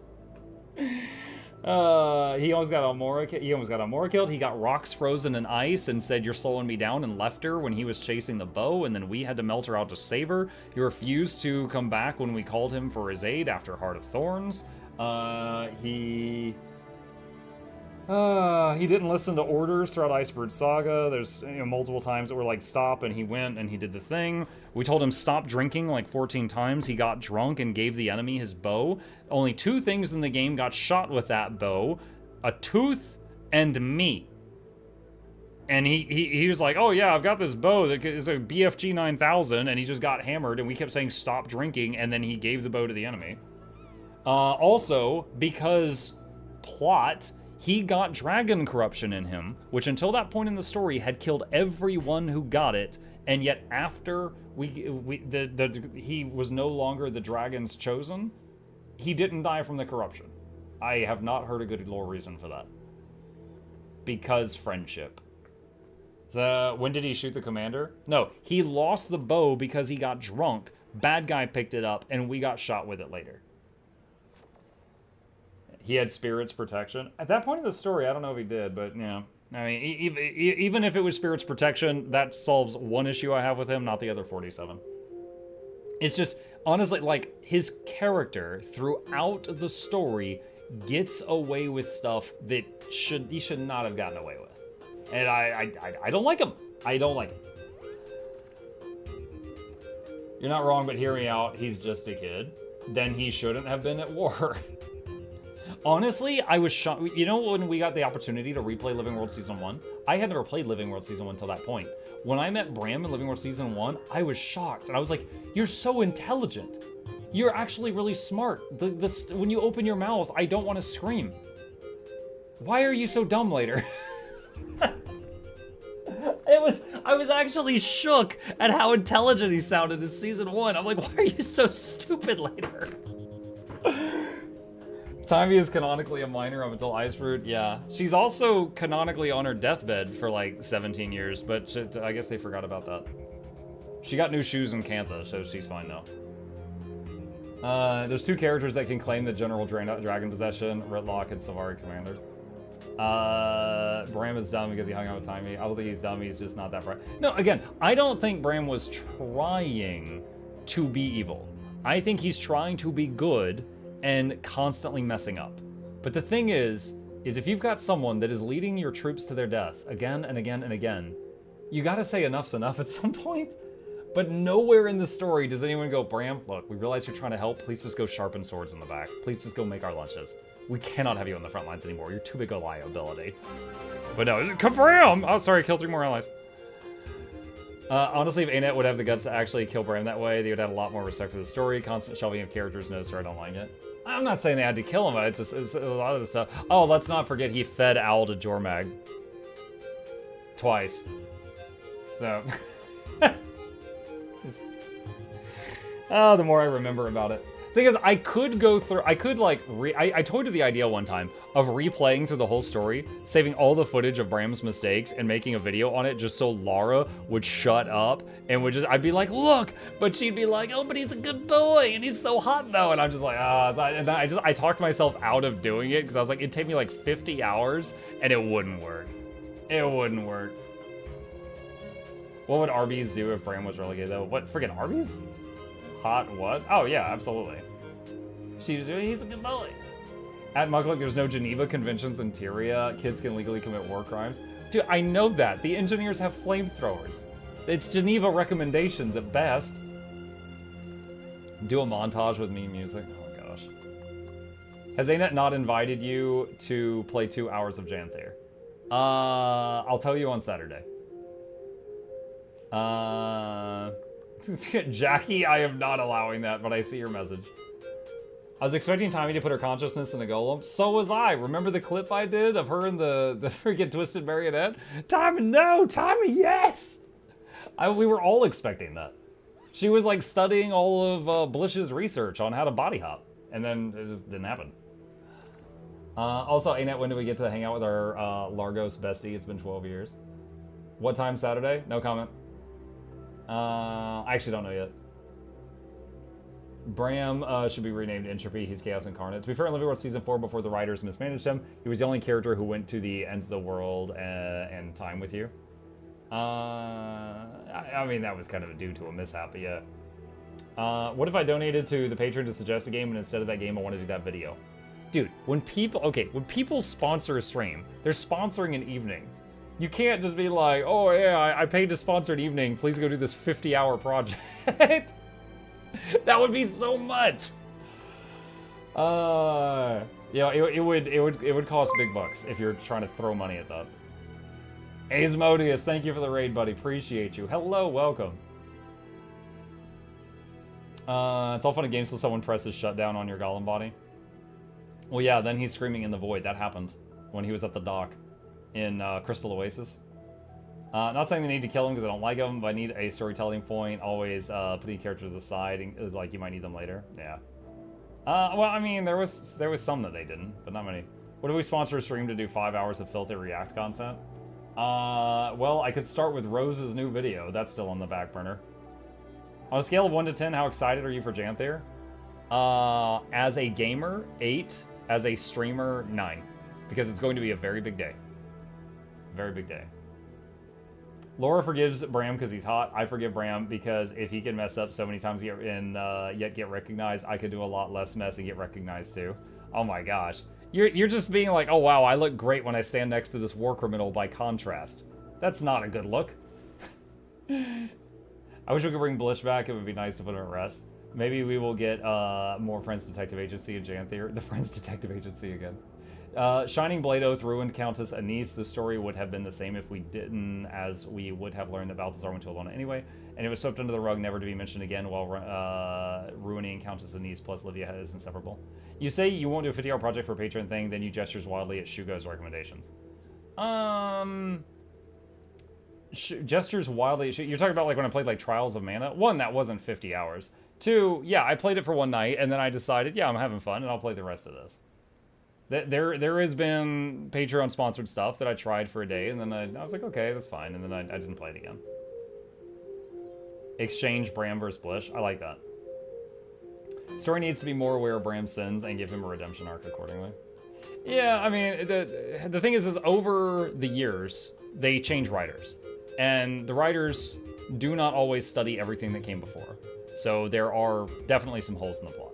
For example, Rox used to talk, and then she became a Pokemon. They could only say, Omakan, Omakan, Omakan, Omakan, Omakan, Omakan. Omakan, Omakan. And that's it. That's all she can say now. So, you know, that was definitely, you know, she got damage to her frontal lobe at some point. No reason for Blish to actually be dead. We just didn't go back to find him because we suck. There's been I've heard a lot of mixed stuff on that. Some people think that he drained his battery so much that his life support went off, so he's dead. And others are saying we need to go find him. I'm not sure. Rock's retired, makes sense, at least it's good closure. Well, she changed voice actresses for a while, and then after a while of that, then she just kind of vanished. Better than Kaith starting a cult. I mean, I guess it's kind of a cult. She's knocking on doors. She's like, hello, we are Aurine's witnesses. We've got a message to share with you. May we come in? People are like, oh my god. What does this blue salad want? I gotta tell y'all, as someone who played the game out of order, I played Core and then Path of Fire and Heart of Thorns. When I got to Heart of Thorns and I was chasing around Kaith because she stole my eggs, I was so confused. I was like, why am I so mad about eggs? Who is this lady? What is going on? I was so confused. I figured it out later on. I played the whole story out of order the first time. Anka should have found Blish while she was mucking about in the mist. I mean, yo, she was in Fractals though. She could have found 20 Blishes. She could have replaced the whole crew with Blishes. The new Ether Blades, Anka and the Blishes. I started playing it hot. I was also confused about chasing Kaith for eggs. Yeah. In all seriousness, I sympathized with Bram until IBS. He had loved ones killed, he was angry, and he's learned how reckless he was, ready to change, then IBS happened. Yeah, and then he was more stupid. Yeah, I know. The thing is, though, is like the characters are basically in a war. Like, for those that don't know, Logan's brother dies right before Guild Wars 2 starts. Like, he's freshly dead when Guild Wars 2 starts. So, I mean, like, Bram isn't the only person that had, like, loved ones die. He was just the one that acted out the worst because it happened. He has a brother, had a brother. Logan's brother was the captain of the guard and the Queen's right-hand man. He died at a battle at Ebonhawk. Logan showed up because the Queen telepathically said, like, you know, you're needed. And he comes there. Because of a chain of events that he caused, he managed to not only help save Ebonhawk, but unite the Char and the humans at Ebonhawk to fight together side by side against the Branded. So it helped peace talks between the Char and the humans, but his brother died during that fight. And so afterward, she promoted him to the rank that his brother had, which was like Seraph Guard Captain or something. And there's a part in the book where he's carrying his they're all carrying the remains of their deceased, and his brother is just like half a torso because branded hyenas ate most of him. I don't know why I'm laughing at that, but it was dark. But yeah, so Logan is trying to like fill his brother. Like Logan and the Queen already had kind of a flirty thing going on, and Logan was strong, but he was a gladiator. He was like, he would throw dirt in your eye. He had guardian powers, the blue flame and stuff, but he was not like a guard captain. He got that after brother died. There's a book. Yeah, there's 3, and they're really good. I can barely read, and I really like them. I'll just show these, and hold on. There we go. That's it. Sea of Sorrows goes fast on Edge of Destiny. Edge of Destiny happens right as Guild Wars 2 starts. This explains a lot of what's going on in Guild Wars 2. If it is, if it fancies it, like all the characters in this book are either alive now or they are freshly dead, and that's the one with the thing with Logan's brother. And just in case you're fearful that I spoiled a huge part of the book, like everything I described was like 2 pages. It's really deep in the book, but it's like 2 pages. There's a lot of other stuff. But each of these books happen with different time periods. For example, for those that don't know, Lion's Arch, that's Lion's Arch 3.0. First there was a Lion's Arch, then Zaitan woke up, the undead dragon, and when he woke up, it made a tidal wave come out of the ocean, and it deleted Lion's Arch 1.0. Lion's Arch 2.0, pirates made it. This book is the founding of Lion's Arch 2.0. Okay? The city was made out of ships. Alright? Lion's Arch 2.0 was destroyed in the game in Living World Season 1 when Scarlet attacked it. And there is now a strike mission, which is Old Lion's Court, which is happening during the attack. You can see it blowing up in the background. Ghosts of Ascalon. I believe Almora is in Ghosts of Ascalon. There's a few characters in this book that are alive. There's one character in this book that dies and has a gravestone in the game and that the other characters visit from time to time in the game. Ghosts of Ascalon is during the time when the Char and the humans hate each other, and there is a group that consists of many races that are trying to sneak through Ascalon to find the Claw of the Con-Ur, the Gen 2 legendary dagger, because they know it's important to the Char. But they're having to sneak past Char and also human patrols, and they want to get the dagger, and they want to bring it home and allow Divinity's Reach to give the dagger to the Char to open up more peace talks. But everything is trying to kill this party because they're trespassing on Charlands and trespassing past the Ghosts of Ascalon, and they're trying to get to this thing. So that was Ghosts of Ascalon. And then the last one, Edge of Destiny, is about, all of those characters you see on the cover, plus a few more that aren't there. The Char character from the book series makes multiple appearances in Iceroot Saga. Yep, she does. Is Ember, I believe? I think it was Ember. One thing that confused me a lot was Canuck. Who was he? Why was he on Countess Niece's payroll? And why do we know him? Yes, so Living World Season 1, you apparently meet Canuck, but they didn't expand. Okay, when they redid Living World Season 1, they did not include the part where you met Canuck, which was a mistake. There is a thing in the Eye of the North where you can replay certain parts from the past, and one of them is you're chasing Canuck, and he's got landmines everywhere, and you're fighting him, and you're trying to beat him until he gives up, but not die to his engineering skills. So apparently, I only know bits and pieces of this. He was our enemy at first, and then we find out that he's basically I don't know if slave is the right word, but he's trying to pay off a debt to a niece, and he has to do whatever she says. And so she's basically using him like a dog. And then once, Living World Season 3, I think, he finally pays it off, and she sets him free. Anise bought his parole. He wants gold nowadays. Well, he's rich nowadays. He's fine now. Logan's brother dies, but Bram walks away. Bram wasn't in the story at all in Edge of Destiny. Air was. Air Stagalkin was. But Bram wasn't in that book at all. You don't even find out Bram exists until much later. Moral of the story, gamble to pay off your debts and gain your freedom. No. Find an idiot who will pay you if you survive. And then if you die, it's not your problem anymore. That was the Canuck way of doing things. Bram might have been in diapers at that point. Yeah, it was pretty early on. Just a random thing from the book. That this is from page 2, so this is not a spoiler. I love how they describe. So Air was what is the word? Artist, sculptor, carver. People would pay her to do statues of themselves before that. So like the Norns would be like, oh, you know, I'm on a statue of me before I go off to fight Zaitan, and they would die. So she had statues of dead people filling her courtyard. But when she would do the stuff, she'd be like, all right, well, you can afford rock, you can afford wood, you can afford marble, what do you want? And when they would pay her and she would start doing it, they described it as she would basically have her axes and start spinning them until they were like buzz saws, and then start like shaving off huge chunks of the wood.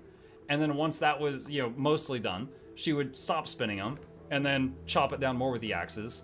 Then she would get out like a knife and trim it down more. Then she would shapeshift into a mucking bear and use her claws for the detail work. You know how the Norns can like shapeshift as their ultimate racial ability? She would use bear shift or wolf shift or whatever animal she was, and she would use the claws to do the detail work on the thing. So just imagine like an animal sculpting. And that was her day job before she became like a warrior. It was just one of the random ways that they used an in-game ability and translated it to, you know, day-to-day life in the book. It was pretty cool. The middle image of Zoja and Snaf carrying giant Zoja head is one of my favorite things from the book. Oh, from the robots, yeah. Is Edge of Destiny the first of the three? I think, okay, chronologically, I think Sea of Sorrows comes first. Because Sea of Sorrows is, again, it's when first Lion's Arch was destroyed and second Lion's Arch was created. I think Ghost of Ascalon is next, and then Edge of Destiny is last, and right after Edge of Destiny, it goes into Guild Wars 2. What do you think about the theory that Queen Jenna and Anise are Goddess Lyssa? I've heard that theory. I gotta be honest, I find the characters, like Anise and Queen Jenna, so boring, I find it hard to remember anything about them, other than the Queen walks around barefoot and has the whole thing going with Logan, and she's an insanely strong mesmer, and Anise creeps around. I cannot remember more about them than that. Anise creeps around. So I myself would need to read the wiki page on them to recall like the details. Logan's been into Jenna for decades. He could fall out of love or I'll believe Queen Jenna's brainwashing with mesmer magic. We met the gods when Balth was around though. Yeah. Anise is why Canuck has a gambling problem. Or like gambling solution. The man has all the active gambling cults in COT. He's the gambling solution. You have a gambling problem. I have a gambling solution. Pretty sure the events of Path of Fire would make that theory impossible. Yeah, I don't know enough about that. You know, another random use of powers in the book that was translated from the game that was really interesting was mesmers. They basically could use, like, mesmers could talk telepathically in the book. So, like, you know, the Queen summoned Logan from really far away by talking in his mind. And also, pirates with mesmers on their ships would use them like radios. They would literally have a mesmer and be like, oh, tell ship 2 to pull to starboard. They were using the mesmers like freaking radios. They were very important members of the crew.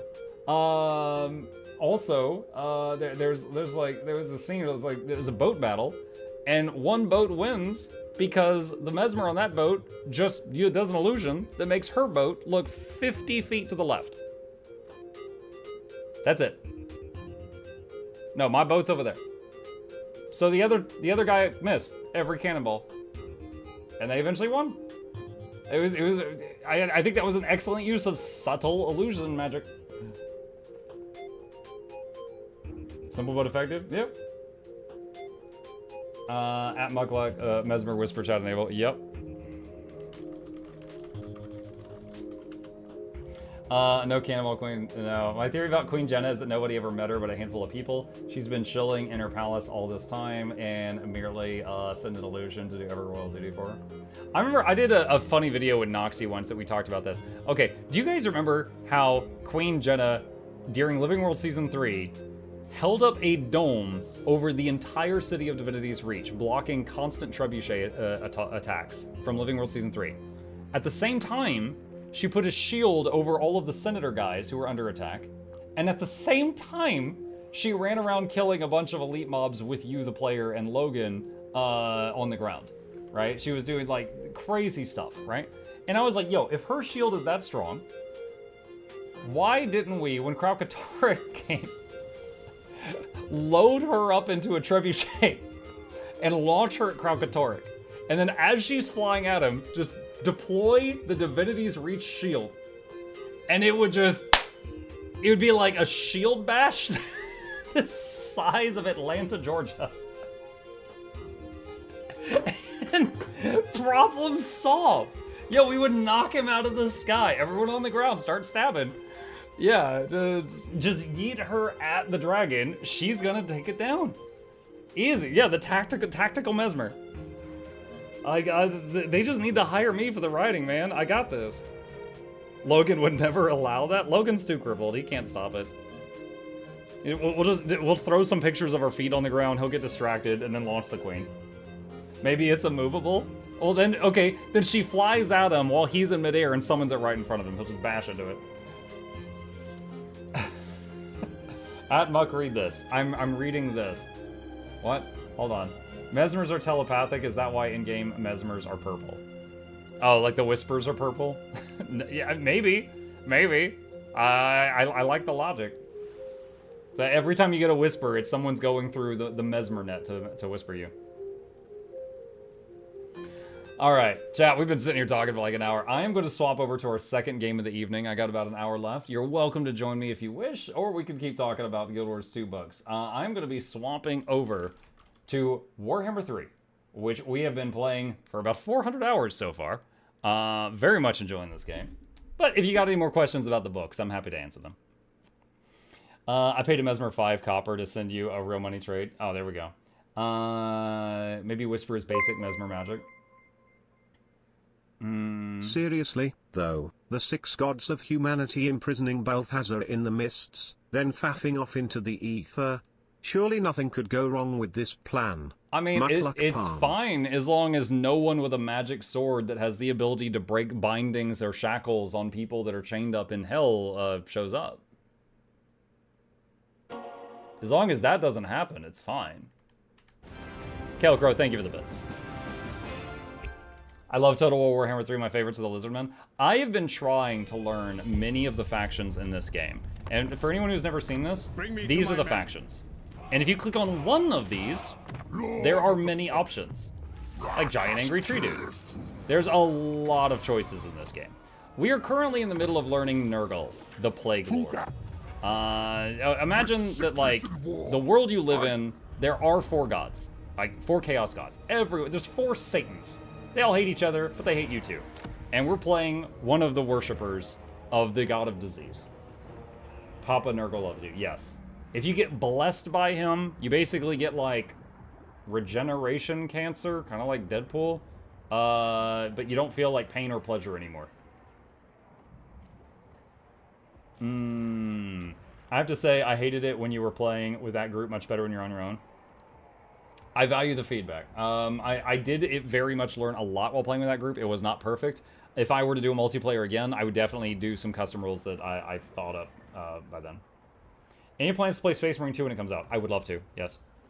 Do the books share a story, or can we read them in any order? You can honestly read them in any order. Chronologically, though, again, Sea of Sorrows, it was the Fall of Lion's Arch 1. Ghosts of Ascalon was an adventure that happened after that. Some characters in... I don't know if any characters in Sea of Sorrows are still alive in Guild Wars 2. Ghosts of Ascalon has Almora in it, so it's not long ago, and Edge of Destiny was right before GW2. Are you playing Skaven this time? After I finish this, I would be willing if people want to see it. Okay, doing a marker here. We are back at Total War Warhammer 3. We are pretty far into a campaign with Tamarkhan, the Maggot Lord, and we are going to be trying to get our short victory. And we're also talking a lot about Guild Wars 2, because we just finished streaming that. Let's see. Not pleasure, but Nurgle gives absolute bliss and happiness to his people. Yeah, they love being infected. Okay, so current goals is I need to achieve the victory condition, I need to do 3 chieftain devoted battles. And I have unlocked one of them. I don't know what this is going to entail. We're going to step outside of here, and we're going to try this. So we're going to go to this, and hit battle, and see what happens. Win the following battle with Tamarkhan's army. Fat Sod, a great unclean one, Lord of Stench and Bile, the burping enormity, and most rotund of the host. has been recently blessed by Nurgle with enormous proportions. I feel like I've met this guy at Walmart. Unfortunately, its insatiable appetites have also grown exponentially and has taken to snacking on the mortal warriors of Nurgle's warband. Gloriously unholy or not, fat sod must be dealt with. The most zealous followers of Chaos may see their devouring as a blessing, but the chieftains cannot accept such losses if Nurgle's rot is ever to be spread across the land. Okay. Here we go. That's him, chat. Oh Lord, he coming. All right, let's do it.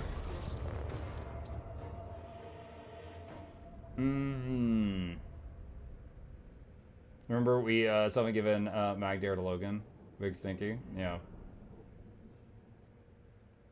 That's not how a movable works, Mog. Oh, talking about the shield thing? No, I said just if Kralkatork was flying, like, okay, imagine that she's like, remember when we followed Kralkatork through the mist? Imagine she summons the big immovable shield right in front of him and he just smashes into it. That's a proper use of immovable. The hunger of the great unclean ones is legendary, but this one turns its appetite on its own.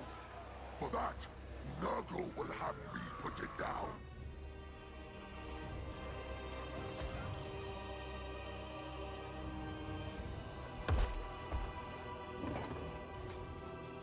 Okay, alright, so this is our army.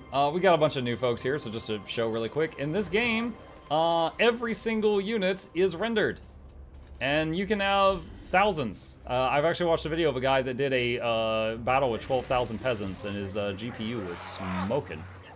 Yeah, every single dude. Alright, so, movement skills cancels your casting time. Yeah.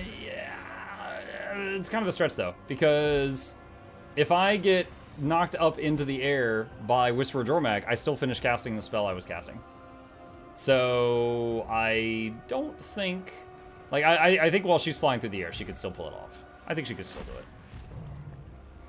Okay, let's get him up here. Let's get the tough folks up here, and get, let's see, these. All right, I'm ready. Fat Sod protected by Pestle Magic. Defeat the Plague Ridden to make him vulnerable. Okay. Forward. I'm going to turn up the game speed while they get into position.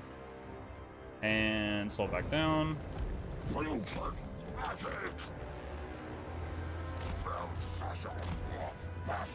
Okay, I'm going to... Oh, apparently we got some quest objectives to take out back there. Sending him over for that. Tomercon. Blah. Lots of vomit attack on these Nurglings. Alright, trying to flank back here.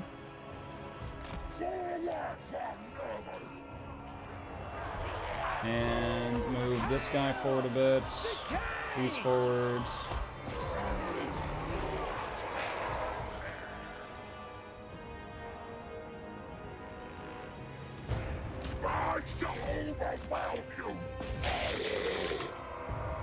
Okay, sending the Rot Knights around to these guys.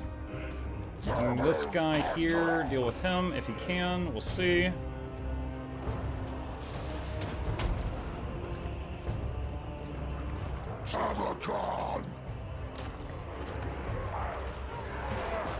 You guys wrap around and hit these dudes.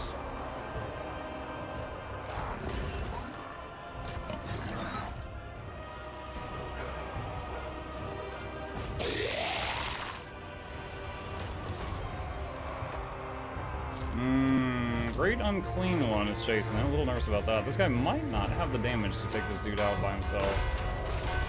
And now he's getting bonked by a bell. Yeah, okay. Looks like I'll have to bring the Rot Knights over for those. Can you escape that?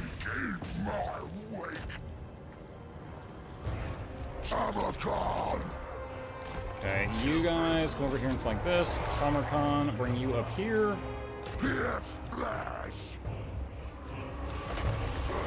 And let's fire this spell that way.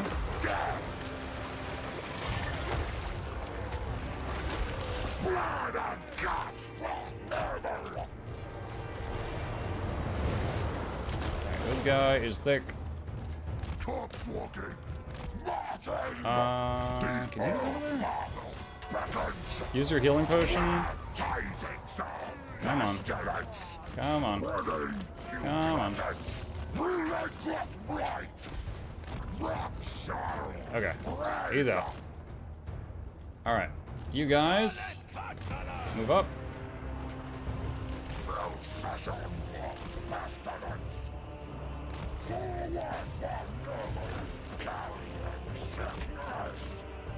You will rot.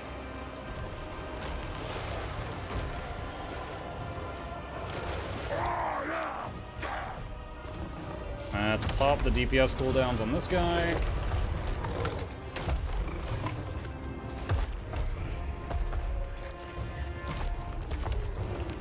Larynx Soreguts. Oh, that was like half his remaining health. Alright. So you go over here. Use Spirit Leech on this guy and give him a zap.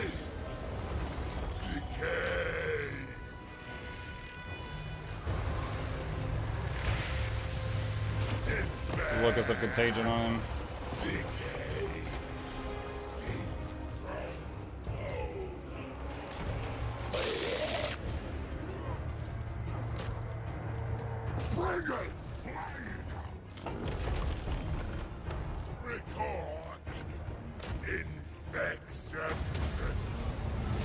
Leech him again.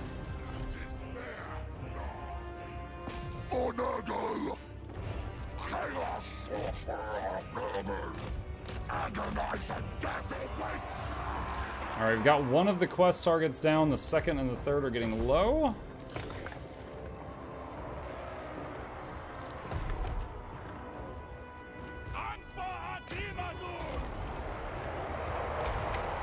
I'm going to turn up the game speed a little bit, feeling a little confident right now. Okay, that one's dead. Fatsod is vulnerable. Alright, start Spirit Leeching him.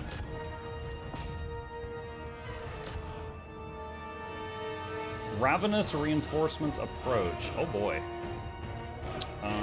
Okay. You guys form up here.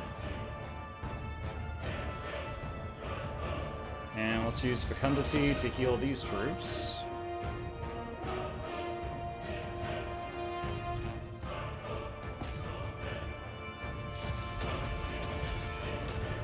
Rest in peace, Fatsod. Now, do I still have to kill the other units, or is that game?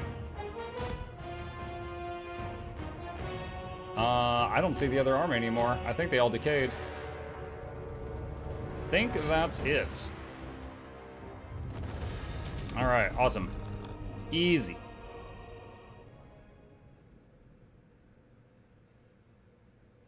Alright, so that's one of the battles that'll count for the 3 battles I need to do to finish this. Which Grand Cathay you don't have? I think I might have all of Grand Cathay. I can check near the end of the stream. If I was gonna play Grand Cathay, I would play. I would want to try out the character that people so eloquently refer to as Dragon Mommy, because she has healing spells. The fact that she's a dragon is a bonus. Oh, that's nice. Plus 20% movement per turn for this army. Sweet. Okay. And we got a lot of level ups in this army. So Tomarkon, get Armor of Malady. Charge bonus, don't really care about that. Filth Incarnate. I'll get that, there's some good stuff in there. Right, this dude. Let's see, Veteran. Light Boil. What is that? Weapon Strength? I'll just get Replenished Troops. Okay, this guy. Oh, I forgot about his Greater Gate of Nurgle. I could have used that there. I mean, we won that pretty convincingly, but I had that option and I forgot about it. Let's see. This guy is Assassinate Specialist. Warlord and This guy... man, this guy is so weird in this army. It's like really clunky. Just kind of get whatever. Okay. Alright. So, now that that's done, the next task is we need to get 2 more things. So this guy will gain fealty when you raise settlements or defeat Empire, Bretonia, or Cathay, or Kislev. This guy, High Elves, Dark Elves, or Wood Elves, and he likes technology, so that is moving on its own. Good night, all. Good night, Etrixon.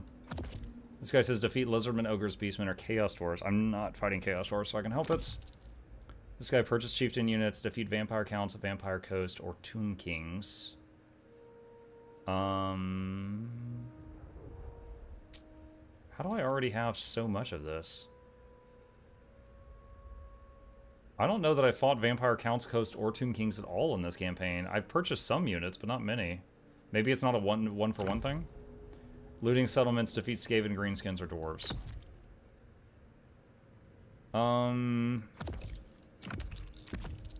I wonder.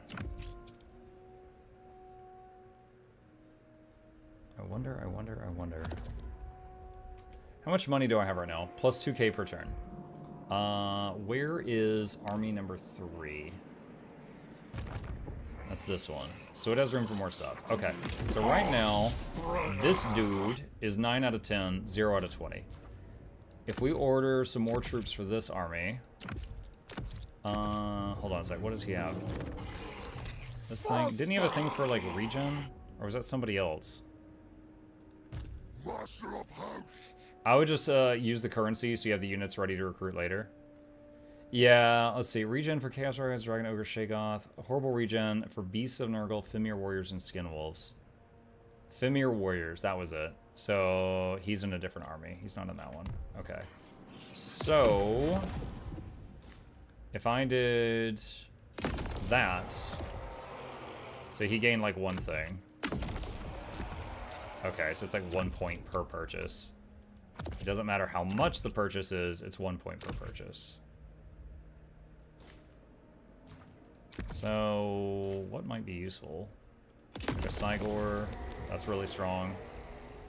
Young guy. Skin Wolves. Mirror. Strong dudes. Okay. So 8 out of 20. Alright, so he's moving along. And when that fills, we could do his battle for the finale. And then more... Is it looting? This was raiding. Okay, so we can just park someone in an area to do raiding. Defeat High Elves, Darkmen, or Wood Elves in battle. Okay. So, let's see. Man-Hater Align, income from raiding 10%. Yeah, that's fine. That's fine. Okay. Alright, where is this one? Okay, so he's already gone this turn. You know what, just arrived. Have you seen Bloom's video? I watched about 5 minutes of it and realized it had a lot of spoilers, so I stopped watching. Like, he even warned if you don't want spoilers, stop. So I honestly stopped. So I've not seen the whole thing. Okay, so we are going to put him in Force March and head up here. They're going to go raid that area. Yeah, it had some spoilers. I didn't watch all that too, Lamau. Well, then we were thinking alike, I guess. Let's see, upgrade that. I will say, chat, playing this faction, this is my first time playing Nurgle, I have discovered one of my favorite hero units. The, like, I really like the hero units for this faction. I think this guy, who is also a snappy dresser, mind you, I really like his kit. He's got the constant damage aura around him. He's got a fast mount, or can bring a slow mount that AoE regens everything. His spells are pretty good. Like, I really like this dude. He's great. Alright, is there anything else we want to make? That's infections. I can do more of those. Hold on, wasn't there one person that liked plagues? Oh, it was this guy, but he's already done. Okay.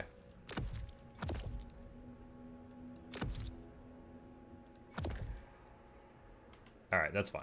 Alright, and damaged building. Oh god. Okay. Oh, that's right. This guy had just beaten Greasus, Goldtooth.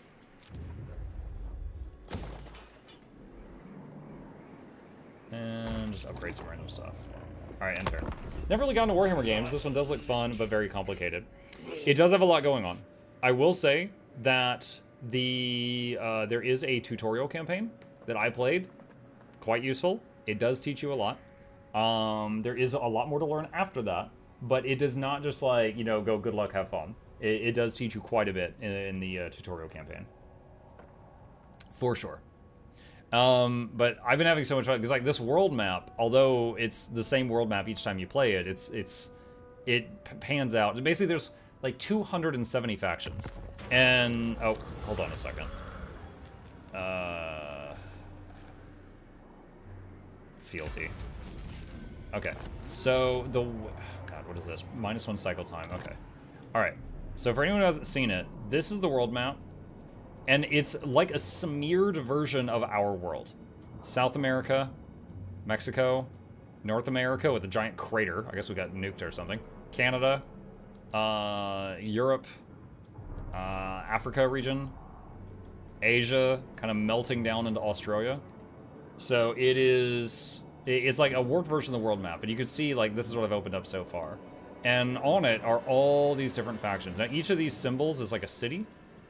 So, like, right now, like, all of this red is owned by the same group. These are, I believe, Chaos Dwarves right now. All of this brown is the faction I'm currently playing, which is these, like, disease guys.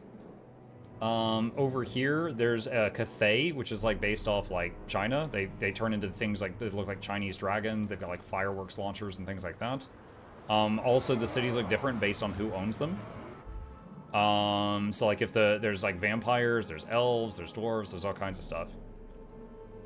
All right, let's see. Where is this guy? Can he go into, can he reach that? I want him to get in there and start raiding. I don't know if he can reach that in time. I don't think he can. All right, so he's just going to be there. So over here is Demons of Chaos. I think, oh, he's only level 16. Wow, I'm like 30. So he's probably going to take this city for me in a second. Let's see. We get to get something new. Get Soldiers of Pestilence. That's just a research. Alright, Tamarkon is going to go up here. And he actually... Did he have someone level up? No, I guess I was mislooking at something. Okay, and then we got Dennis down here. Yeah, I named one of the demons Dennis. And he actually started out, chat, he started out... Let me see if I can find one. He started out looking like this. And then Nurgle was like, "You're doing a good job, Dennis," and promoted him. And this is him now. So this is Dennis 2.0. He's a big boy. Let's see. Nurglish. Get Leper Lord. He's a big fella. And he is currently spearheading a one-man campaign to annihilate the ogres. He is trying to get them the hell out of here. Time to die.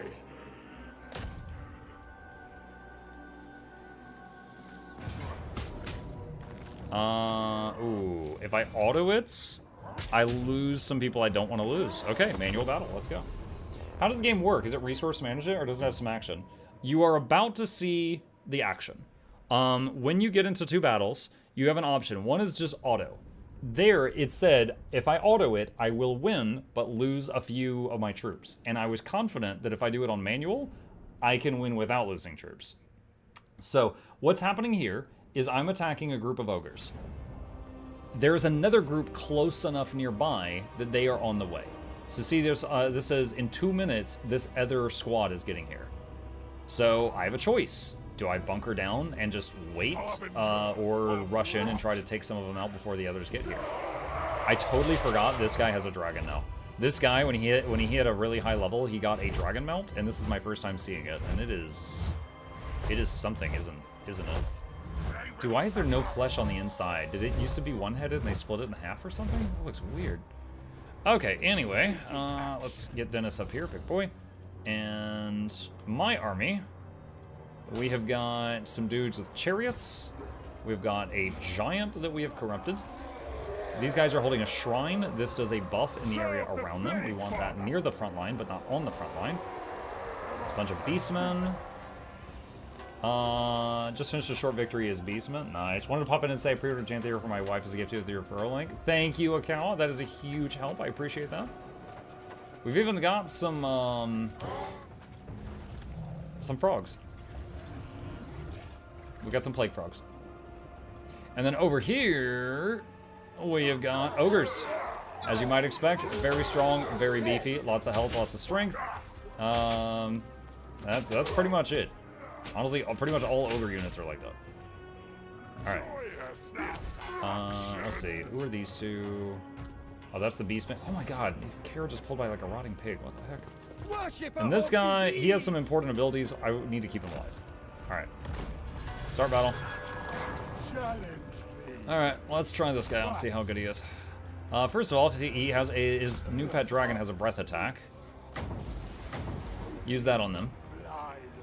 All of you guys, keep your current formation, but move forward, please. I am going to speed it up. You can speed up the game slightly. Oh, there's the breath. Now, they took damage. The ones in the middle took the most. Oh, so see? So some of the units in that stack are dead.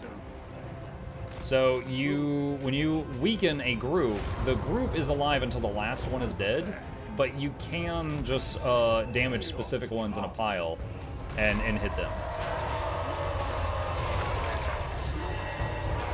That breath was a little meh. Well, it was hitting in between ogres. If it was hitting, like, peasants, there might be 100 peasants in one group. But ogres, there's just, like, 12 really strong dudes in a group. And we've actually got, like, one of these is a... Hold on a sec. I need to get the war shrine over here. Alright, you guys... Again, my goal with this is to try to make sure we don't have losses. Pull them apart!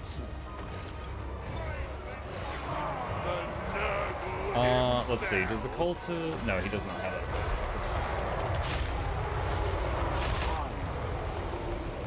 Okay, you guys go over here and help with this. You keep working on those. Okay, these guys, just pile on this group here. You will win. There's more coming from around there that are flanking me. You guys form up right there, just in case it's needed. There's one ogre here throwing javelins at me. Okay, that did some damage. The red bar is health, the white bar is morale. If that drains, they run. The orange bar on the bottom there is ammunition.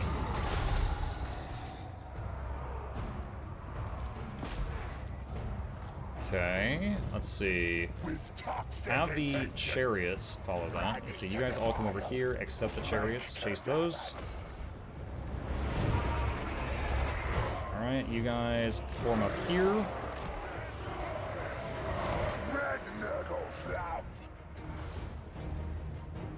Alright, so see, this guy's got a surrender flag. He's trying to run. If they get the skull above their head like this one, they will run until they leave the map. If they just get the white flag, they're running, but if they regroup, they will come back and keep fighting.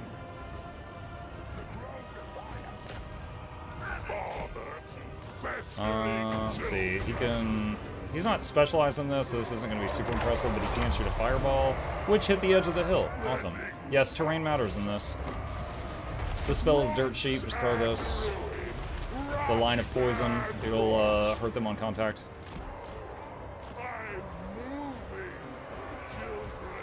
Okay, where is the... Corruption is salvation. Crap. Where is it? Ready to defile! Close on the sheet! In the altar over there. You guys chill. You guys come up here. Giant, you get involved. You start fighting. Use this artifact to debuff the area around you.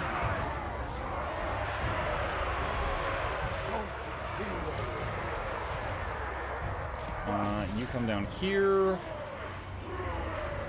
Where's the chariots? Alright, so the chariots chase someone until they hit the edge of the map, so bring them over.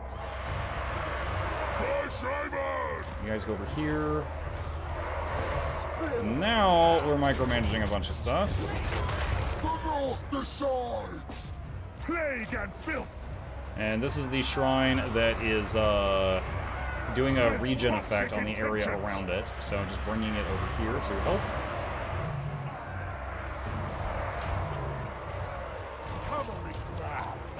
Okay, we have made Papa Nurgle proud, so he's allowing us to use one of his abilities. So we're going to use Fecundity, which is a bouncing regeneration, which is kind of like tumors on a bunch of our stuff. Chosen of Nurgle for the Murdered Lord. The Plague Lord's wrath, despair. Okay, sending our chariots to try to run these guys down. The Plague Lord's You should not be in there and all that. Spread Nurgle's love.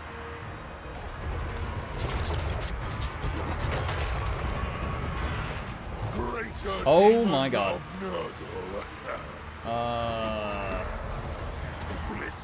Oh no. Please finish casting the spell. Dude, my lord's about to die.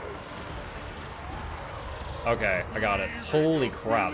I don't know what was hitting him. He was getting rocked. Alright, summon this. It's not good.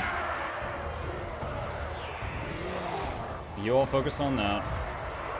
Alright, so he's getting some health back now. Let's see. Gate of Nurgle. Let's use that up here. Alright, so I just used a ability called Summon Cygor, which is, this is a temporary dude, this big fella. I have no idea what that is. Oh no, that's the gate that I did. Never mind. I've never seen it in action before. I just got the skill. These are temporary units. They will not last long, but they have joined the battle. Okay, so since everything has a skull on it, what is probably happening right now is they're all routing. Now, those of them that get away alive can attack me again in a future battle. So I want to pick off who I can, and in some cases heal who I can of my units. So we're trying to do that right now. So like this guy is either a lord or a hero, and we're trying to kill him and not let him get away. And as all my units converge together, they will get near that item, the thing that has regen. So that will heal a bunch of them up.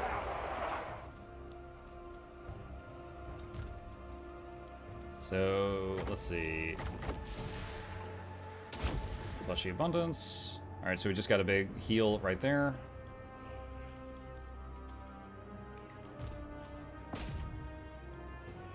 Yeah, and I would like to pick off who I can, so we just got another group, and then I think it's going to say we win there. Oh, there's some way over there. All right, just hit end battle. Now, in some battles, like if you're attacking a city, any enemy that's in the city, like the losing side in the city dies. Like they don't get to escape. In this one, though, it's outside on the road, so the surviving troops may run, and then they'll still be on the map, and I'll have to deal with them again.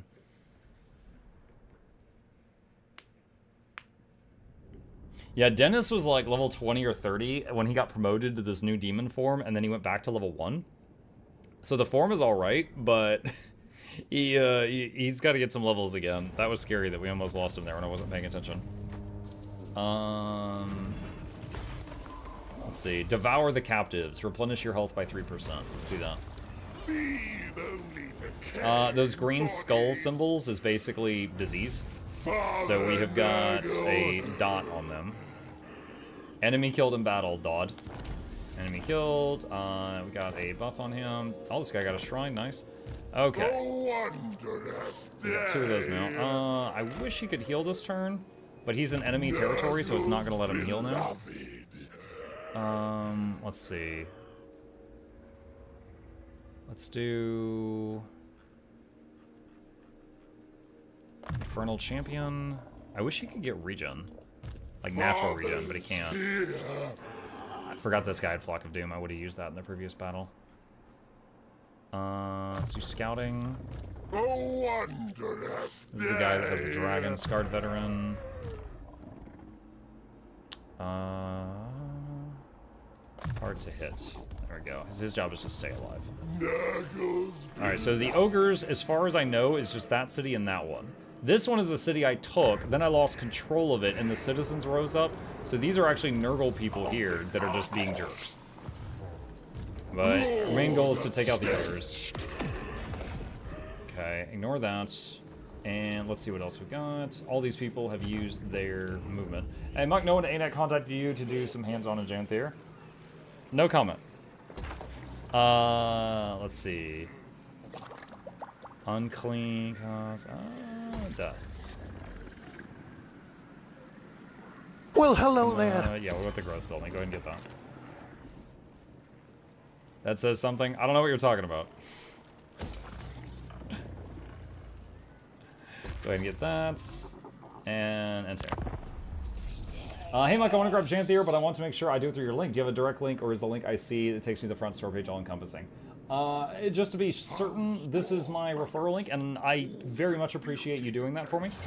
If you use that link, it should go to the store, and then you buy something there, and it supports me as long as you don't have like a thing blocking cookies. They use cookies for their referral links. It's not like a promo code or anything. And that's it. It's also worth noting that is for the standalone client, not for the Steam client. If you play on Steam, you would need to buy it through Steam. And thank you, once again. That is a huge help. Muck doesn't confirm nor deny, quite the opposite. No, a Muck says exactly what he intends to.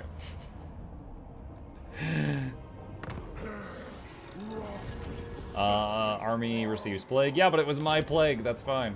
Settlement lost. Okay. You keep heading up this way. Alright. Slug Scum. Is he behind enemy lines? Yes, he is. Alright, so raiding. Alright, so he is raiding. He is messing with this area, and he is just going to chill there. Actually, you know what? I'll move him even closer to the city. Just to make him mad. Alright. And then, where's Dennis at? Dennis. Here we go. This brings Alright. So, if I attack him, he might run. If I attack the city, he will be... anyone close by is kind of pulled into the battle. Now, it says decisive victory. So if I mouse over auto, it says you could just click auto and win this. You will take damage, but no one will die. They would be shown in red if they would die. So I'm going to hit auto. They are more injured now, but everything of theirs died. I'm going to hit loot and occupy, which will wreck the city and then give it to me, which usually I wouldn't do unless there's a lot of loot there, and there's not a lot of loot there. However, one of my people I'm trying to make happy really loves seeing cities get looted, so I'm doing it for that reason. Alright, so he's in that city. He leveled up. Let's see. Do thick skin. And this guy... scouting. Alright, and then repair the city, which costs more than the loot I got. Like I said, there was not enough loot there to warrant that course of action. Okay, so next plan is there's a one ogre, that's the hero, okay. Next plan is to hit this other ogre city, and that's the last I know of for this faction I'm trying to annihilate. There is also the Nurgle rebels, but I can get those later. Another random thing, because I'm basically, explaining this for someone new. You see here the green is their health. The yellow is how much health they will gain if we remain in this spot. Basically, they heal a lot while they're in a city. So we are going to probably chill here. Can this city recruit any heroes here? No, they can't. Okay, never mind. Alright, so up here... Alright, so I'm looking at the yellow bars, that's stamina, so all of them have moved this turn that I care about. Let's see, this city, we can get the growth building there. We can get that. And that's sufficient. Alright, end turn. Okay. Not saying that ANET contacted you or anything, but I'm loving that they called some biggies on content creation, do some hands-on. Oh, absolutely. Dude, I was making Guild Wars 2 videos for free. If I can get paid to do it, hypothetically, that would be wonderful. He's like, yo, I'll pay you $140 to mug off. No. Is this Total War Warhammer 3? Yes, it is, Tamal Plays. Yes, it is. We did a lot of Guild Wars 2 earlier tonight, and I'm doing some variety for my last hour. We've been playing a lot of campaigns. Like if I... Here, hang on a sec. Let me go to playlist here. Total War. So just showing the ones that I've learned so far. So here's me doing Tamarkan, Throg, the Troll, that's Norska, Grom the Paunch was the Greenskins, you know, wah! Madrastianka, that was Kislev. Isabella was Vampires. Village was a Warrior of Chaos that worshipped Tzeentch. And then that was my first playthrough, which was... Who was I playing in that one? The guy with all... I was playing... Oh, Helman Gorse, the guy with all the zombies. No, the Tallyman died. Tallyman would have been my ally, but they got killed. Dang. So, a couple of my missions just got failed. Amble Peak, okay. Alright, so... Who is it who likes raiding? This guy likes research and defeating people. And this guy likes raiding. And this guy likes unlocking troops.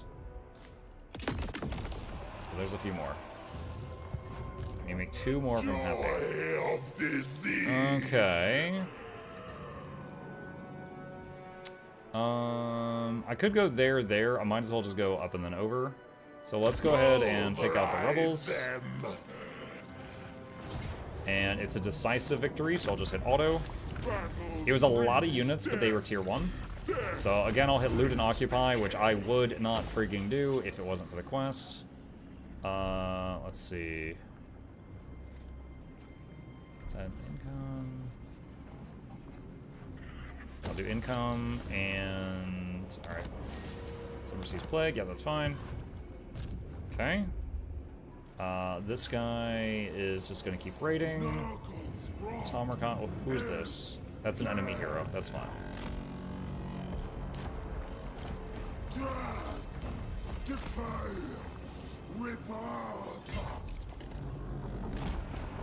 Alright, I think if I cross that bridge, I go into enemy territory. Can I do raiding? No, I do not have enough mobility yet to do raiding. I can go to ambush, though, which is funny. The whole army just goes invisible. Can you give me a rundown of the game? Yeah.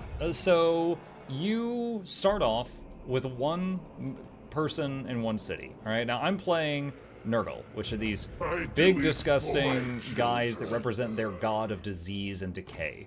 And, you know, they love spreading diseases. They're all for that. There's 270 factions or something you can play.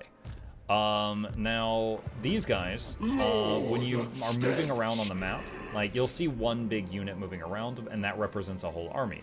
So when I click on this guy, there's my leader riding his giant mount, but it represents all of these troops, right? So this is a city, and if I go there and attack that, then we have like a city battle. But basically, you can see by the colors who owns what. The brown is currently me, the red is these dwarves, and so on and so on and so on. And you have different objectives, and you could choose what to do. For example, a short victory is my current goal, but there's also long victory, and then there's total domination, which is just sweep the whole map, which that could be like a 10 to 20 hour game. But my goal right now was basically to learn how this faction operates. Like, for example, you can cook up diseases and spread them on the map. Like, every faction has some stuff unique to them. This one is plagues and stuff. Is it PvP or PvE? Either one. I'm currently playing a PvE campaign, so when I take my turn, the other 200 players all take theirs like that, because it's AI, and then it comes back to me right away. 10 to 20 is optimistic? Okay. So right now, this faction has a gimmick called Tamarkan's Chieftains, which is he's got these minions from various races that he has corrupted, and they work for him. So this is a beastman, this is a dwarf, and so on and so on. They gain fealty to him by doing things that they like. Like this guy likes you when you research things. And when I fill this 3rd bar here, because there was 1 bar, 2 bar, 3 bars, they have a big battle, like a quest battle. I'm trying to trigger more of those quest battles to get my win condition. And like right now, we are extremely, you know, solid on the map right now. I'm just trying to trigger more of those bars. So let's do unassigned skill point. Okay, what is this? So this guy just leveled up. Let's get Foe Seeker. That's fine. This guy leveled up. And Dennis leveled up.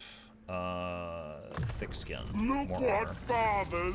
And then this is a city, and it says here, like, I could spend money to level up that city and make it stronger. So I am, there's a lot of, yeah, there's one, you lose money, but then there's benefits of it, you know, growing stronger. So I'm going to do that, and it takes 4 turns for that construction to finish. So that city is leveling up right now. Over here, I can do the same thing. My money is pretty good, so I'll go ahead and do that. And that's fine. I'll stop there. Skip. Imminent Rebellion. The same freaking place, dude. It's because when I captured it, I looted it again. This city has been looted and changed hands like 14 times. They're not real happy about life right now, you guys. Let's see, control. That, okay. All right. You're welcome heading out. 1 a.m. here in Brazil. Have a great gaming. See ya, Anubis. Okay, so this is a huge army, but it says decisive victory.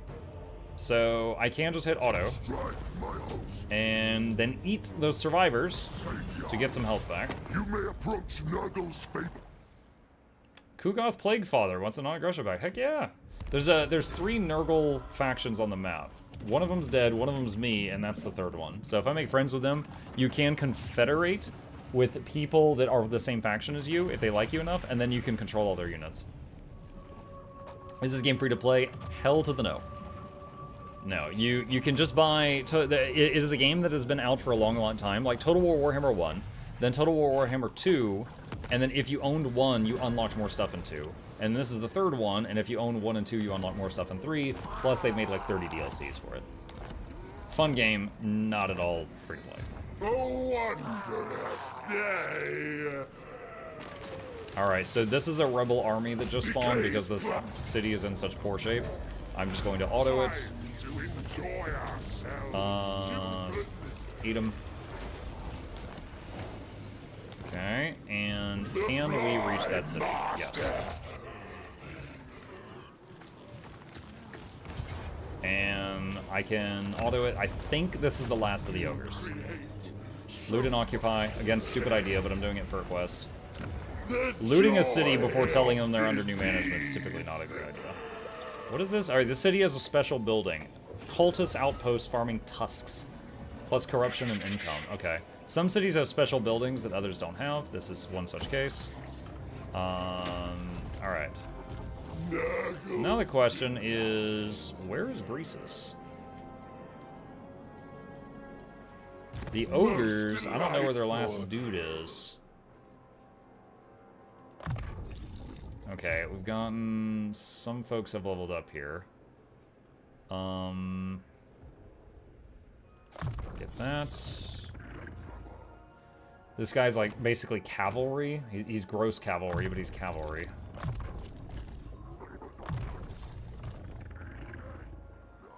Let's see, missile.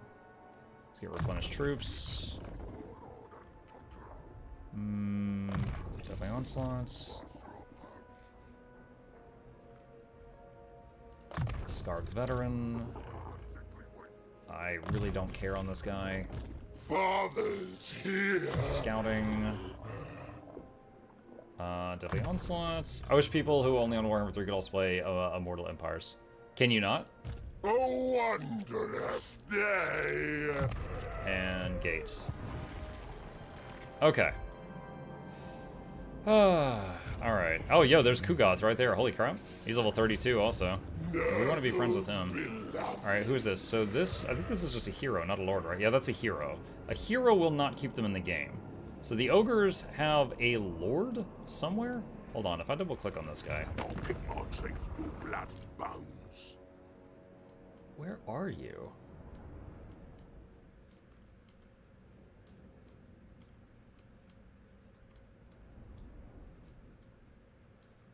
I don't know where his stuff is. Okay. Because part of one of my victory conditions is destroying certain enemies, and the last one that is still alive is that ogre. So I gotta figure out where his survivors are and hunt them down. Desolation for all. Hit this. And decisive victory, just auto it. And loot and occupy. And then repair, which I'm losing more money than I gained.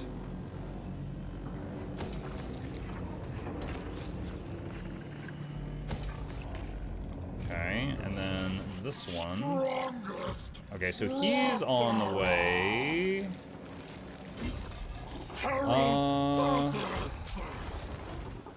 Okay.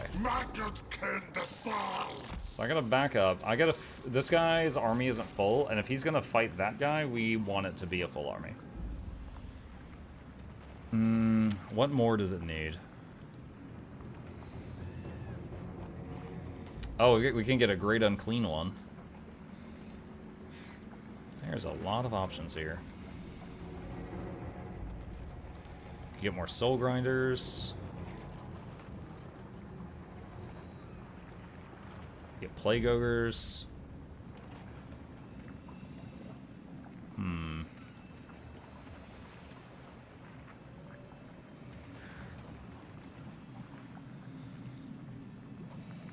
Oh, what about the chieftain units? Oh yeah, we could get this stuff too. If I want them.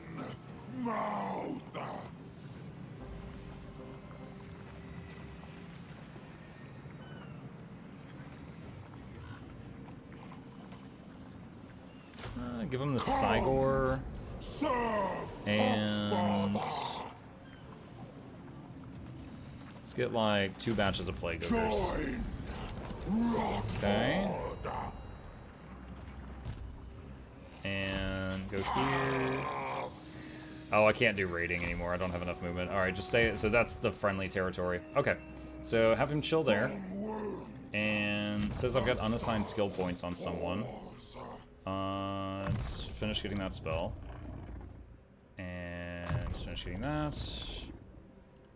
That. Maggot Lord. That. Okay. Tier 5. Oh, that was $14,000. Oh my god. Okay. Imminent rebellion. Is it the same city? Dude, can the same city rebel every turn? If so, I didn't know it could do that. Alright, we're trying to calm this area down. It's in bad shape. Okay. Let's see. How close are we to more of these?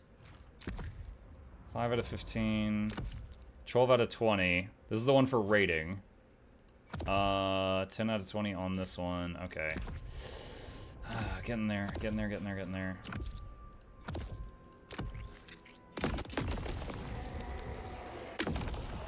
Alright. End turn. There is a possibility...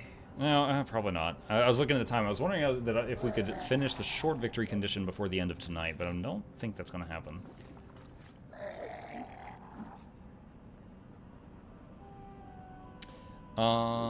Let's see. Your turns are getting faster? Yeah, there's 99 opponents left, so these guys. There's 99 opponents left, down from 270, so it's going a lot more quickly. Nurgle's uncleanest. This guy over here, like a mall cop going around. Alright, auto. He's kind of unintentionally farming XP here. And by... I looted it again. I'm not even... There's not even making any money. I'm just damaging the city by looting it. Scroll of Leeching. Enemy killed. Province secured. Province receives plague. Let's see. Control and growth. Wondrous day. Alright. Hard to hit. I don't know how possibly he is hard to hit. Oh, there. There. There's Greases with not much. Okay. Now, I need to be able to get over there to deal with that. You know, I can honestly. Let's do this. Recruit a lord. I think I might have the money to do something crazy here.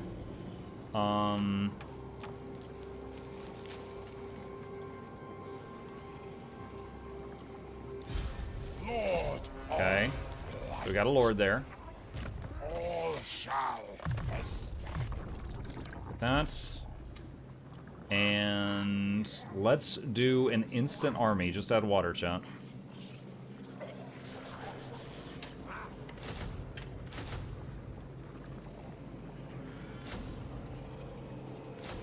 Who is worthy? Frogs? Frogs? Why the frogs? You know what? Just for the memes, because you requested. There. There you go. Hella frogs. Just because you asked. My sorcery requires attendance. Alright. Now, I don't know if he's gonna be able to fight this guy, but it will be, if he attacks, it'll be this army plus what is in the garrison. You know, like the units in here. Which is, let's see, where is it? What is this city? The Maw Gate. So it's that garrison right there. At least give him the expensive frogs. Oh my gosh, though. He's fine. These are some excellent frogs. Okay. Alright. You go hit this.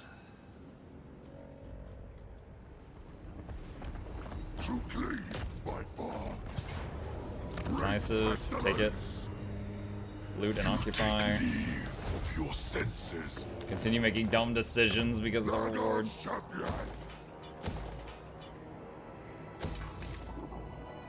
Okay. And alright, so his army leveled up again. I like how he has a skill just called Hate Zinch. Man, muck those guys. Freaking hate those guys. Veteran. More health. Okay, so I've got Blight Boil now? I've never really tried this. So it's supposed to be just huge explosion. Alright, start leveling up the spells that I'm not sure I'm ever going to use. Miasma. Miasma? Miasma? Bleed Shield. Warlord and Conqueror. This guy. Immune to, sure, whatever. Okay. Oh, hello. Oh, hello. That's a full stack. Alright, I think I'll be alright, but that's a lot. I mean, we are a little damaged right now. This guy's, oh, I thought his name was Crap Tongue. It's Crag Tongue. That's a little different. Alright. Raiding. Okay, so we're once again raiding and basically farming money in this guy's settlement. Has everyone moved? No, this guy hasn't. Oh, that's fine. He's raiding. Okay. Imminent rebellion. He's right there. Dude, stop rebelling. Oh my god. Wither and die, scum. And this guy, he wants peace? No, I need to farm you for raid. I need to farm you for fealty. My boys really like it when I beat you up. I'm sorry. I have to do this. I think the last game, which actually brought an improvement to Total War, was RTW Remastered. Even that was mismanaged. I will say I'm enjoying the DLCs. You know, some of the DLCs I've liked more than others. Like I've really enjoyed the dinosaurs, the vampires, the elves. Those have been a lot of fun for me. Let's see. 2 of your boys are fighting, and you can side with one of them. Ketzak? Which one was Ketzak? That's Ketzak. Okay. Okay. You hit that. Farm the rebellion.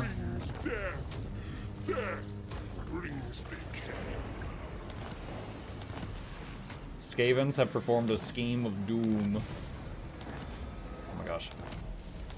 Okay. Let's make ourselves at home. Okay. This guy leveled. Just get spread corruption. And over y'all. Greater Gate of Nurgle. Alright. Greasus stayed in the area. I'm surprised. Alright, save game. This could be done. It says he'll lose, but lose some frogs. But if I do it on auto, there are no survivors. None of them get away. So I'm gonna do auto.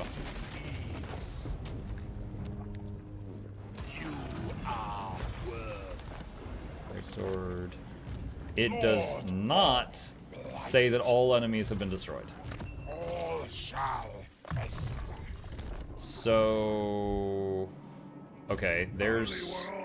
Oh, there's a little camp here. Can he? Shoot, I've never played ogres. Maybe he can respawn at this camp. Maybe that camp has to be destroyed. A wondrous day. The Fly Master. Okay.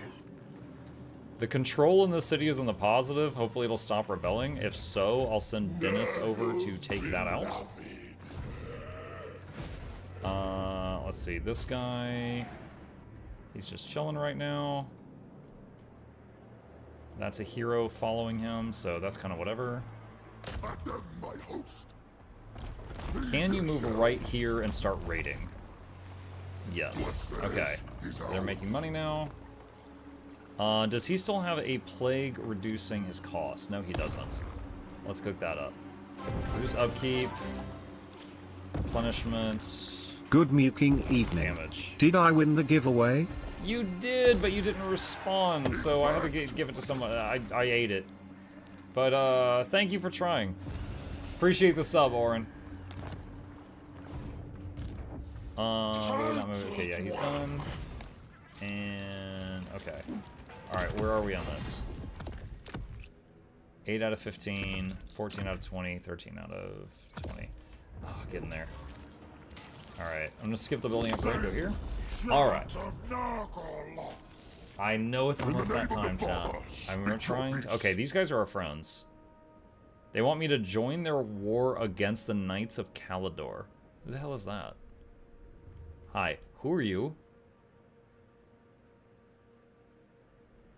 What is that? Is that like Bretonia? What is the Knights of Calador? I mean, they're at the, I'm nowhere near that. Yeah, sure, buddy. I'll help you out. It's an elf. Okay. Just remembered I had this. Thank you, Thrash. Chat, you heard about Twitch Prime? Hey, welcome to new Guild Wars 2 player. Your guides helped immensely. Thank you for making them. Also, the question about Guild Wars 2, but I understand you're not really playing right now. Yo, go ahead. Go ahead. Want to ask what's okay for me to ask? Yes, Boriko, I stream every single day, and I haven't missed a day in 6 years. I very much am hooked on what I do, and I am very much used to answering questions about tons of different games at all times. Please do not hesitate. Hit me up with whatever your question is, and if I'm not live, we have a questions channel in our Discord where people can post any questions, and we will answer them ASAP. Alright, soldier, so a research finished.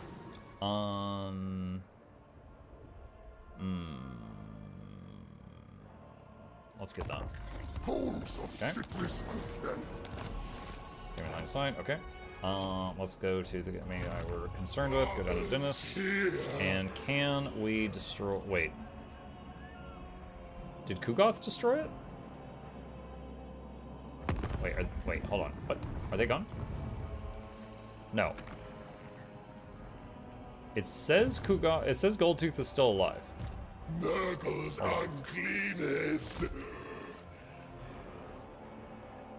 There he is. Okay, I lost it. I guess Kugoth is so fat I couldn't see past him and see the ogres. Amazing, truly. Time to enjoy ourselves, children. Enemy killed in battle. Where is this guy? Hold on. Goldtooth. Okay, if it looks like if I click on this, I can move the screen to him. That's handy. I bring the plague gift. Okay. Foetid Stench. Minus leadership to anyone that is near the big man. A wondrous day. Woundmaker is fine. And what is this one? Infernal Champion. Herald Light. Let's see. Did Borikov post this question yet? No, he might still be typing. Okay. Alright. Champion. Who's the one that likes raiding? This guy's raiding, right? 17 out of 20. Okay, so if I have 2 people raiding, it'll just be 2 more turns. So he's raiding there, he's raiding there. They're both sapping money from those cities. I'll just keep doing that for now. Let's see. This guy is just chilling. This is the one where I just hired an instant army. I think do I disband this now, or do I keep it? I think I disband it. I'm curious, can I immediately recruit back the stuff that I refunded back into this panel? No, because the aspiring champions aren't there. Okay, and then we'll put this guy back on ice, because he's just not needed right now. Okay, and... Alright. Timer con is fine. Alright, building outpost. Alright, entering. So, just kind of blast through. So, assuming I get a point of fealty per raid happening, I should be at 19 out of 20 for that werewolf's fealty. Borako says, I recently hit level 80 and I got some ascended gear and some exotic. I've been feeling quite weak in Fractals. I finally got an elite spec, so my damage feels much better, but I keep dying a lot. Is it a skill issue, or am I missing something? I have a Berserker set and I'm playing Daredevil. First of all, I'm going to say something that you may be like, duh, but I'm going to say it. I've had a lot of people come to me with this same question, and they don't realize that Fractals are meant for 5 people. So my first question is, are you in there with a group, or are you in there alone? Assuming you're in there with a group of 5 people, if you're having trouble... Okay, great, awesome, you passed the first test. Assuming you're in there with a group of 5 people, you usually would have one person who's like a healer and providing buffs to the party. For example, just the protection boon is like, you take 30% less damage. That's huge, you know? So if you don't have a healer in your group, that, you know, that is, you're gonna be getting hit harder. I will say in Fractals, nearly all the incoming damage is avoidable. You know, it'll be like red circles on the ground, things like that. However, if you're getting rocked and you can't survive, one thing you can do as a temporary measure is you're probably using like Berserker gear or something, right? If you're DPS, if you're power, most people use Berserker. If your condition, most people use Viper. If you're using Berserker, it has 0 survivability on it, and you could, you know, change some of your gear to be like Marauder's gear, which has got a little bit less damage but more survivability to allow you to make mistakes and not just die. Agony, yes, Agony Resist is huge too. Now, you mentioned starting Fractals, so I assumed that you were in Tier 1 Fractals, which don't require Agony Resist. But if you are in a tier of Fractals that requires Agony Resist, that could easily be a problem. That could definitely be a problem. I thought the Ogre guy was over here. Well, we'll see. T1 doesn't need much. Well, T1 doesn't need any until after, like, the 15th or 20th one, I think? Something like that. 19 out of 20. Okay, yes, he's almost there. Alright, so at the beginning of the next turn, that one will be done. And what do we need? Who was the one that liked it when I was looting settlements? This guy. That's gonna be a while yet. Alright, we're working on it. Alright, so you... If I go to normal, can you hit the city? Grandfather asked. Yes. Wow, there's 2 armies there, including their legendary lord, and we can auto it. Alright, that one's done. Slayer of the God Slayer. Plus 20 diplomacy with Kislev, minus 50% attrition from all attrition. Oh, that's cool. Rodfly, receives playing, blah, blah, blah, blah, blah, blah, blah. Okay. Alright. After 3 to 4 dailies, I have 15 resist. I'm only doing T1s. They usually just bring DPS. Make sure you're stacking with your group as boons, heals, or proximity base. Yes. I don't think groups are really balanced like that. People just pick whatever. I also wouldn't know what a supportive character spec would look like. No, it's totally fine. You're new to the game, right? So, standard. If you're with a lot of people and no one in the group, like everyone in the group is new, that's totally fine and understandable. typically you've got one person that is doing heals and providing buffs to the party, one person that's providing DPS and doing any buffs the healer is missing, and then the other 3 people are just full DPS. If you've got 5 people doing full DPS, you can still clear fractals. That's fine.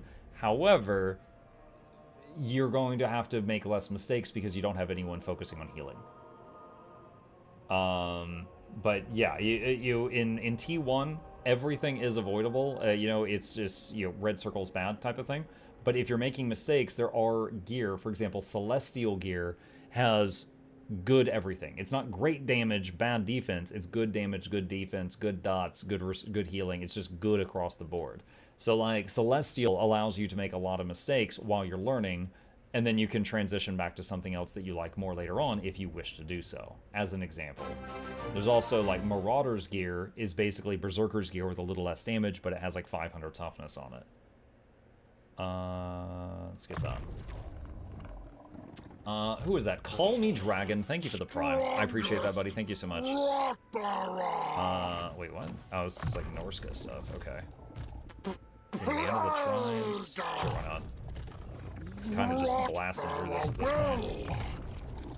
Okay. Alright. Tamarkan, he needs to keep raiding this turn. And yeah, that's fine. Building upgrade. Sure. Sure. Sure. Alright, and let's just... No, don't do that. Damage building. That, and Lake God's Nursery, and a turn. Okay. I might give the Marauder and Jori a try. It's at least good to hear it's somewhat expected. It's just whenever people join who know what they're doing, they seem to be able to heal through things better. Yes. So, you know, again, as you get into more coordinated groups, it will be less of an issue. It makes a huge deal having a support doing boons. Like, example, I mentioned Protection. Protection's a boon that reduces incoming damage by 30%. That's massive. So just when you're in groups where someone's doing that all the time, it just feels like night and day. Or, you know, Regeneration. Regeneration is a boon that heals you every single second. So when you're in a group where someone's doing that, it's a very different experience. But yeah, it's just something you'll get over time. Fealty. A Warlord's Consequences. As our Doombolt's greed trumps his better judgment. He denies Tamarkan further aid until his ire is quelled. Petulance is so unbecoming of a chieftain. As our Doombolt's chieftain abilities and units are unavailable for 3 turns. What? That's new. Once man, now beast committed. Mournhowl. Okay, so Mournhowl is happy now. So we can do his big battle. And we're gonna need 1 more. So this guy gets happy when we purchase chieftain units. Purchasing 4 more chieftain units is going to require more fealty though. And then him is research or defeating elves. Okay, so research, defeating elves, or is this an army or that is an army? That's not good. Research, defeating elves, or the other thing. Lay them to waste. Sweetest. If you want to watch Muck's Guide to Fractals, linked above. It quickly explains the mechanics of each fractal, helps you what to do. Yes, if you haven't seen it already, I don't know if he already linked it because I'm just distracted right now. This webpage, the link is currently in the chat. These are all the fractal guides I made. Now, at the time that I made this video, this had all the knowledge you would ever need for fractals. Since then, they've made a few more fractals and added them to the game. So each of those have their own video below. But this was the original 100, and this, you know, there's timestamps for every one. So if you're doing a fractal you ever don't know, you can go to that video, go to the timestamp, and you'll know it in 30 seconds. Additionally, it talks about like gearing up and stuff like that. And again, if you have any questions like later on that we're not answering tonight because I'm about to wrap the stream up, here's a link to our Discord, and we have a questions channel. You can draw whatever you want in there, and we'll get to it.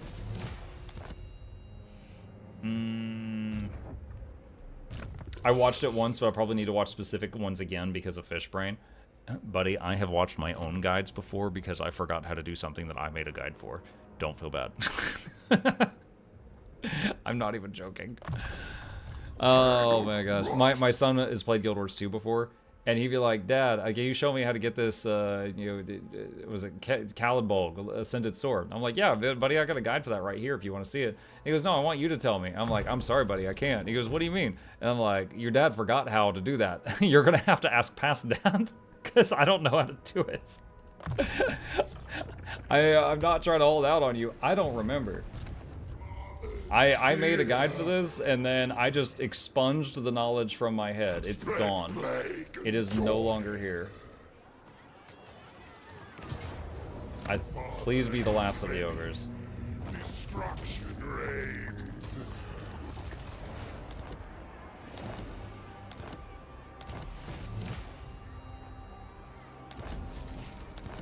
Oh my god, it's not. Where are they? An outstanding performance. Okay, they're over here now. All right, I'm lucky, I guess, that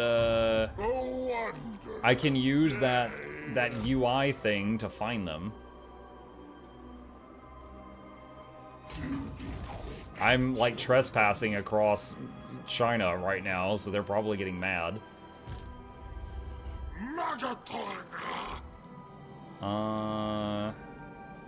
Okay, so I don't... Alright, I'll have to figure this out next time. So we're getting there. We are ready to do one of the big battles. We are picking off the remnants of the ogres, and we need to trigger one more chieftain battle for the short win condition, which this one will happen over time from... well, actually, no, I'm sorry, the research one. This one will happen over time, but it will take a long time. This one, if I can purchase 4 more units... this guy's currently mad at me, looting 21 cities. Just as turn pass, we're getting closer and closer. So, let's save the game, and we will pick it up from here. Maybe finish the Tamarkan campaign next time. All right. 5 more minutes, 5 more minutes, 5 more minutes. Your dad hasn't done that in 6 years. Ask recorded dad. Yeah, it has happened. Yeah, it was specific. I remember it was specifically Calibulg. I was like, I do not remember. Luckily, we have that recorded. Yeah, it was like the last time that I went to do Kadim the Peerless. I had not done Kadim in like 2 years, and I had to watch my own guide. And then you know what? They did it differently. And I was like, crap. And I did my best, and then I made like one stupid mistake at 20% health and died, but I was fine the battle up until that point. But I was like, oh my gosh, I have to watch my own video. I haven't done this in so long. Did you start as the Nurgle Maggot Lord or Plague Father? The Maggot Lord. I actually just ran into the Plague Father, so I have not confederated at him. That was my first Nurgle faction. I'm doing my first Nurgle run, which was Tamarkan, the Maggot Lord, and we're trying it on Legendary, as I feel like I'm good enough at the game to play on that, so we're doing Legendary very hard difficulty. But I've pretty much got a handle on it. I'm just trying to reach the short win condition. All right, chat, you guys are awesome. Thank you guys for a wonderful evening. I hope you enjoyed the stream. A few plugs on the way out. If you're new here, I'm Mukluk. I stream every single day. I have for over 6 years. I'm very much a creature of habit. I'll be back tomorrow morning. We're working on Dome Keeper in the morning streams. I'll be back tomorrow night with more of this if you liked what you saw. Hit that follow button on Twitch. Additionally, these are links to my 2 YouTube channels. If you're watching me on YouTube, like and subscribe to help us out. Additionally, again, there's the 2 channels there. Subscribe to both of those if you like what you saw, so you see the other content. And a special thank you to our patrons. They keep this channel alive. I couldn't do it without them, and there's a link to that if you want to be a supporter. You guys are fantastic. And once again, to the person with the questions, if you got any more, join our Discord. We can keep answering them there, and I will see y'all tomorrow.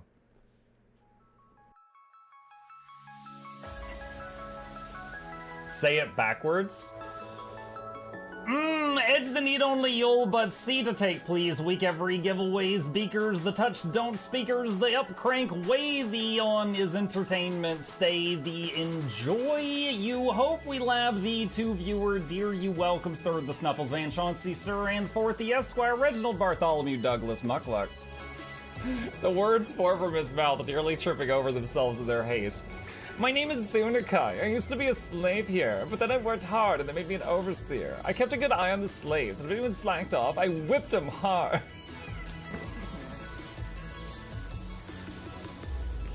Don't clip it. Oh, I'm crying. Oh, hi.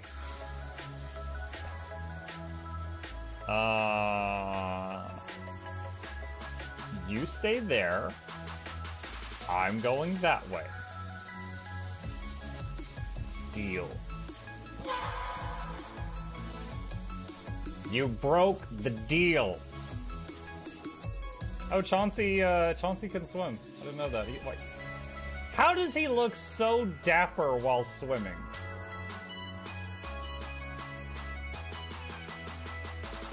I've never seen a cat look that dapper while swimming. Like, look, his chest is out. He's just like, yeah. Have you attempted Oxygen Not Included? Mm-hmm. I played it on stream, and one very memorable memory is anyone who was at the stream, I was letting them name one of my replicants after them. And I said, Joe Niels, which one do you want to be you? And one of them had like explosive bowel syndrome or something. And he donated $50 and he was drunk and he made the British guy said, I want a character, make me the poop one. I don't know if anyone on Twitch has ever spent $50 to say, make me the poop one. But that day Joe did, and it burned into my mind. The flashlight that we picked up earlier is in hand now. Oh, that's us. Oh, yo, I was getting...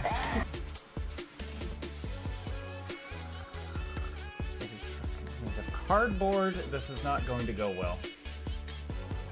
Run an update. I'm running software updates. This is true horror, chat, because I was a tech support. I can't get away from it. Updated. They just left bread on the table. That bread's gonna dry out. The bread is gonna dry out. There's so much bread. You don't, like, there's the baby's not eating bread. There's 2 of us. There's like 3 loaves of bread there and another 4 right here. What are you doing? Put some saran wrap on it. It's gonna dry out. New oh my god, a freaking patron sound. Oh, yeah, just like, a new arrival, and then Ed Wolf was sure to follow. Oh, hello, welcome, page. Sit down, you. Oh, Season, good to see you. I use numpad for my mounts. I use numpad for this, and this, and this, and this, and this, and this, and this, and this, and this, and this, and this, and this, and this, and other things. I'm trying to sleep here. Am I too loud? Okay. I love you. I love you too.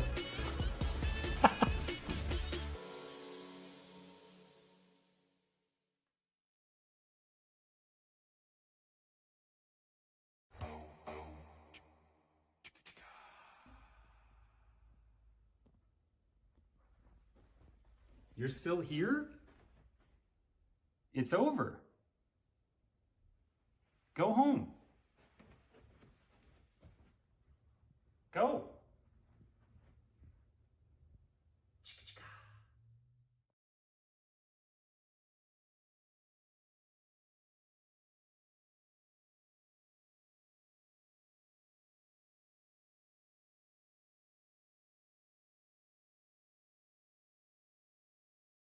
Oh.